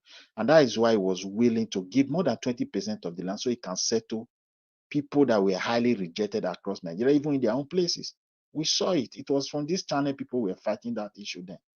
Now look at Asue Ighodalo. Asue Ighodalo is not connected to the people. We don't need those kind of people at this moment. However, here you have Akpata Olumide and Okpeboro. The party, Labour Party, don't even have what it takes to win the election as far as Edo State is concerned. And those people who are, coming here to come and be pointing accusing figure of ringing. I don't know where they are getting that kind of something from. But the truth of the matter is this: it depends on the structure that is organized. Edo people will always resist their vote. They have been doing it. APC have chances to win the election because the current governor has made a mistake. The remaining guys within don't even know the terrain of the place. So I don't see them winning. And Akpakomiza that they are criticizing is not fit. And when you ask Labour people, the only thing they will just was PDP people, supporters, they will tell you, oh, they can speak English. And that's why I don't understand what they mean by that. They don't even have dream, they don't have vision, they don't have anything apart from deception. I've never seen such a people in my life. Now, Akpakomiza that you are talking about criticizing has demonstrated practical love for his people. And that's why they send it to Senate. So they know he has been working for them. He has been in their midst in a time of crisis. We talk of insecurity here and there in Edo State. When these things was rampant, he stand with his people. The people in Senate and everywhere and democratic position of our land, they were all moved. So that is why they love him. And when it comes to people talking about philanthropists, this and that, he has been supporting his people. He may not be charismatic in terms of talking, but when you see you need someone, he has been there. And this is what Nigeria lacks today. People who are not willing to solve problems. They have been deceiving us with their academic positions. Only God knows whether we have a country. A single company is dragging the whole. Mr. Midwest. Wait, let me round up. A single company is dragging the entire Nigeria today. They're seizing our airline, abusing our president, abusing this is just a company. What of the one that your government signed, professors signed with the sovereignty? With a high level of Nigeria exposure, how many people talking about this critical issue? Because Chinese of this generation turn blind eyes, another one is not coming to ask for their money? Well, please, Edo people, be wise. A lot is going on in Nigeria. Hatred is real, tribalism is real. Protect your own now. And this is the time. The first civil war, the first gun of war, now our land, they can't shoot them. Only people want to bypass history and they don't want to be honest about it. So the way Nigeria hate themselves, Edo people should start seeing it as real and as a threat. Let nobody be convincing you. The government has failed. If they go and arrest the woman, doesn't solve any problem. If they want to solve this problem, they should be honest that this problem is really here. How can we solve it? When you go to countries that are succeeding across the globe, they have region, they have province, and those regions and provinces, they are not of the same size. Some are small, some are big, but they enjoy the same autonomous right. And it is that foundation that enables them to build that unity you are talking about. And those who are here criticizing Edo election is tribal. What do you mean by tribal? Our ancestors who put their heads together, they reasoned deeply before they said that thing, that look, let us rotate this power. If that power has never been rotated, we will hate ourselves. Nigeria will even be better than us. Because the reason is very clear. There is no place in the world where the governor office was created, even in a developing country, to handle money. Not to talk of adding immunity to it. So, with the way Nigeria is structured, we just pray for the good guys to paraventure one day to come out and say, yes, we have problem. So that's just my take care. But Edo people, please, the threat is real. Let nobody be deceiving you.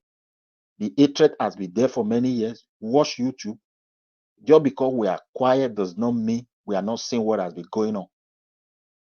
I'm just telling you the truth. So this deception should start. It should stop.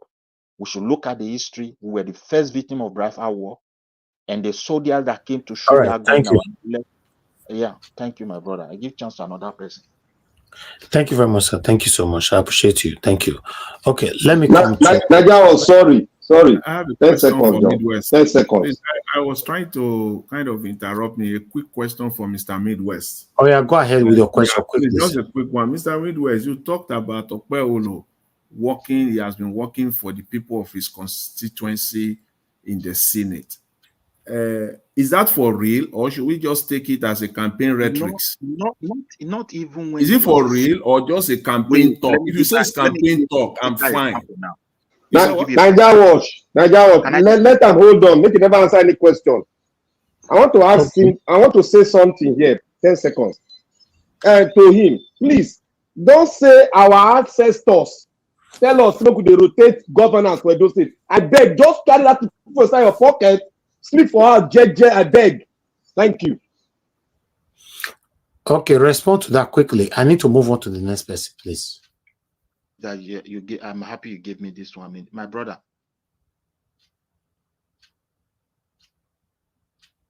Go ahead now. We can't hear you. It puts a large amount of money there and motivate the people. Please, even if it is small security outfit, it was a kind of a I don't know, a boost or maybe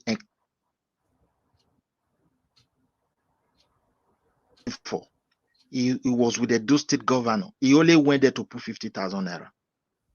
So where is the so-called what is it called? that human feeling and that love. He has been helping it. That is why he was able to, Okay. defeat a sitting senator. Like this, Okay. my brother who said Midwest people. When Midwest region was created, Edo and Delta, why they are still rotating it, they Okay, thank discuss. you. Thank you, sir. Thank you. We need to move on, please. A lot of people on the backstage, and I have a lot of people today, and we're already almost 5 hours, Okay, to Niger, I'm calling you for the 5th time. Are you there? Yes, I'm here. Okay, thank you. Thank you for joining us today. Good evening to you, sir. Talk to us. You have your 8 minutes. Yeah, greetings, Nigeria Watch. Thank you for having me. It's been a while. Greetings to everyone on the panel and to the chat and especially to the viewers. Yeah, there are divisions in Nigeria that we see. However, there are a lot of other areas where we cooperate. And if you look at it in a bigger scheme of things, I think Nigerians are far more united than we like to think. It's just that some of our leaders are not, they are always found wanting when they are needed. I don't know why they do what they do sometimes. I just wonder whether this leadership that we have, they just hate their own people. I don't understand it. You have a situation whereby during the election, you were seeing people in Lagos attacking Southeasterners, and you see Nigerian leadership was quiet. Very, very interesting how they remain that way. That is just nasty behavior. And because you would think all of them will hold hands and say, no, this is not what we're about. We cannot be telling each other like this. We have to conduct the election in a civil manner. But no, they will let it fester. And the Nigerian people are like fatherless and leaderless people. They do that to the people all the time. And this is why I take the point somebody made earlier on that I don't understand why P2B is not condemning what that lady made. Because a statesman doesn't care where the comment comes from. You condemn something that is negative, that affects the state and the stability of the state.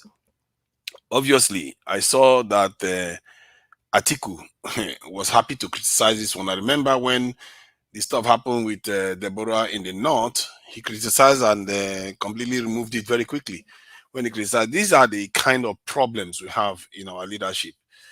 We have some of the most, I don't know how to describe them, what they think our people are. I don't understand it. How is it that you can hear something so negative and you keep quiet and you pretend as if you don't know? And you are sitting in that position. If you don't want to do the job, get out of the way. Let people that know how to lead actually take over. Because all they seem to care about is their own pocket and their own interests. And the interest, I don't even understand what kind of interest that is, because the people's interest should be your interest, because it interests your pocket too. When Nigeria is doing badly, Dangote has fallen to the second richest man in Nigeria right now, and in Africa, while the South African has overtaken him, because it affects the fate of Nigeria affects everyone else. I beg to Nigeria, who will be the first richest man for Nigeria? I beg. Dangote is the first richest man in Nigeria, but He's he's now falling second. second. He's second he's still second in Nigeria. I thought he was first in Nigeria. He was first in Africa. So who is but this now first for Nigeria? I beg me could know his name. Is Dangote. Dangote is the first in Nigeria still. But okay, not not the first. He's the richest man in Nigeria. Don't say the first richest man. You are not making a good statement there. No. Black Panther. Now do not know what you they talk. We understand him. He means the richest. Please. Yes. You must not say it how you want it. That's why I'm asking him that who is this first. I thought he was saying that he's not the second richest man now. So he's still the first, right? In Nigeria, but in Africa, he was the first in Africa, but the South African has overtaken him because a lot of businesses lost this in profits because of this crazy government that decided that they were going to sabotage the Nigerian economy.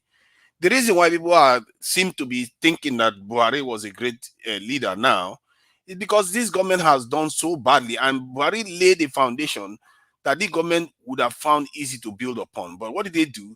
They sabotaged the Nigerian economy. They broke. Can you imagine an economy that was about $500 billion in 1 year? You reduce it to around 200 and something billion. That is how damaging what this government did. I don't understand how anybody with a clean, this is straight face would excuse this government for what they've done. But they get away with it somehow because the media, they just complain like people that don't know what they are complaining about. Because what this government did was sabotage. All they needed to do was remove subsidy and promote Nigeria's petrol crude oil processing, which Dangote was going to do, which they promised us that they were going to get the refineries on. But no, they don't want to do it. This stuff really annoys me to no end. I cannot understand. I've said this before. These guys are just there to sabotage us. They pretend as if they are trying to lead us, but they listen to foreigners and they sabotage our nation over and over again. There is no reason why the country is suffering like this. Now Nigeria is even appearing in the world. They are talking about people are starving in the north, that they need help from UN to come. This Nigeria has never been known as a food problem nation in the world before. That is the craziness that these kind of leaders that we have done to our nation. And when I say that all these things are tied to our security and our ability not to have our own vision for ourselves, it's because these leaders listen to foreigners. They listen to them. They can't rule us on our own behalf. Why do you think this president did what he did? Went and floated the currency and damaged our economy heavily. That look, inflation is around 30-something%. I've been saying this. If you expect this leader to govern for you, they're not going to govern for you. If this nation remains weak, this country is not going to go anywhere. That insecurity where they are killing chiefs and all the rest of it, tomorrow is going to be worse.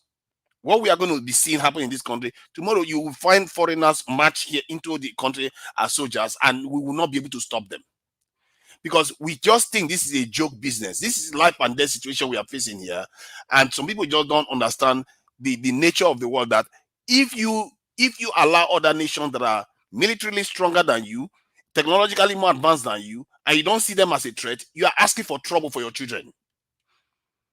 And we have been living like that for a very long time. I've been warning about this, and we think we are going to get out of it. We are not going to get out of it. These people are going to keep sabotaging our economy over and over again because they don't have a choice. If you look at what Aisha Yusuf was talking about today, as laudable as what she's saying, if somebody threatens a child, if somebody threatens a grandmother, like the way they threatened Konjo Wela, is she not going to turn?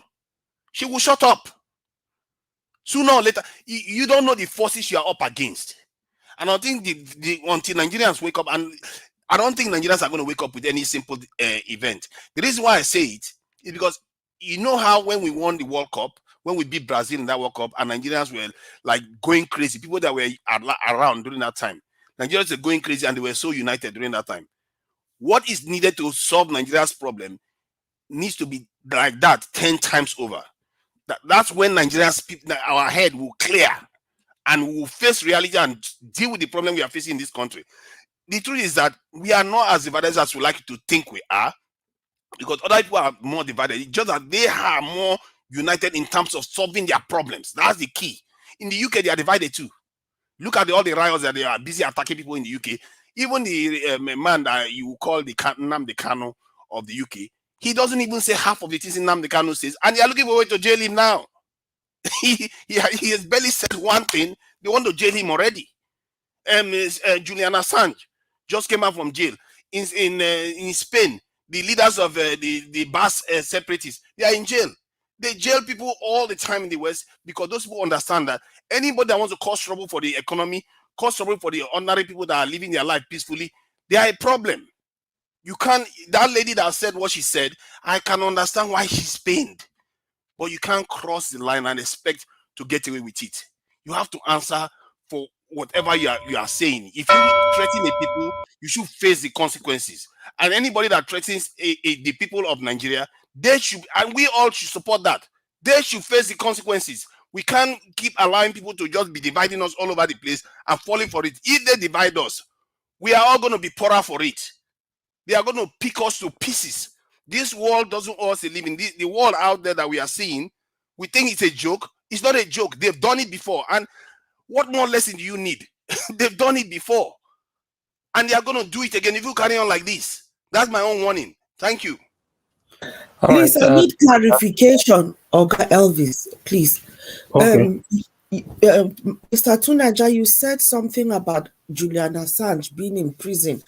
In the context you are putting it, it came across as if you are saying he was a menace, he was causing problems for society. Is that what you're trying to say? They perceived this as a threat to the stability of their societies, and they went after him for years. No. So, that is, as far as I'm concerned, that is them shutting him up. He was exercising his right to speech, to his being a journalist, and they didn't like the fact that he was telling the truth, putting the truth out there. They shut him up. But that's what the same thing to Naja is saying. Say they considered him as a threat. It doesn't mean the guy was a threat. I get it, but the way it is coming across, it is like he's done something bad. No, he didn't say that. He said they considered him. He was revealing a lot of secrets that they didn't want to come out. These are state secrets that he was revealing, and they don't like it, and they went after him. My point is that if they perceive you as a threat to the state, don't make the mistake of thinking this because this is a democracy. They will come after you. Whether it's mod, whether it's true or whether it's false, they will come for you, and they will take you. Not just in one country, everywhere. Once you have been considered as a threat to any country, you'll be picked up. That's why I tell people all the time, when you speak, listen to yourself. Some people just talk, because they verse, they talk anyhow, But there's can I speak? But the difference that we're missing, I thank Madam Busy Brain for bringing it out. Yes, it's the same. It kind of looked the same, but the difference there is the application of the rule of law in these countries. So with Nigeria, it's day and night different. So Assange, Julian Assange was there, but the rule of law was applied each and every time. So that's the difference there. Thank you. Quickly. When you talk about Assange, if we got to switch track and put Dangote in Western world, Dangote should be in prison by now. And secondly, if you want to speak to the Nigerian people or the black race, don't ever threaten the black race that somebody is coming out there to take over their land and take over them. Don't say that in public face, please. I beg you. Why? But that is what is happening now. It's already not happening to ourselves. We are dealing with ourselves. Nobody's going to take over your land. We are dealing with ourselves. Listen. This is, I think. Why are people talking like this? Mr. Black Panther, it's deviating, but I think the truth, but you cannot take it away from that is the truth. That is what is happening. Madam, that is not the truth. They want to put threats in your mind that somebody is coming to take over. Madam, hold on. The only way to divide the people is to put threats in their mind. That is one effective way to divide the people. To put threats in their mind that somebody is coming to take over your land. Who's taking over your land? Is to unite the people that we are not united. We are not united. But the only way to unite the people is to tell them that to let them know that there is a threat, and the threat is real. It's not the threat is because we are not united. That's why the threat is coming from us. Okay, can I move on, please? Yeah. Please quickly say that, Madam Busy Brains, quickly. Yeah. So what I was trying to say is, I get it. So the people that are your leaders, they are leaders by proxy. Your Tinubu has to go to France to get his orders. So the truth of it is, our leaders have been captured by the outsiders. So yes, I get it. We have to acknowledge that, but we, the people, need to exercise our will to fight it, because we are facing an existential threat. Our existence in this world is being threatened. Thank you. That is just a simple truth. Thank you, everybody. Thank you. Mother Luke, please talk to us. Good evening to you, ma. Who is that? Give us a money. No. After Mother Luke, I'll come to you, please. Okay. Mother Luke, please talk to us, man. Good evening to you once again. You have your 8 minutes. Commander Luke is not available. Oga Chris, it's not, who said I'm not available now? It takes time to be pressing the buttons from. It takes time to go and press the button from mute to. It takes time. You say who said I'm not available? Okay, go ahead. You're not available now. Roma said it, but you're not available. Please, I'm available. Hello. Mommy Diaspora, I greet you. Oga Elvis, I greet you. My co-panelists, commentators, except some of them, dear, minus you, and the viewers at large and the callers. Mr. Elvis, I have to thank you. You know, the thing that brings me here, you have we might not always agree, but you have a special appeal. And let me quote my darling Asian people. And by that, I mean that maturity, you know, that maturity that you have to handle people is what is appealing to me. It doesn't mean you don't lose your cool sometimes. It doesn't mean you don't get mad, but you have that maturity that you use to handle people and bring things down. And that is the role of a good leader, which I'm not aspiring to be, by the way, but I have to give it to you. And I do thank you. Now, I would implore you, you see those miscreants you have in your comment section. I just want to say, I don't know what the rules are here, but if somebody doesn't address you, you have no reason to be addressing somebody and be using somebody's name to brush your teeth. It's my prerogative to act like a mad woman or disgrace myself. Like I said, I've accomplished much for myself, and I don't owe nobody any explanation how I choose to rule my life, live my life, or how I choose to present myself. As long as I can sleep well at night and I don't catch any of your asses in front of my porch, that's all I care about.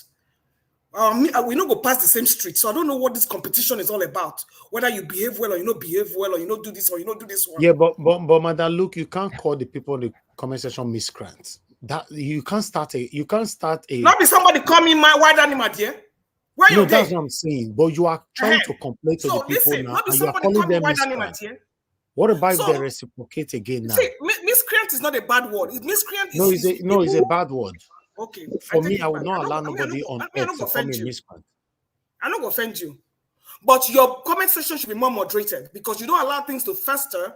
People like Tony DPT and Madam Busy Brains have said this many times. This man will never come on the forum to air his views. He will only give you some illiterate WhatsApp chats. That's why I left that place. When I saw people like that there, I knew that that was not the place I was ever going to be. This man will come on the comment section and be throwing jabs. It's not your business whether I can't speak the Edo. I don't even want to speak the damn language. When they're talking, you speak like you're fighting. What use is it to me? Is it giving me $1? Sorry, I'm a Nigerian. I have Yoruba, I have Igbo brother, I don't have to speak. But Madam Lu, why are you speaking like this about your own place? Why? No, because that man pissed me off that I'm claiming Edo and I can't speak Edo. No, you started this first by saying that the people from your state are uneducated. And they are responded. They are angry. Which people that you are not educated? Your own people. Which people are not educated?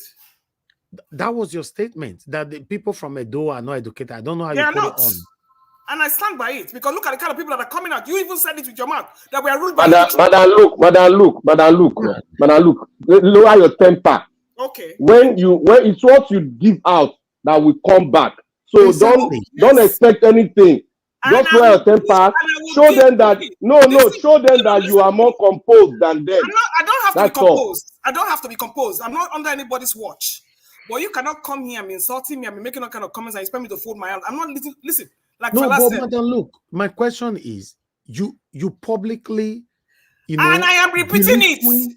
Don't say this full of illiterates. I am repeating it. And okay, and you expect these people to be clapping for you, right?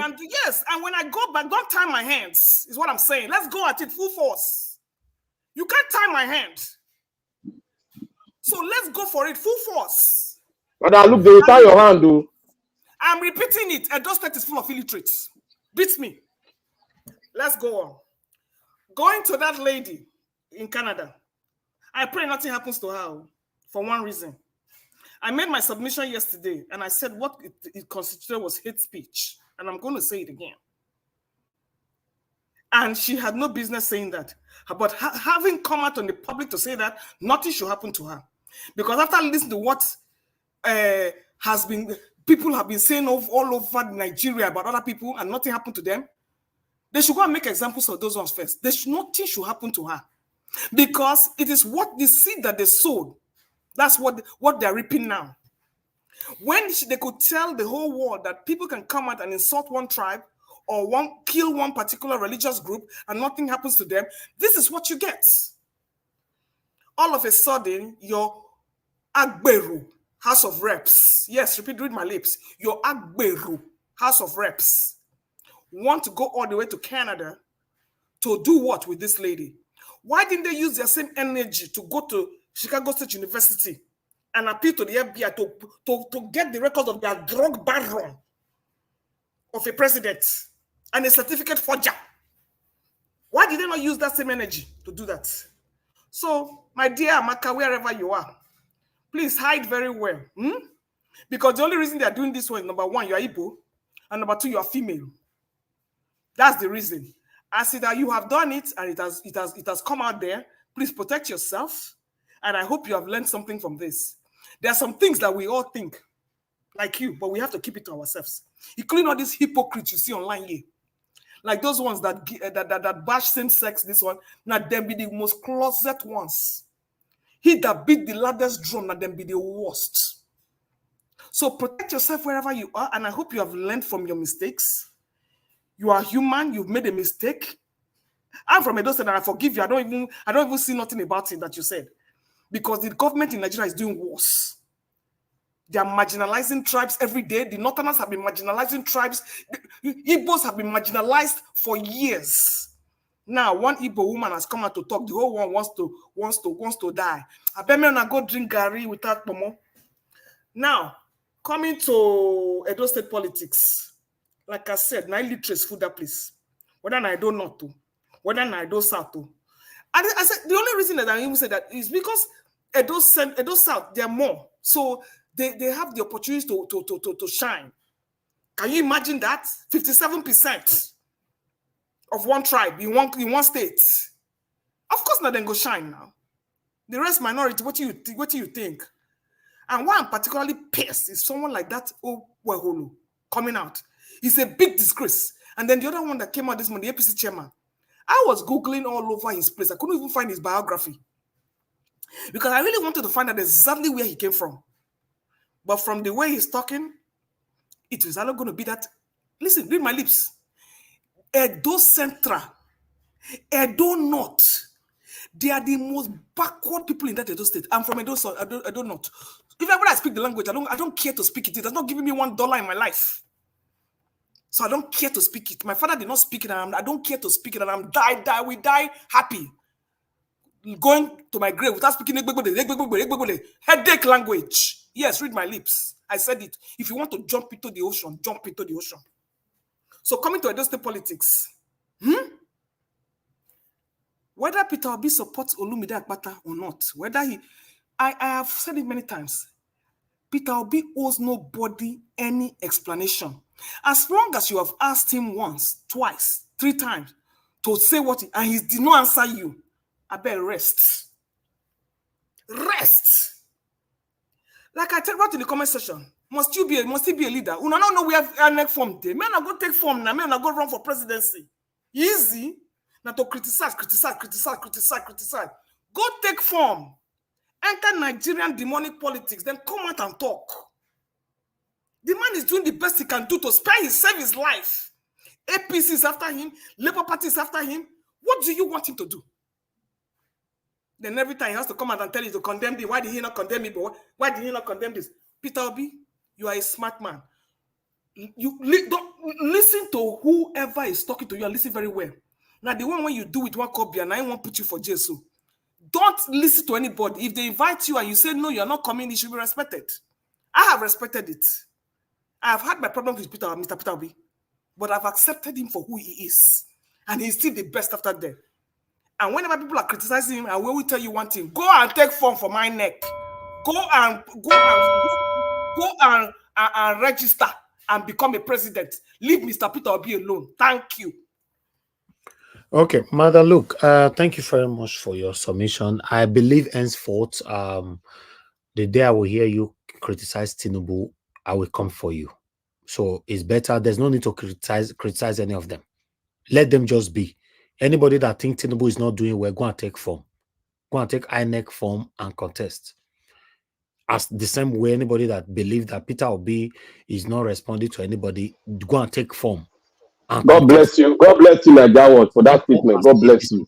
Because for me, I cannot be on this platform and be biased and be showing, going one-sided. I wasn't brought up like that. I've said this so many times. When it comes to Peter Obi, many of you are angry. We shouldn't call him. Wakobea, that is very, very extremely close to him. Wakobea confirmed in the past that Peter Obi take him to his bedroom and they discuss. He was telling the world how humble Peter Obi is. So that means Peter Obi to take somebody to his room, to his kitchen, or to his house. It means that this person knows this person. And he called out Peter Obi, and Peter Obi did not respond. I say, make it not respond, say, so please. In fact, the one that they push me, they go, so very soon, I'm not going to allow anybody to criticize Tinubu for this place, or Atiku, or anybody, because many of us are biased. I've said this so many times. We are just so biased. That Nigeria that we are fighting for, many people are just listening to Madam Luke that is saying his own place where he came from, where she came from. They are speaking just listen to that language. Yes, I it said shows it. that someone like, please, no, don't interrupt me, please. I'm speaking. Nobody interjected you or interrupted you. You know, just imagine someone like that is not fighting for a better Nigeria. Because where she's living right now, she finds comfort and she's very, very happy there.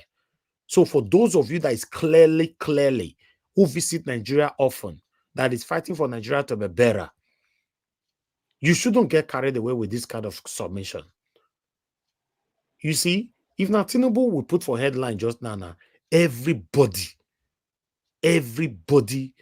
will be very, very happy to criticize Tinubu. Madalu cannot continue to be speaking anyhow or how she likes and believe that she can just get away with it. You cannot continue just be speaking anyhow, saying that the people from Edo State, they are illiterate. Who is in Edo State that you are better than Madam Luke? Are you better than anybody in Edo State? Naija Wash. Madam Luke is not from Edo State. I've been saying it for a long time. She's not from there. Let me finish with this. Who are you better than in Edo State? Include the people that live in the poorest village in Edo State. Are you better than them? Do you think that living in America makes you the better person than anybody? Don't call out Peter Obi, but you can call out Tinubu. This hypocrisy, I can't take. Thank you, Madam Irish Fan. I can see already. This hypocrisy, very soon, I go to throw people out from here. Go to your living room and judge anybody in your living room. I've told you guys before on this platform.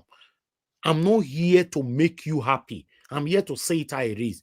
During the time of me saying it how it is, if it makes you happy, glory be to God. If it doesn't make you happy, also glory be to God. But for anybody to change me to conform to your satanic submission or satanic stand, I'm not part of it. Those of you that are fighting for Nigeria to destroy, I'm not part of it.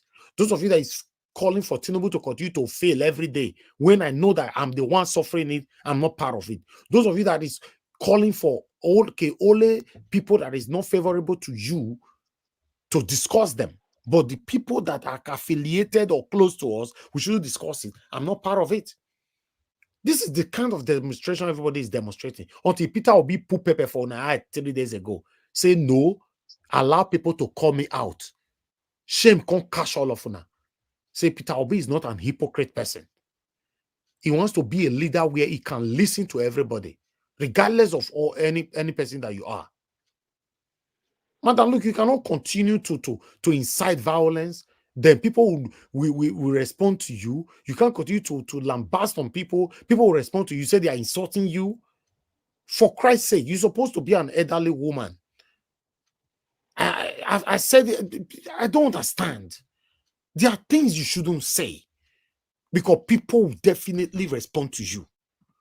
Oh, you want, after you finish saying all this inconsequential statement, then I will not go and put padlock on the people on the comment section not to respond to you. Are they not the same human being as you?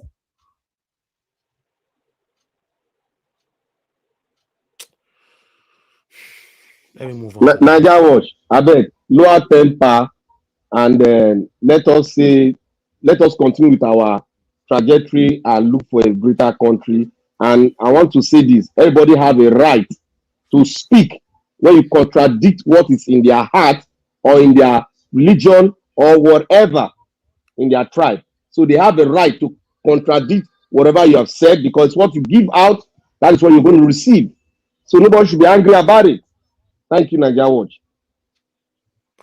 Thank you. Thank you very much. I appreciate every one of it. To be honest, sometimes the act of Madam Look on this platform is so annoying. I've tried everything possible protecting this woman, like I've done in the past to some people. Satanic Pants sat on this platform. I called him privately. I talked to him on air, everything, telling him that, sir, you are elderly man, please stop using the F word on anybody. I've talked to him so many times until he was publicly disgraced and beaten.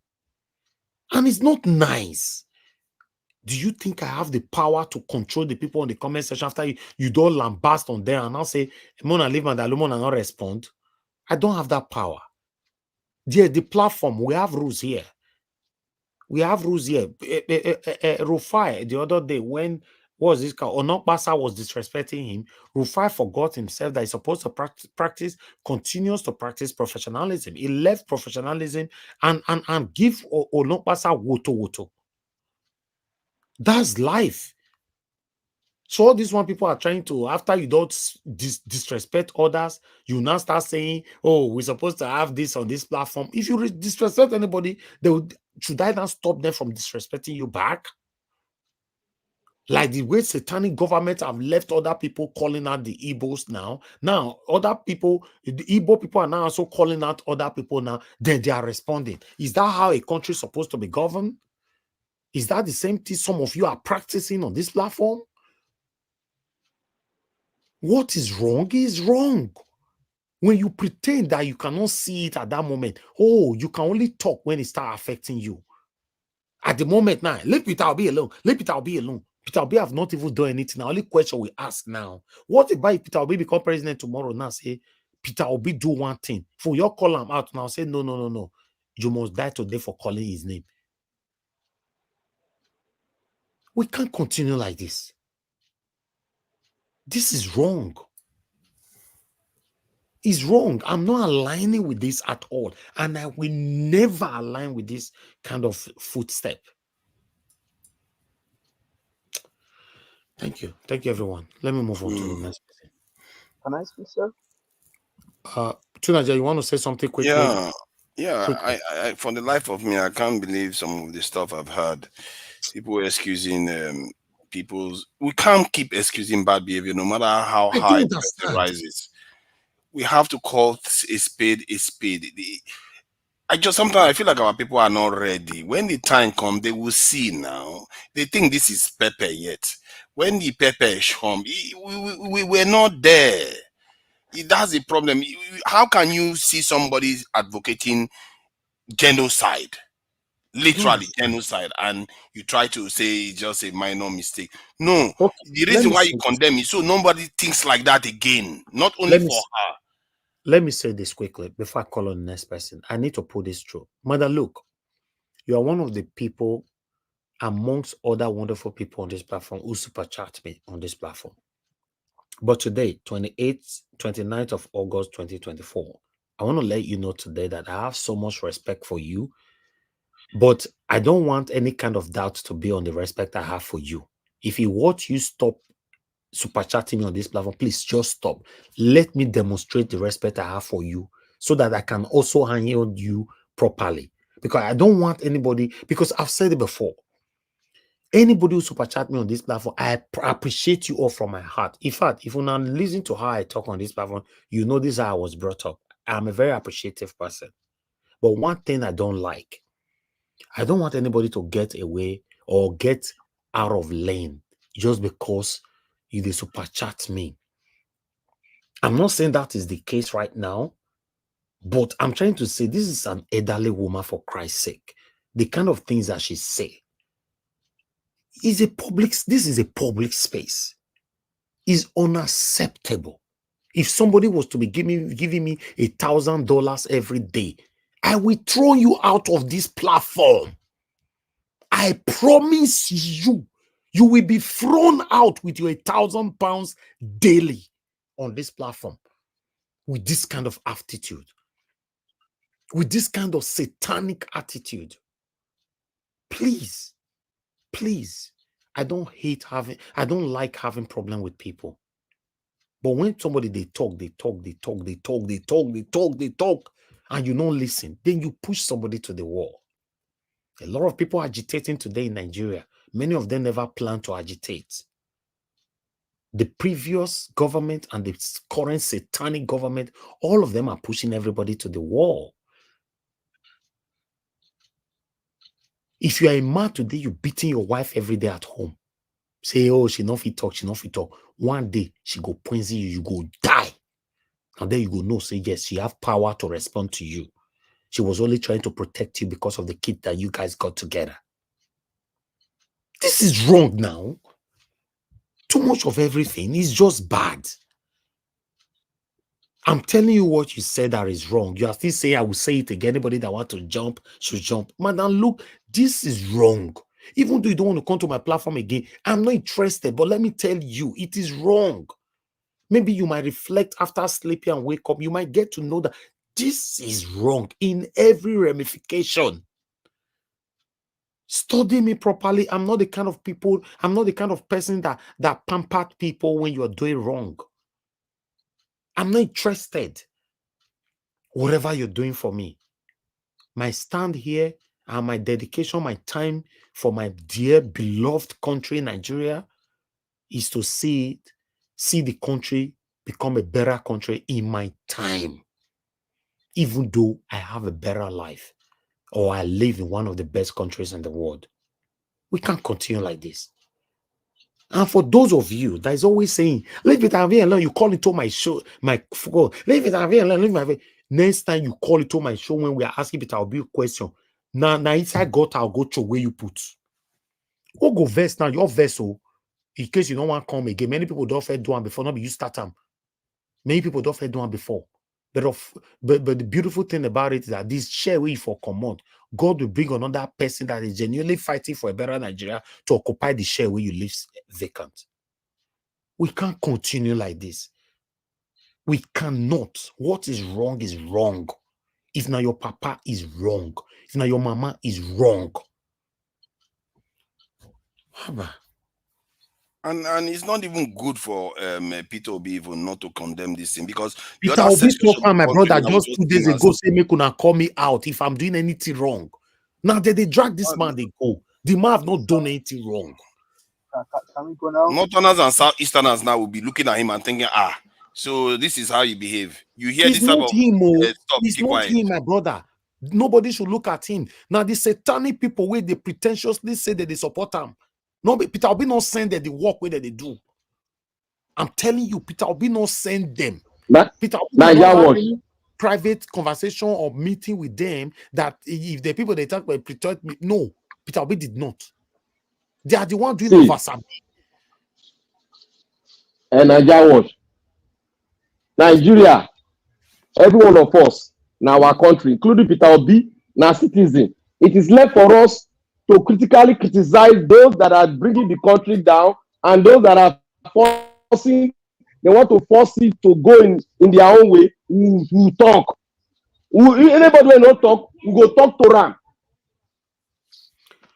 To be honest, my people, I beg like the beguna. I'm not a perfect person. I don't like seeing myself or hear myself like this. I beg. If truly we want a better Nigeria, at this moment, you now know, say now let Peter Obi we get. And the way they go now, self. To me, if you ask me now, I want me Peter Obi resign. Me to say no contest for 2027. Because the hypocrisy surrounding this man is just too much. Yes, I have my reason. Maybe it's beginning to line up too much now. I personally, this one, for me, you should have Others can go, please. Hold on. I'll call you, sir. I'll call you. If Peter Obi can resign and allow us to dwell in this suffering, I will be the happiest person. Because many of us are hypocrites. There's something we are fighting for. I'm telling you. When I see that woman, those women where I play earlier on, where they say Tinubu don't fix them. Some of you are like that. You want me Peter Obi become president, make it fix sooner. When I see that our satanic dwarf with the America. Even yesterday, they say make video, they talk say Asue Ighodalo must fix him. Once he win, he must win, make it fix him. These are what these guys are. Oh, many people are like that. They have what they are fighting for. I fought for Obaseki on this platform because of the oppression from Oshomele. I was not expecting anybody to fix me anyway. What do you want to fix me for? How much commissioner they receive for those states? If not because they are the money where they the thief. Tell me one commissioner that have been in Edo State before or that is still in office today that live a better life than me. Please, please, nobody should push anybody to brag here. Tell me one. You want to tell me, say, Obaseki can say, okay, come and be commissioner for so, I'll be jumping up. How much is their salary? How much supposed to be their salary? Give us a man, they talk to us, sir. Good evening to you.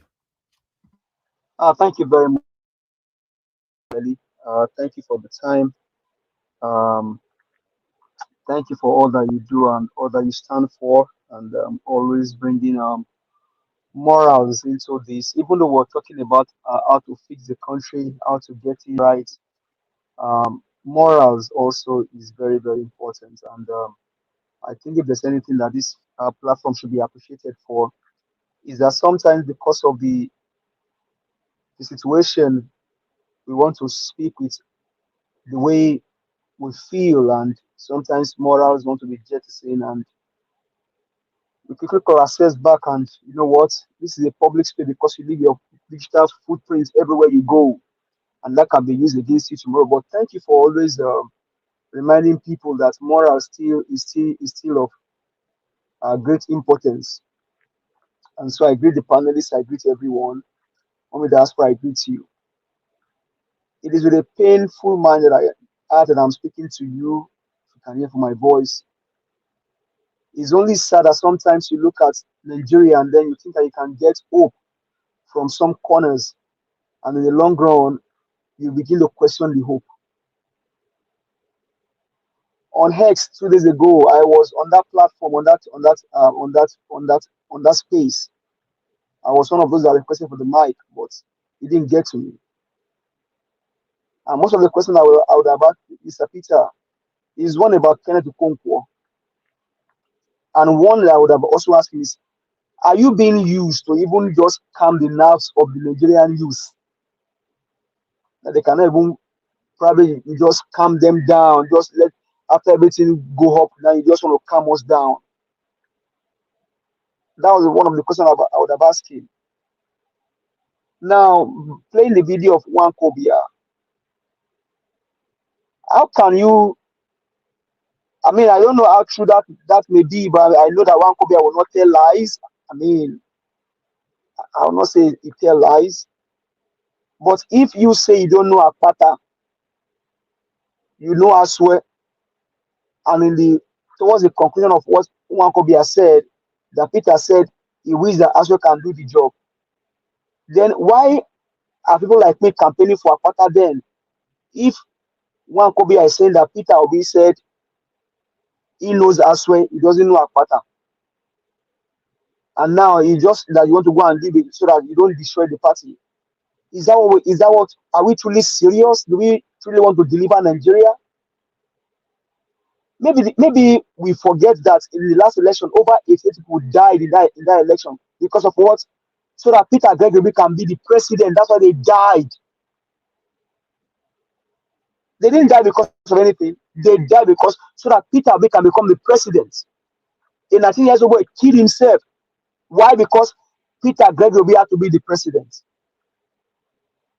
Maybe Nigerians don't realize the Oro worshippers defied their Oros in the afternoon. They came out in the day. Why? Because they defied their Oro because they didn't want Peter Obi to become the president.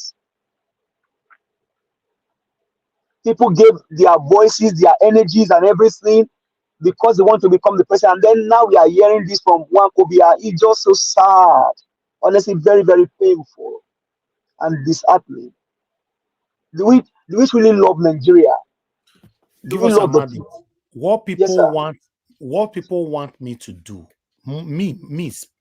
specifically, anything, make I know you they ask question. I just display my presentation. I just say mukuna they talk.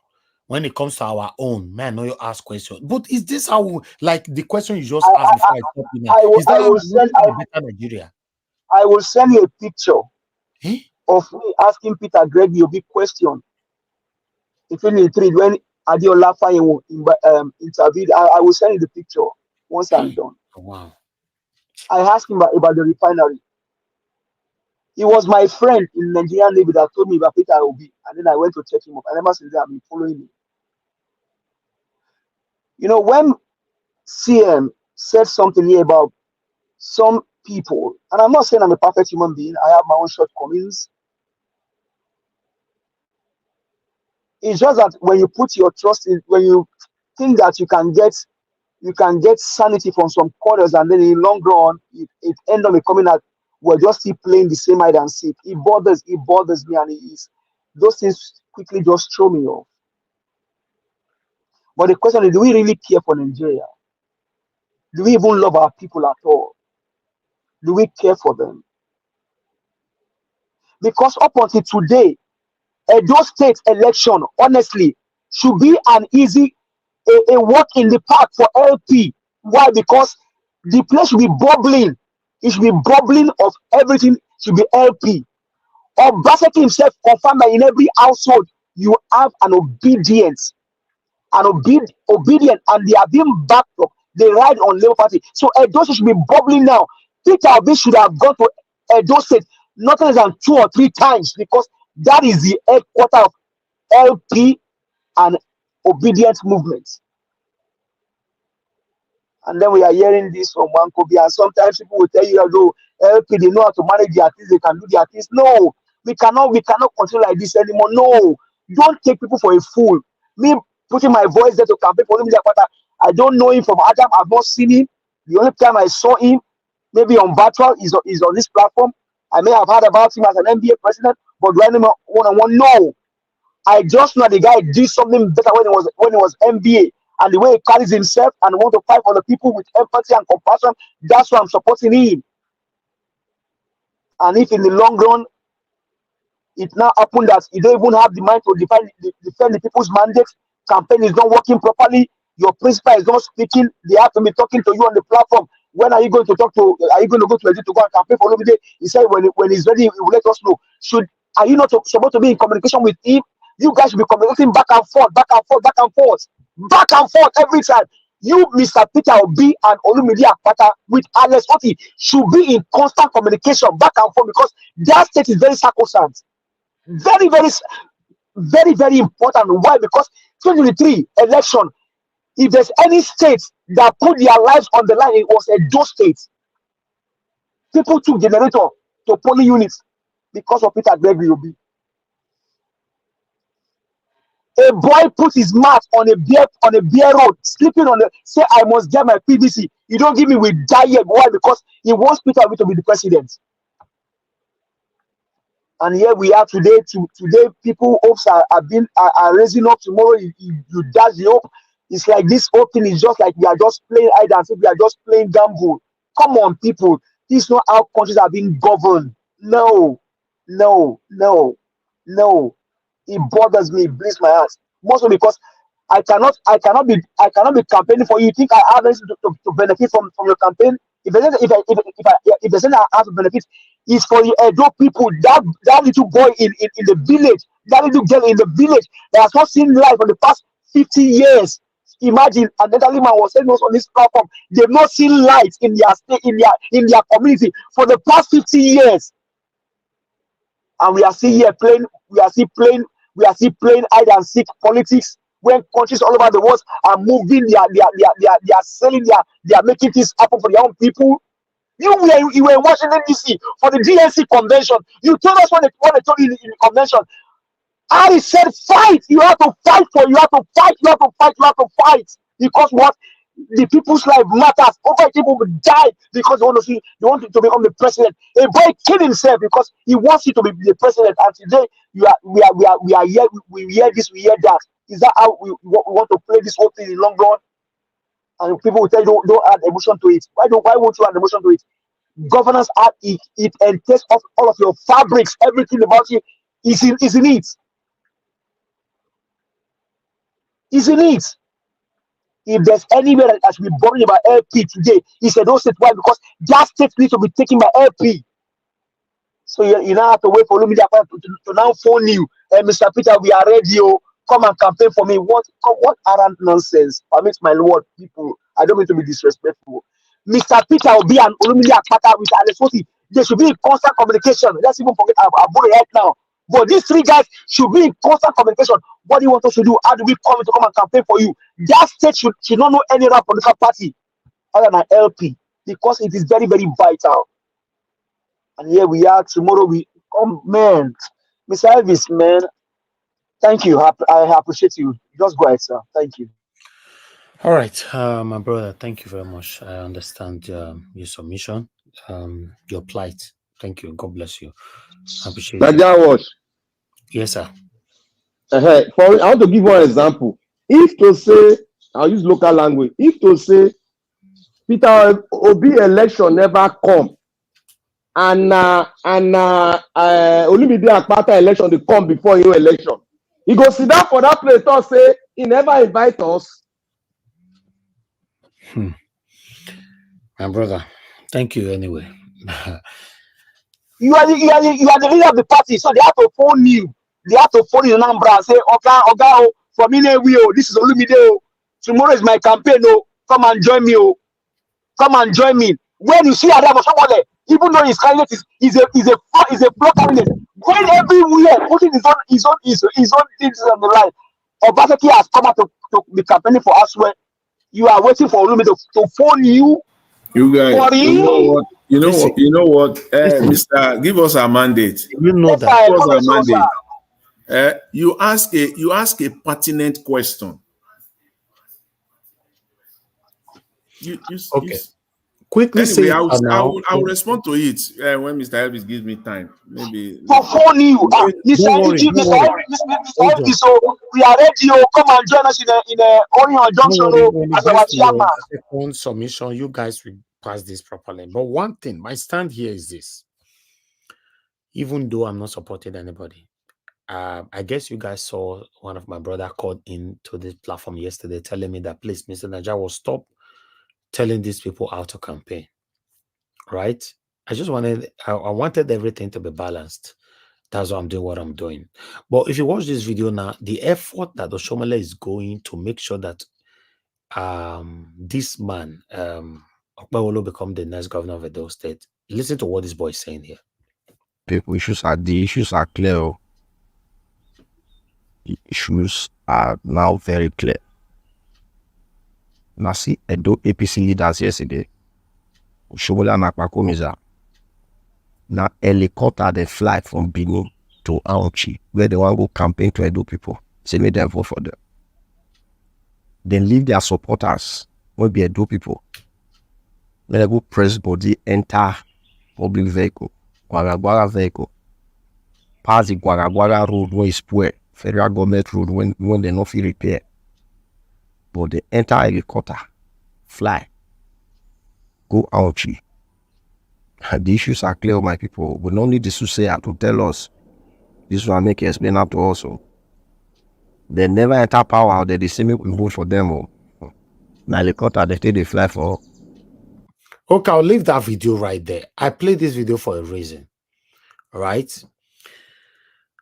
Some people have questioned me since yesterday, even on my inbox, my WhatsApp, everywhere, telling me that even on the comment section, the video we did yesterday, if you go and look at the comment afterwards, you see some people are questioning me there, saying that, oh, Mr. Naja will leave Peter Obi alone. I think could they follow us when they waka? Why they call say Peter Obi must follow Lumide? I beg, leave Peter Obi alone. This is what people are saying. I say go and look the video we do yesterday. Go check some of them. it or day for yesterday, people are already calling me out that I shouldn't tell Peter Obi to follow Akpata to do anything. I think in the right time be talk. I don't know say the wrong thing I talk. But you guys see what Oshomole is currently doing for Okpebholo. Some of you that have been on this platform campaigning all this while, you know, they measure Okpebholo name. I believe they don't clear for an eye. Now, wait till I talk now. Nobody don't give me credit now. But when I don't say now say Okpebholo is in fact is the biggest threat in Edo State. All of you were just on one-way traffic. Thank God so now all the see now. They don't show themselves tell you now say yes. Road to go out, she go do campaign. It not good. They use helicopter. They can say people we want to say we go the clap for them, and they pass that road, come, and they come meet them. Now tell me, what have I done wrong to telling Peter Obi to support Olumide Akpata for campaign? Is there anything wrong there? I'm gonna say Peter Obi get voice. Eh? For Olumide to even exist, I'm not saying that because of Peter Obi. I'll call on the next person to speak to us. Thank you. Now, before you call on the next person, I beg, sorry. If Peter Obi say he no go come campaign for Olumide Akpata for this election, make he not just come outside for that podium say one talk. Not be say talk, just to talk. I'll be the first person to tear him down. Okay, please. No, I think they said that Olumide said he's coming in first. All right, thank you. Hold on, sir. Thank you. Go ahead, Mr. Joseph Oji. Talk to us, sir. Thank you, sir. Yeah. I want to pick up on give us our mandate about Olumide. I just witnessed 7 o'clock. I witnessed at this Channels TV. Olumide Akpata was with this Sheung, and he said there that because that one asked him, "What about Peter Obi?" He said he will be with him next week, first week in September, just to reassure, give us our mandate. He said he will be with him in his platform, although he's been already raised his hand, but he's coming back in September to come and help him again to confirm. But anyway, that his presence is well felt. Okay. He said that he admitted, he said he's riding on Peter Obi's popularity in Edo State. He said there's no doubt about it. And then all the polls conducted all so far is leading in all the polls. Okay. So thank you, sir. I just want to reassure, give us our mandate. Thank you. Thank you, sir. Okay. God bless you, sir. Yes, sir. Yeah, thank you. Yeah, I'm already aware of this. Show already told me that Peter Obi will be with Olumide in the next couple of days. Anyway, Madam Rita, you are calling into the show. Please quickly talk to her. You only have 2 minutes. Yes. I just want to, I won't spend more than 2 minutes. I just want to clarify something. You see that video of the guy talking, about, Oshomole using helicopter. That video wasn't done to give Edo people awareness of the criminal party APC and PDP, because Governor Obaseki has been using helicopter since he has been governor to Auchi. So if these people are coming out now to make it seem like it is only APC that is using helicopter to move while there are people on the ground. So are you defending APC? What I am not. My point is, Mr. Elvis, is when people like this come out to talk about, someone is using a helicopter, they are doing it just to make them seem like a saint. But my point is, Governor Obaseki uses helicopter. Yeah, that's what I'm saying. But Obaseki uses helicopter every day to toilet, to kitchen. But is this one right? And these people, they also use helicopter. My own equation is this. I want to educate the Edo people that you see what is going on. APC and PDP, they are one of the same. They are 2 leprous hands in a leprous body. Okay. So they are not perfect. All of them are the same, and that's why they need to vote Labour Party. That's my point. Thank you. I need to join the panel. Thank you, ma. Okay. Yes, you can come in. All right. Thank you very much. Let me call on the next person because Madam Irene is with us. I'd like to hear from her. But before Madam Irene, let me call on the last person on the panel, which is Oga Chris. Oga Chris, please talk to us, sir. Good evening to you. Yeah, and almost, finally, it's good to be with you. And yeah, it's been quiet, busy traffic. And good evening, Mommy Diaspora. Thank you so much for all you do and people there with you on the comment section. and it has been blowing hot and cold all over the panel. But yeah, somehow in Nigeria Worship panel, we find a way to walk around our various views and aspirations. And the people on the panel with me, I want to say good evening to you all, and it's good to be with you guys. Yeah, well, although I joined the panel quite late, and I was able to meet up and catch up with some of the videos. I think there are so many things I wanted to talk about, but event discussion has completely overtaken all of them. But be that as it may, I just trying to look at the take a holistic view on what's going on in the country. Um, in that trajectory, I just want to kind of completely disagree with Mr. Two Ninja. Yeah, for the submission that I don't know, Buhari laid the foundation for Tinubu to succeed. My God, I don't know what foundation you were referring to. Obviously, Tinubu and Buhari, I don't see any reason to draw a distinction or a dichotomy between the two of them. They are the same thing, they are birds of the same feather, and definitely they will flock together. Tinubu just happened to be a very unfortunate man that had to govern the country after a sick, demented, and a completely ignorant leader like Muhammadu Buhari. I don't know the kind of foundation you talked about for somebody, a president that sat down without no legislative requirement, printed the equivalent of $50 billion, and he said that kind of a man laid the foundation for another person to succeed. The vast majority of the problem that Tinubu is facing today in his administration were all bettered. They were embryoed during the period of Muhammadu Buhari.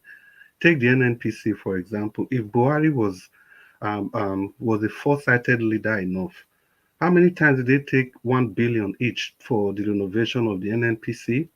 And as we speak till today, NNPC is still functioning at what percentage? Remember, in the twilight of the 2019 election, Buhari took $1 billion for the renovation of that NNPC. And just before the 2023 election, I think 2022, they took another $1 billion. And prior to that time, he took another $1 billion. Until today, there's no drop of oil from the NNPC. If he had done that, I think that would have been one problem less for for Tinubu.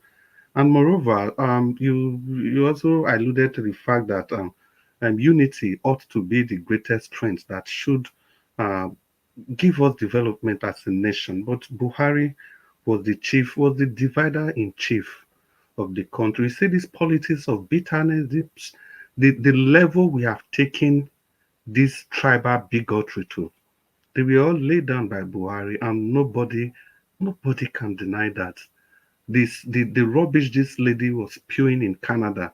Yeah, by all means, I want to believe that most people, most Nigerians, it will shock you to know they all share the same sentiment. It's just that people are able to cover it at different degrees. The 2023 elections clearly reflected that this is just who we are as a people. We saw what happened in Lagos and across the 36 state of the federation. Till today, the governor of Nasarawa State was not the governor. They cheated out the minority voice in Nasarawa. The same thing happened in Plateau. It was violence upon violence upon violence, all orchestrated by who? By Buhari. We saw the team of soldiers that they sent to Lagos, and people were clapping that they were going to maintain peace and order. We didn't know it was in preparation for any outcome of protest against election rigging. Who orchestrated all this? It was Buhari. What about the 8 years of nepotism and the Fulanization of Nigeria? Who did all those? It was now before his tenure. You know, people don't used to see the Fulanis the way they started seeing them when Buhari came to power. He was the chief divider. He did all those things for just his own personal gain. These were the landmines that he laid for the administration of Tinubu to come and combat with. And that does not exonerate Tinubu as a person because all this while he supported Buhari. They all knew that Buhari was as incompetent as it can be, but they all stood by him to ensure that they get their largesse from his maladministration. Let's talk about security, or rather insecurity. In the vanguard of today, they wrote that 55,910 people died under Buhari's administration, with another 21,000 people missing, abducted, and nobody can have a trace of them. And it's still that insecurity we are still battling today. Kidnapping for ransom, kidnapping for political gain, every form of kidnapping went up. The statistics got skyrocketed, all because of this Buhari. And the election that we had, it has to take the National Assembly 4 times. They presented that bill before the 2019 election. Buhari rejected all of them. That's the bill that could have introduced sanity to the system. He rejected all of them at every instance. Then it got to 2020 when he won the second tenure, and he started in that trajectory. And it will take somebody like Olumide Akpata of the Labour Party to tell the National Assembly that if Buhari refuses to sign that electoral act, that they should do the needful, so that they will be the first. They will be the first in history to have done that. So if you put all this together, if you see all this compendium, it staggers my imagination for somebody to come on this humble space and to say that Buhari laid the foundation for Tinubu to have succeeded. If you are looking at it from the perspective of the fact that it is during the time of trouble, that is when a leader can actually shine like a million stars. I will understand that, because during trouble, there are so many troubles to be solved. But if you are looking at it from the angle that Buhari actually set a template before he left, then it means we are all just the problem of this nation. And talking about the activities of Barrister Olumide Akpata, he stood against Buhari and the insecurity that was unleashed on Nigeria by El-Rufai, to the extent he told the Nigerian Bar Association that they should not allow somebody, a divisive figure like El-Rufai, to be honored in the annual general conference meeting of the Nigerian Bar Association. That is why we looked at the 3 candidates on ground and we decided to go with Barrister Olumide Akpata, not because he's a saint, not because he's an angel that dropped from the heavens, or not because he's an Odyssey or a Greek god, but because we looked at the people, what we have on ground, and we must have to go with one. Nigeria was famously said on this channel, look at these 3 candidates, one of them is going to be your governor. So you guys have to pick one and support. And that is exactly what we did. It didn't take us time, because we know the PDP and the APC, they are the same thing. So there was no use to even look at them. It was an easy pick. So since then, we have looked at the person of Barrister Olumide Akpata of the Labour Party, and he has demonstrated par excellence, even exceeded what we thought he was going to do. For now, every single word that he has said, he has kept to all of them. Look at some of his promises that he's going to go across the 18 local government of the state at least 2 times before the election. And he has done that during the campaign. During the primaries, he did that 3 times. These are men that you can take their words to the bank. You go to any bank and you say, I was sent here by Barrister Olumide Akpata. The bank manager will ask you, how much do you want? You tell him, and they give you that money even without a check. Now, Edolite, the issues before you, they are clear, like I've always said.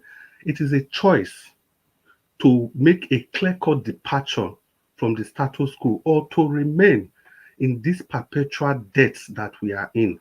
Can you imagine the governor of a state, like Madam Rita said, he has been using a helicopter because he couldn't fix the roads in his state. That is what he has been using to galvanize, to just go across this a donut, especially a donut, to do what? 2-3 times that he tried to move around the donut, his vehicle was stuck in the mud.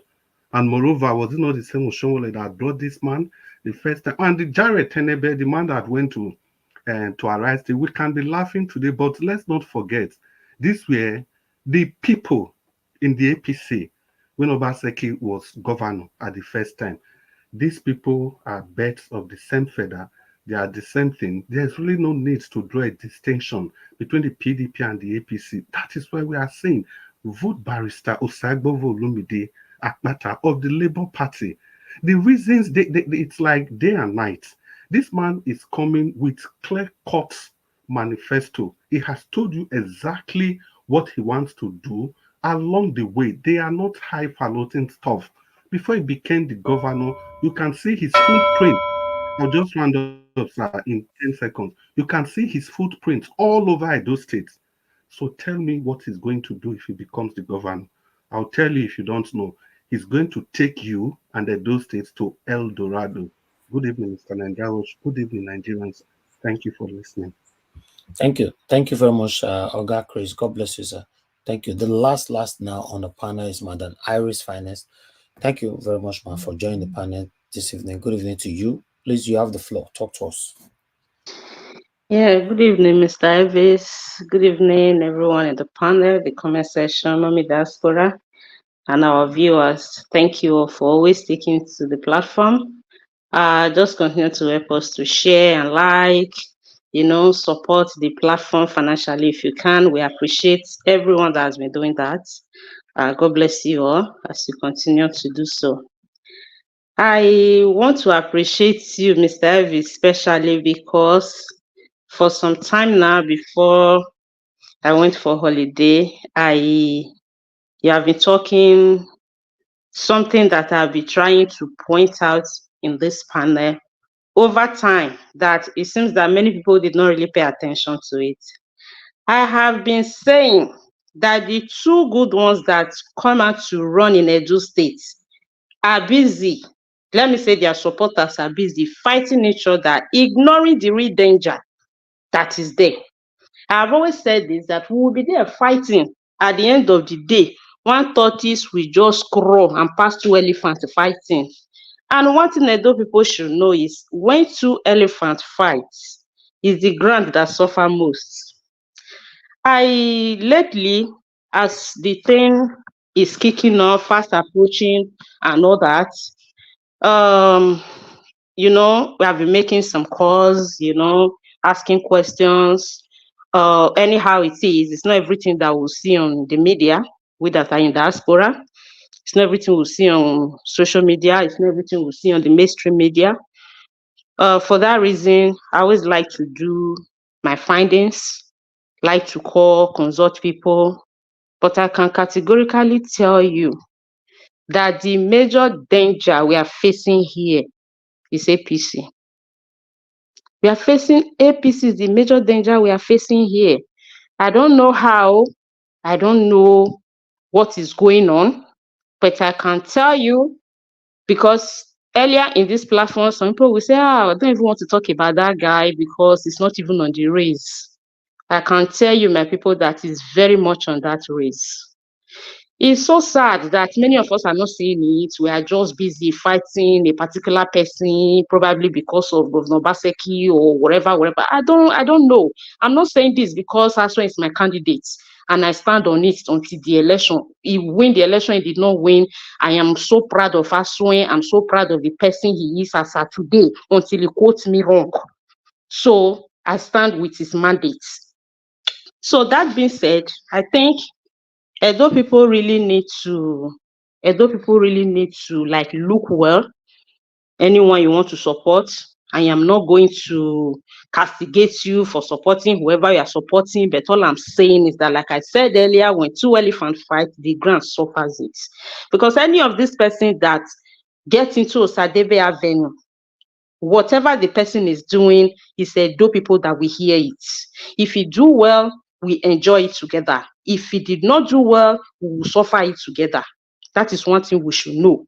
Because I am seeing a lot of personal interest in every political party, not just one, not just the two. In fact, all of them.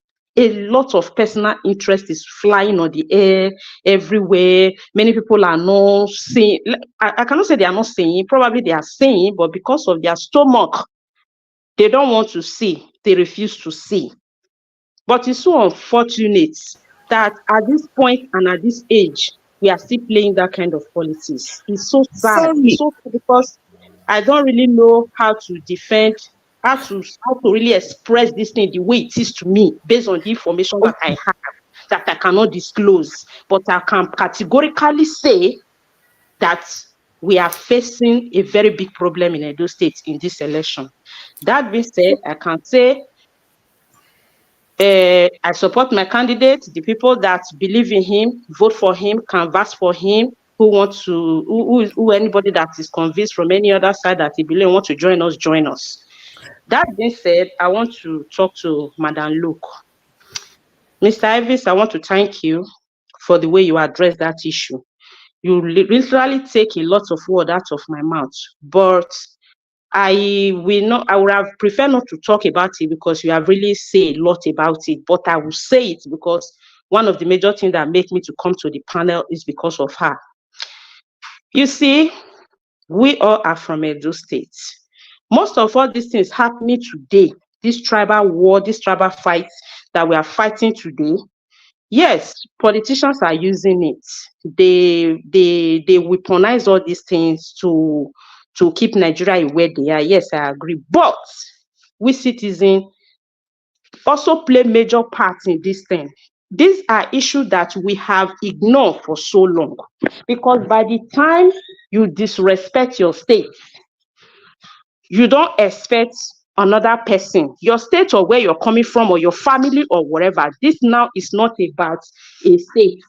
Now, it's not about a state, it's not about a person, but I just want to say, by the time you are saying some kind of thing about certain people, because the word of the mouth have a power, and our heart is like a soil. When you say you are sowing a seed into a soil, and when you sow a seed, expect that seed to grow. It's not all seeds that you sow that dies. I hope we know that. So I want to tell Madam Luke, you cannot come out on a public space and say majority of Edo people are illiterate. When Edo have produced people like the guy that joined them to move motion for independence, Nahoro, what they call him, we have produced somebody like Ambrosali, we have produced Admiral Justice Homo that was military vice to Babangida. We have produced good prominent people from Edo State. Whether they did well or not, but something led them to get to that level. You can't come out and insult a group of people. Man, it's a slap on Edo people's faces. And if anybody don't want to talk about it, thank God Mr. Evans have talked about it, I will talk about it. And let me tell you, you don't have monopoly of insults. Anybody can insult anybody. But I am this kind of a person.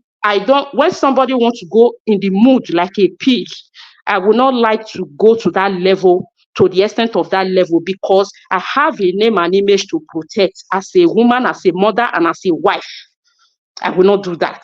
But I'm here to tell you, I respect you a lot as a sister in this platform. I respect you in the comment section as a moderator of this platform.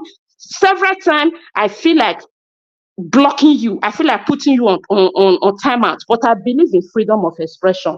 But when it's getting out of hand, when it's too much, I like to tolerate people. When it's getting out of hand, when it's too much, it's bad. Too much of everything is bad.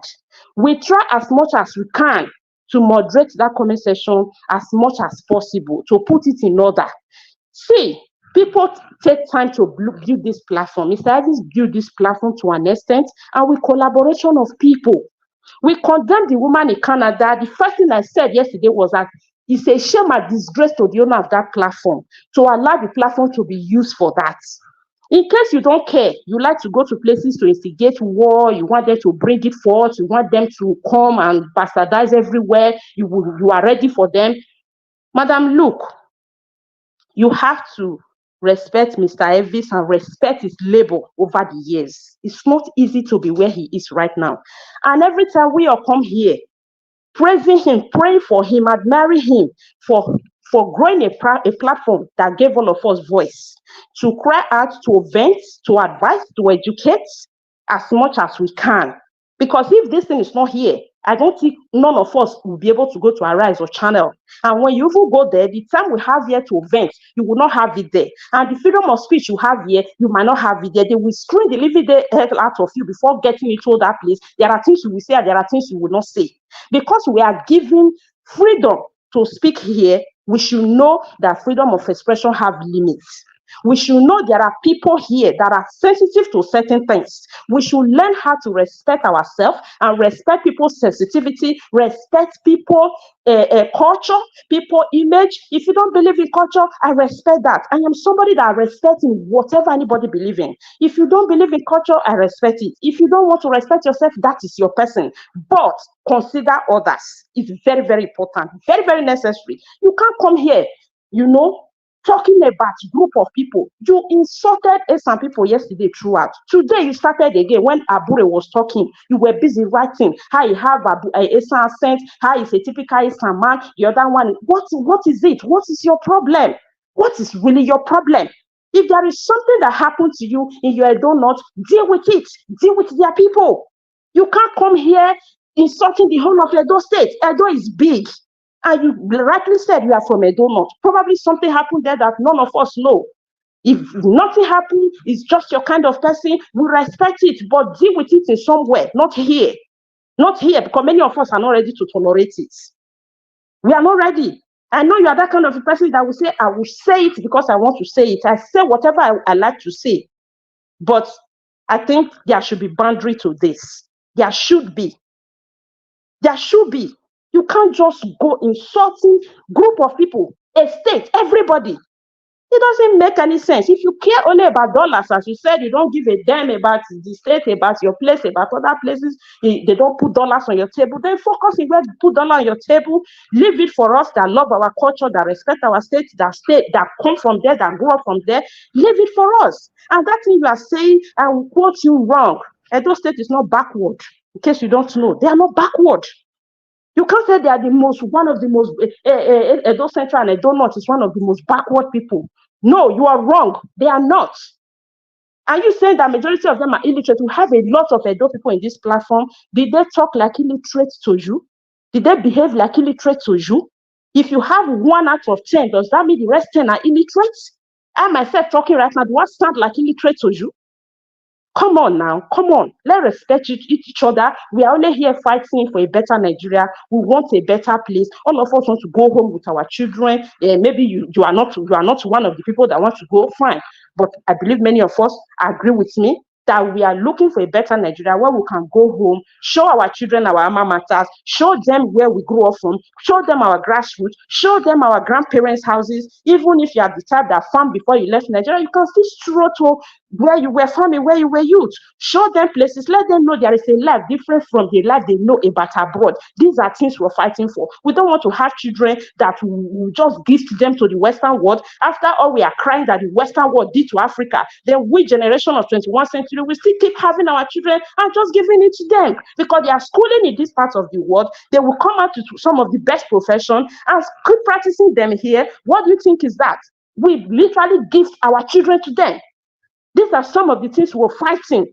These are some of the things we're fighting. Somebody, one of our brother was late the other time. They were calling the children, the money in account in Nigeria, the house of your father, what do you want us to do with it? They first of all said, please, we are not interested. Stop calling us for that. The family insisted, you know what they did? They block all their uncles because they don't want to go to home. They remain in France. Many of us don't want that for us. After we have labored all we have labored, we want our children to be proud of our roots. We want them to know where we're coming from. So we are not here to be insulting that same root, telling them how backward they are, telling them how irresponsible the people from there are, telling how stupid we are. Come on. We don't want it. We don't need it. Sometimes my children listening to this program, most of the time they ask me, Mommy, are you not joining your meeting today? And I'm proud for them to know that I'm fighting for a country somewhere where their parents come from. So don't come shouting those kind of words because my daughter was really asking me, why is that woman angry? Is she quarreling with somebody? I was not having answer to it. It's not okay. Majority of our children watch this thing with us. So let's be guided. Let's be guided. I did not come to insult you or to blame you or to tell you how to live your life or to tell you how to talk, but I am just saying respectfully as a fellow Edo sister, if you want to see it like that, or as a mate in the platform, or as a moderator in the platform that has been there with Mr. Elvis for some time now. We have come a long way trying to build this platform, and I'm proud and I'm glad where we're able to take it to. So we don't want anybody to come and bring it down. Thank you very much. All right. Madam Iris Finance, thank you very much, ma, for that wonderful submission. Thank you. Okay, we are Sorry, having our submission. Hold on, ma. I want Hold on, ma. clarification.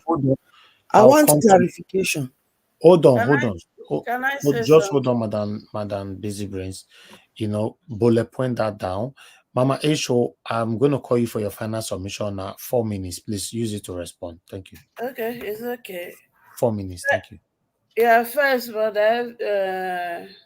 beloved officer, I would like to talk to you privately. So I will text you and you let me know your availability so that we can talk. Okay, ma. Having said that, my sister, Madam Luke, I really want you to take all these chastisements in good faith, and I want you to ponder over it. And if it makes sense to you, I want you to come and apologize tomorrow. Because the truth is this, my sister Irene is correct. Our children here, if we don't take time, they are burnt away. And if we do not want them to be burnt away, we must repair that country for them to come back. And everything Elvis has said regarding what you said, Madam Luke, and what my sister Irene has said, they are correct truth. No matter how we get money rich, 6 feet now for everybody. So that we have opportunity to be in this other side of the world, and with a count dollar to count pass, it not make you better pass anybody. It not make me better pass anybody, whether we like it or not. Because if me and you breathe our last breath, you see that 6 feet, none of us, they go there. They don't go prepare a difference because I get one person get one money pass, so they go come dig 12 feet for you. No.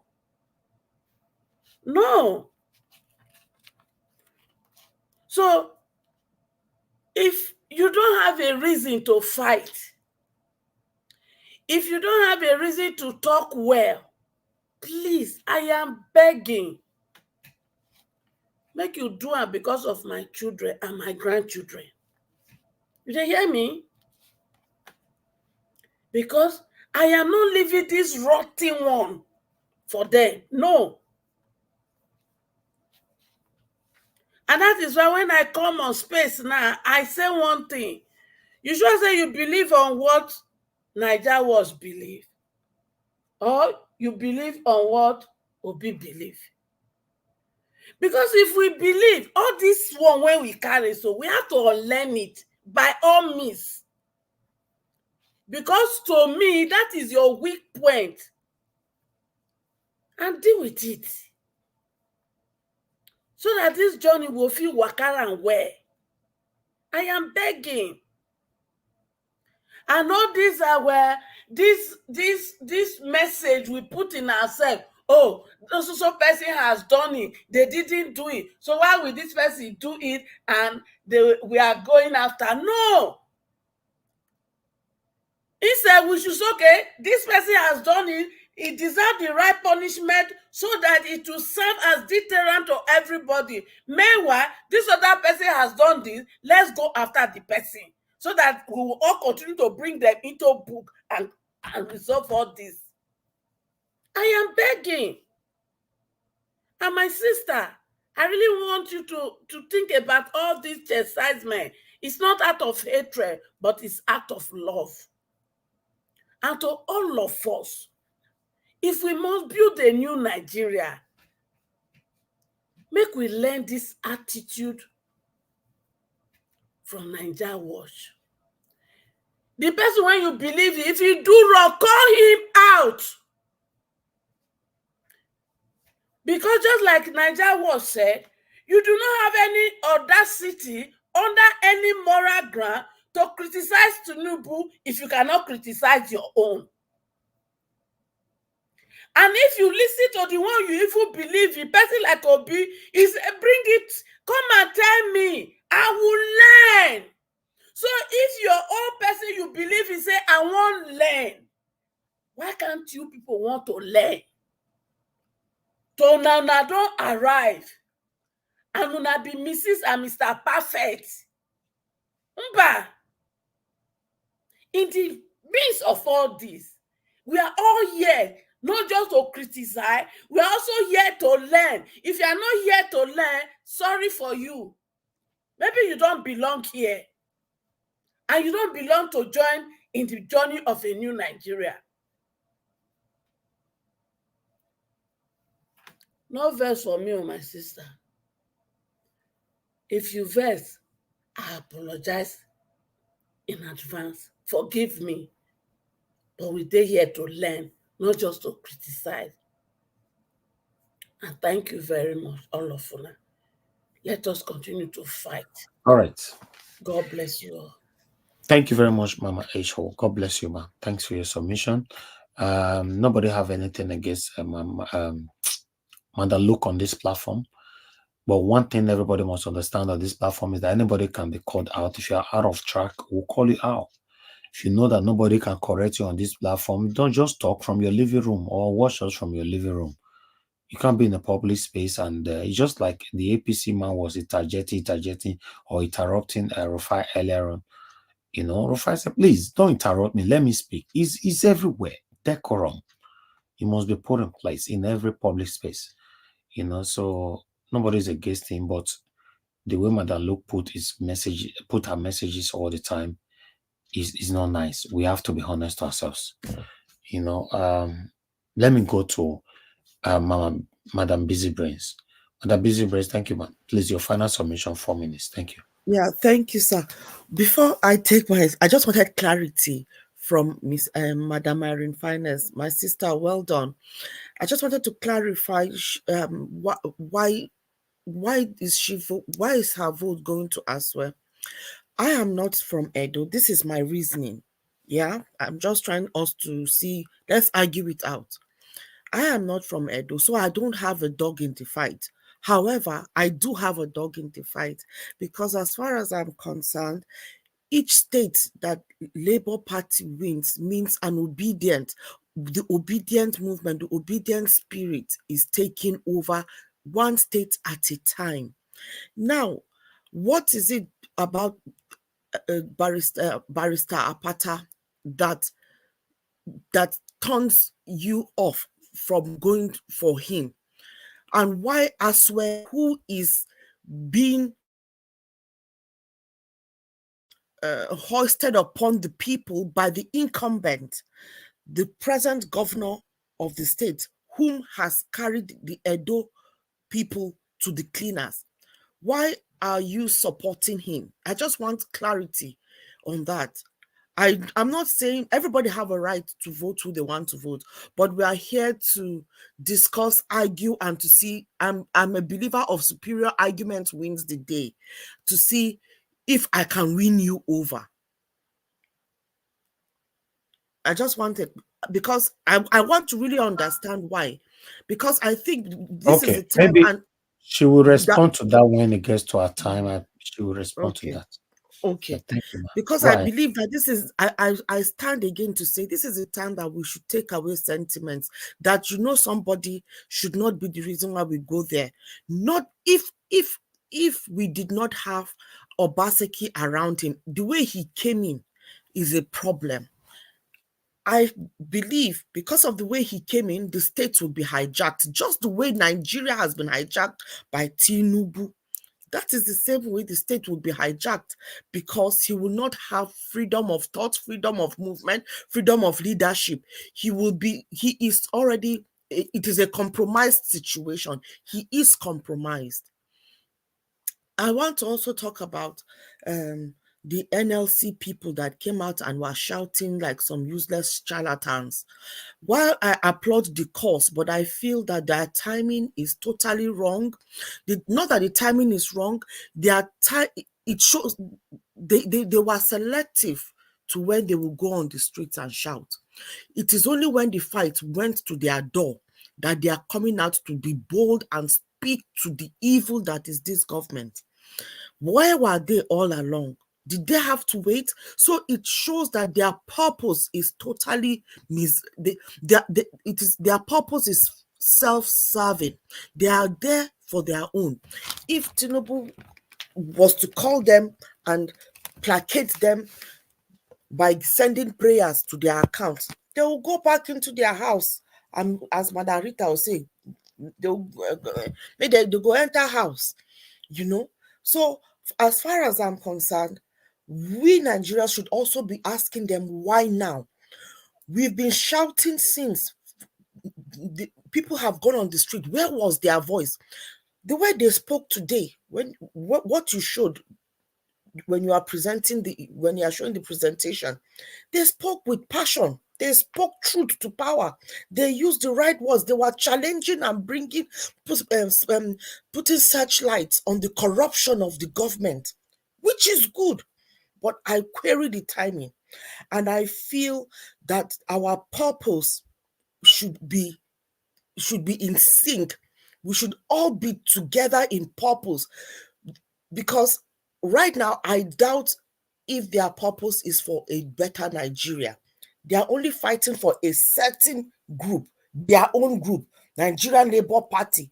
They are saying they are going to shut down Nigeria if they arrest Ajero. So where were they when we needed to really shut down Nigeria on the I think it was from the 1st of August? Where were they when Nigeria really needed to be shut down?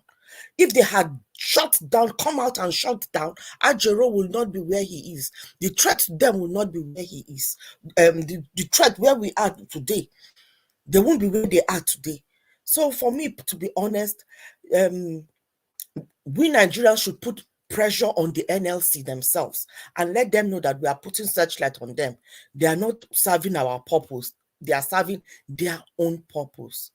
So I think this is where I'll rest my case. Thank you so much for the opportunity. But I want to round up by saying, in relation to Edo politics, it is around the corner. Please let us be guided. People have come here and are saying, let us not talk about emotion. Let's not think of emotion. Let us not do emotion. But I'm thinking they are doing emotion. They are going to still vote for somebody who is being brought. On this platform, you people came and abused, what is his name? Obaseki. I've been listening. I've been participating, and then the same Obaseki is bringing his own shadow. And you are now going to vote for the shadow. I think there is some disconnect here. I'm trying to understand. Thank you. Madam Isibrace, thank you, ma'am. Sorry. Let me just say sorry. I beg you. Yeah. I beg you. Please. I know Madam Luke has Miss Yan. Yeah? I didn't like what she was saying. It was not palatable. In the sense, I be Naija gong. I love anything. I am proud to show my culture anytime, any day. I tell them to their faces, I am in Naija, And for me, that is where I stand. However, I am also a speech absolutist. I'm absolutely free. I'm a free speech absolutist. Anything that will hinder anybody from expressing themselves, I really think we should tread carefully.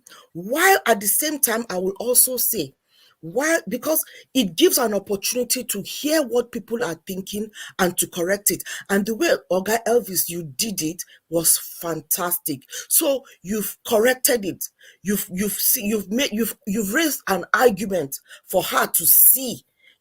So it is good that she brought out what was in her mind, and it was an opportunity for you, Irene Finest, to talk and Mommy Hecho to set the record straight and show her the other alternative.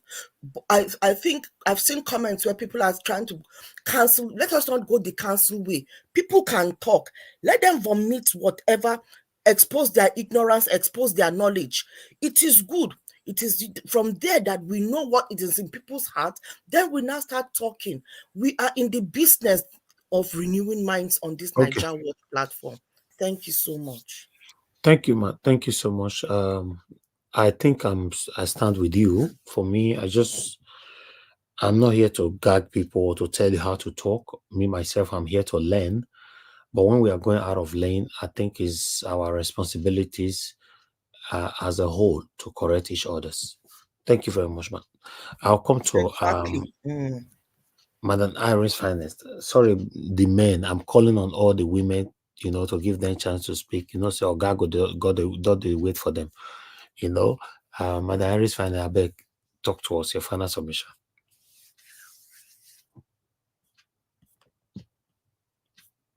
Okay, she's not there right now. Okay, Madam Iris Finest, she's not even on the panel. Oh, okay, she's not on the panel anymore. She left. I didn't check that. Okay, let me come to Mr. Jonathan, if you are still there. Okay. Thank Okay, you, Mr. Yeah, okay, Mr. Okay, Mr. Iris. Thank you very much. It's good to be here again. Yeah, even all the good things that came out from fellow panelists, Madam Luke, has been overshadowed by the negative side. Even though, but one good point that she raised, is the fact that this lady in Toronto, in Canada, Ontario, not Toronto, I think she lives in a city called Brampton, but in Ontario, Canada. This lady, if this very statement that she made, will Nigerian government react the same way if, for example, a Yoruba person said the same thing to, say, Yibo people or other tribes in Nigeria? That's a question. Will the Nigerian government react the same way? Well, I think we all have our different answers to that, given what we all know. I just want to point that out.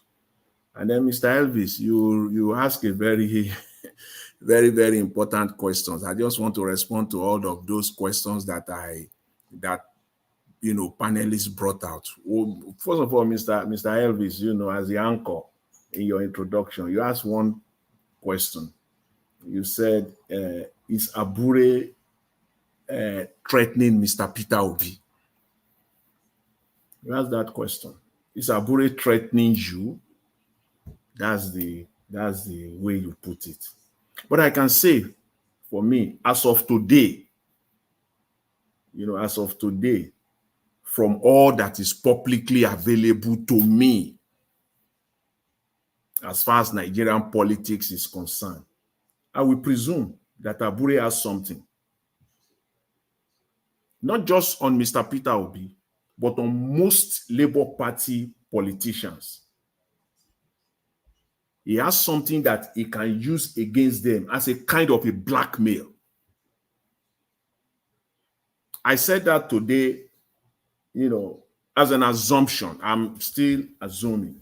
But perhaps in the coming days or months, I may be able to say it explicitly and categorically. I can't say it explicitly today or categorically today, but there are indications, so I can assume based on what is publicly available. And based on that, his press briefing that he did earlier today or yesterday, I can say to a very large, presumably, he has some kind of info. It's something that he has in his bag that is ready to spill out as a kind of a blackmail. And it is unfortunate. That is why, for me as a person, I refuse to support the candidate of Labour Party in this Edo State election. Ab initio, from the beginning. I refuse. I cannot. My standard is not, it doesn't correlate with my standard. It doesn't. That is why the biases that I've seen, from people on this platform, is staggering. The inconsistency, the hypocrisy is staggering. That is why now, as we're approaching the end, the climax of this campaign, and as the election day is approaching, we are now seeing it. It's now becoming obvious. I hear things like, we all know that this man is a terror. Abure is a terror to this party. And when you have a terror as the chairman of the party, and as at this time, I continue to hear things like, it doesn't matter. I continue to hear things like, you cannot compare the chairman of the party with the candidate. Oh my God. I heard things like the party chairman, whatever he does, is different from the position of the candidate of the party in an election. And I will ask the question, these same people that are saying this thing, they won't ask the same question whether Wike's position is different from that of PDP in anything. Before you say Jack, everything Wike does is connected with him as a member of PDP. Anything Ganduje does is connected with APC. You can't separate it. And when it comes to Labour Party, it's different. So it's kind of, and Mr. Elvis, thank you. Let me just end with this. Mr. Give Us Our Mandate, he also put out a kind of a question. He said, this election in Edo State for Labour Party, it should be a walk in the park. It should be like just a walk in the park. And my question is this: why is it not so? I'm not demanding for an answer from you or from anybody. Why is it not a walk in the park? Why is this so difficult?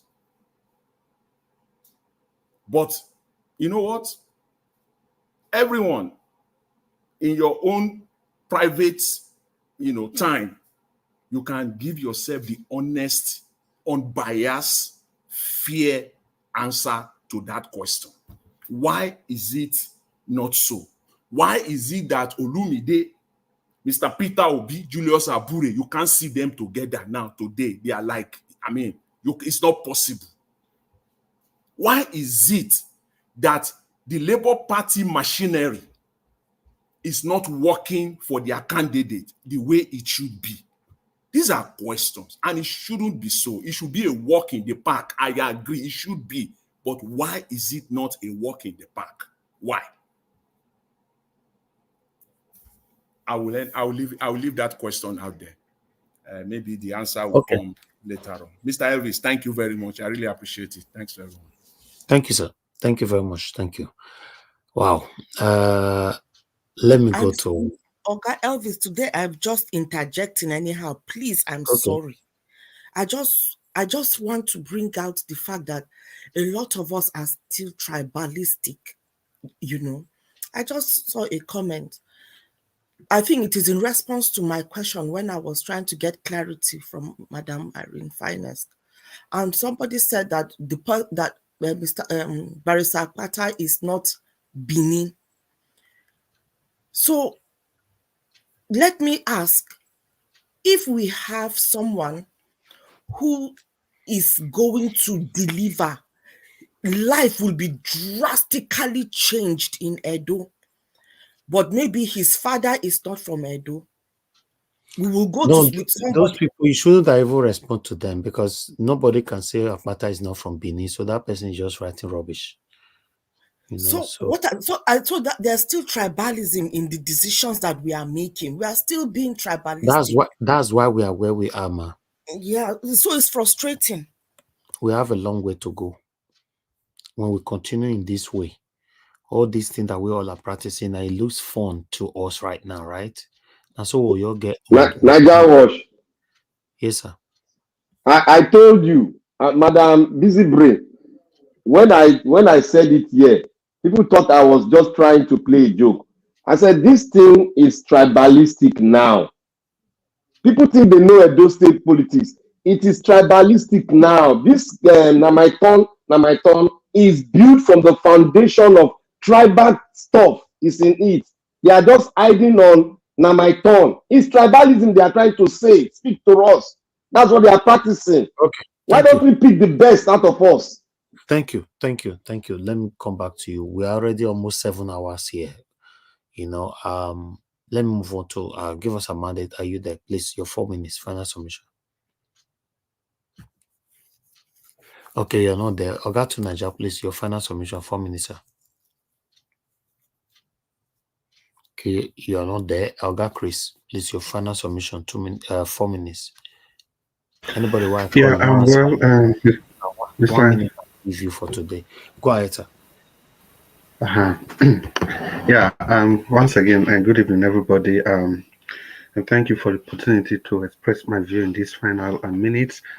And what I think it's best to focus on the clear and present danger, and that's the election coming up in Edo State. Like I've said before, the Edo State election, the choices are ours. We have so many options of movement in this, but I can guarantee you that there's only one option that will definitely give you a positive result.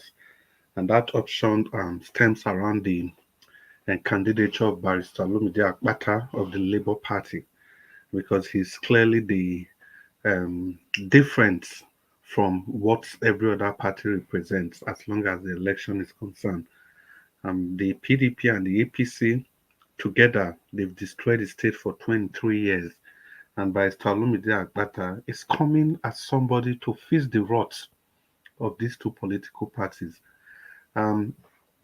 There's no point trying to separate Obaseki from Asue Ighodalo of the PDP, because if not for Obaseki in the first place, Asue Ighodalo could not even have been the PDP candidate for the election. And also, we saw what Ushomole did for the APC's primary. It's just the same story. It's just about godfatherism. It's about their personal interest. It's about their personal pocket. It's about their personal wishes and aspirations. Edo State has been placed at the back burner, whereas these people, they have catapulted their choices, their dreams, their desires, their aspirations to the front burner, which ought not to be so. Politics is supposed to be meant to bring good governance, to bring succor to the people. But these guys, we've seen what they can do for 23 years. I think they've just been going down and they have been dipping in performance, because you cannot compare Shomole's performance with Obaseki's performance. Arguably, no, not even arguably. Obaseki's performance has been the worst. Spare the word arguably. It has been the worst. All the indices are there. Compare what he has received and what he can show for what he has received, either internally generated or from the federal coffers. It's all the same thing. We have seen a style of governance, zero empathy. These are corporate politicians. They are portfolio politicians. They only care about profit, and not even profit for the state, but profit for themselves, for their pockets, for their sponsors, for their businesses. That's why Obaseki famously got the accolade, the title of the MOU governor. And for good reason. The people that coined that name, they actually did well. So the kind of governance of Barrister Lumide Akpata of the Labour Party is bringing to the table is akin to the kind of governance he brought to the NBA. This is somebody that was able to attend to all the divergent views across the 30 states of the Federation. He was able to do this, bring everybody together, and they all worked for a common purpose. He has promised that if he can do that at the federal level, he will be able to also replicate the same at the state level, because the diversity at the federal level is far more than diversity at the state level. We want a leader who is completely decentralized, a leader that puts the people first before his own personal gains and aspiration, a leader that is interested in taking power back to the people. That is why in his campaign promises, he doesn't just go and be telling people, I'll give you, no, I'll build road, I'll do this. After he finishes his campaign, he gives the people the opportunity to contribute to his campaign, to his manifesto. What do you want? And they tell him, and these things are taken note of. And not just once, he has done it twice. If you compare, if you add the primaries before the primaries 3 times, so this is somebody that has gone around the 18 local government 5 whopping times. And you tell me this man is not ready for governance, and you want to trade this man for any form of primordial sentiment and primordial sentiment, I'm sorry to say. You want to trade him for zoning, you want to trade him for what again? Please, Edolites, let's wake up and let's focus on this man who is ready to take power back from the center to the people. I brought this in because Julius Abure, who has become like a bull in the China shop, well, he has always been like that. We can see what this man has turned to because of money, because of power.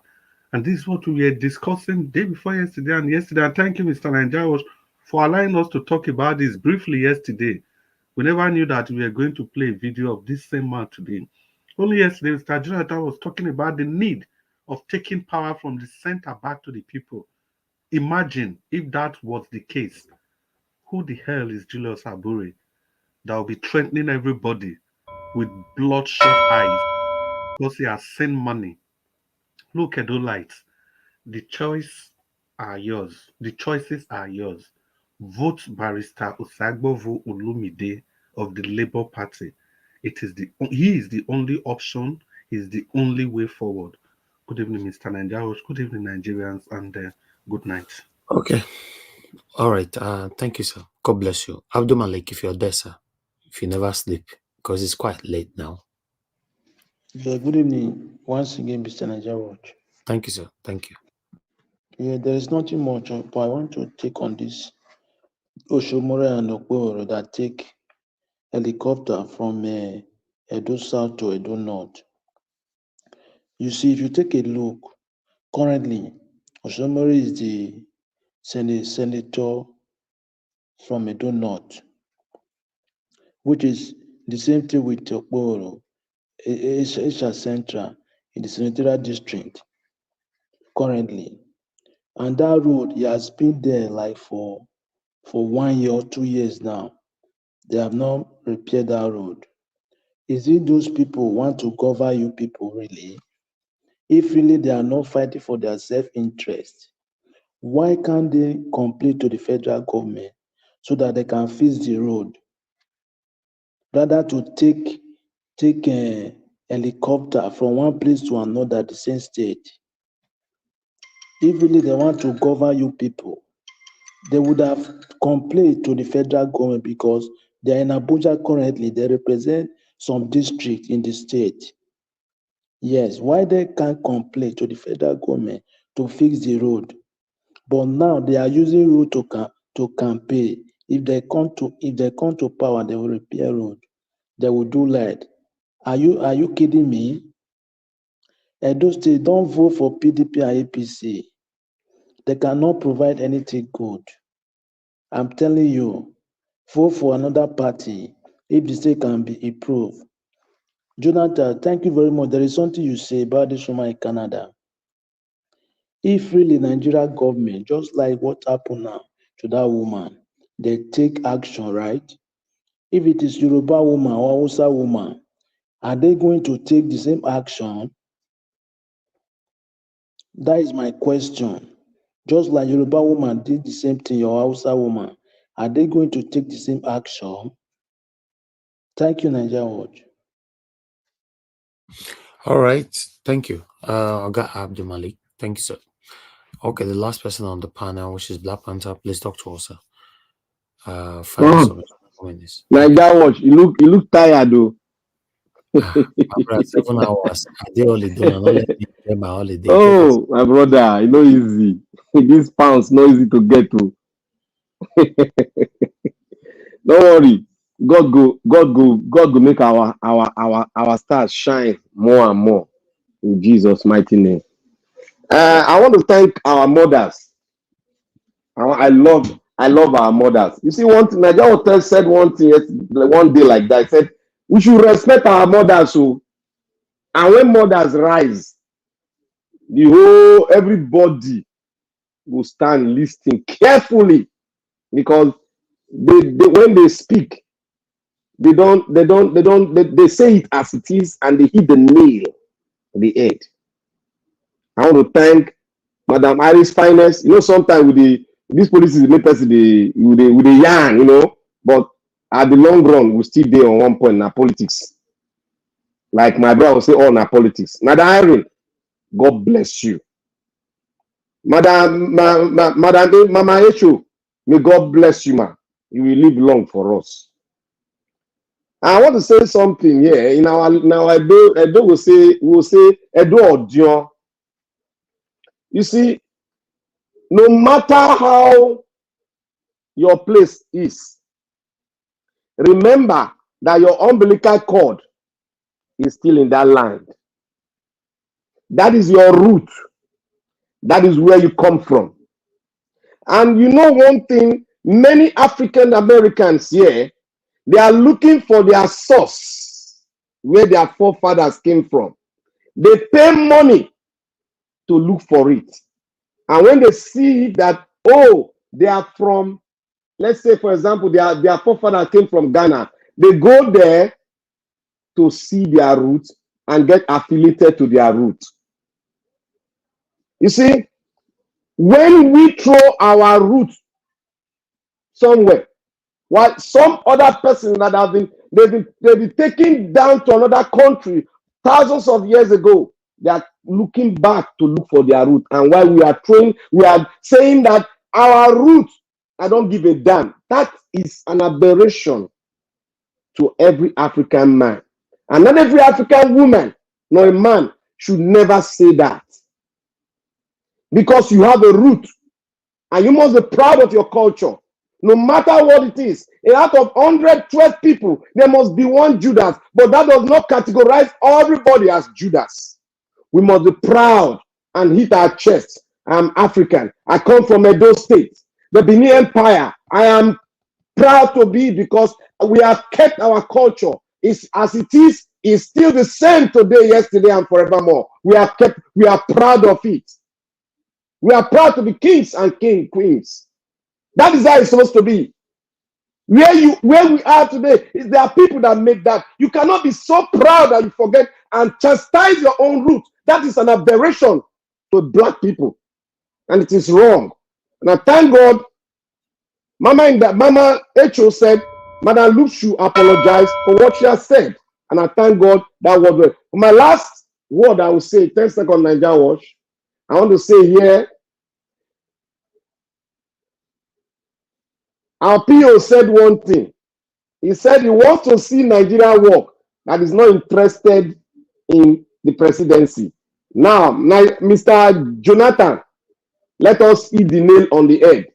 If there is any transfer, I know that man is playing a game, and there's something that we must find out. We should find it out, and we'll bring it out. I don't go around. We should stop going around. Let us hit the nail and let everybody see, so that we can shift everything, so that we can come out smiling at the end of the tunnel. May God bless everybody. May God bless the Oba of Benin and bless Nigeria. We must get to the promised land. Thank you. Yes, thank you, my brother. Black Panther, I appreciate you all, my people. We've come to the end of the broadcast.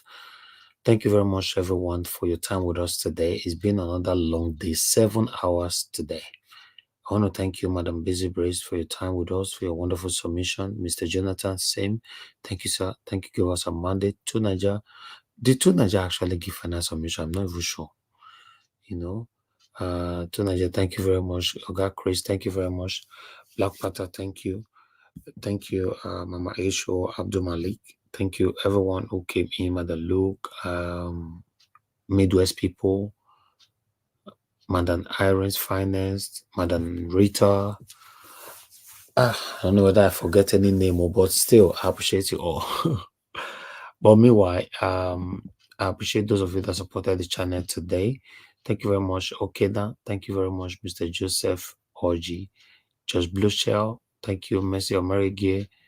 Thank you very much. Efosa, thank you. I appreciate you all, my wonderful people. I'm very, very grateful. I'd like to appreciate those of you in the comment section, starting with Mother for all Mommy Diaspora. Thank you very much, Mommy, for all you do. I appreciate you always. Thank you, Abu Azi. Thank you, sir, for all you do. Mother Iris Finance, once again. Thank you, Mother Martina Obaseki TV. Thank you, Madam Patricia Tagbojumi. Thank you. Thank you, my people. Thank you, Mother Rita. I can see you right there. Thank you, Oga Chris, once more. Thank you, Tony Africa, Patience Demudia. Thank you, Stella Imasewedo. God bless you, man. I appreciate every one of you. Bring to light TV. I can see, at least I pronounce your name properly. Anthony Ola, thank you very much. Black Panther, thank you. I appreciate every one of you, my wonderful people. Join us again later on, 6 p.m. Nigerian time. Let's continue to talk about it that's affecting us. Please, on this panel, we call it panel. Sometimes we disagree, we agree. But one thing is this. We should not apply hatred to anybody. You know, we shouldn't take things too personal. We can agree or disagree. It's a normal thing. I might agree with you today, doesn't guarantee that I'm going to agree with you tomorrow. But we shouldn't apply hatred. If we are commenting or disagree with anybody on the comment section, please read your comment before you put it on, not to put something in the mind of the person you're responding to. I appreciate you all. Let's continue to manage ourselves. I understand it's not easy, but we all are human beings. Let's try to manage ourselves. We just want a better Nigeria. We're not fighting ourselves. Thank you very much, my people. I'm gonna go bless you now. Thank you, thank you. I'll let you guys go now, and I'll see you guys again later on. Love Maduka. Thank you, thank you. Good night, my people, and I'll see you guys later. Bye for now.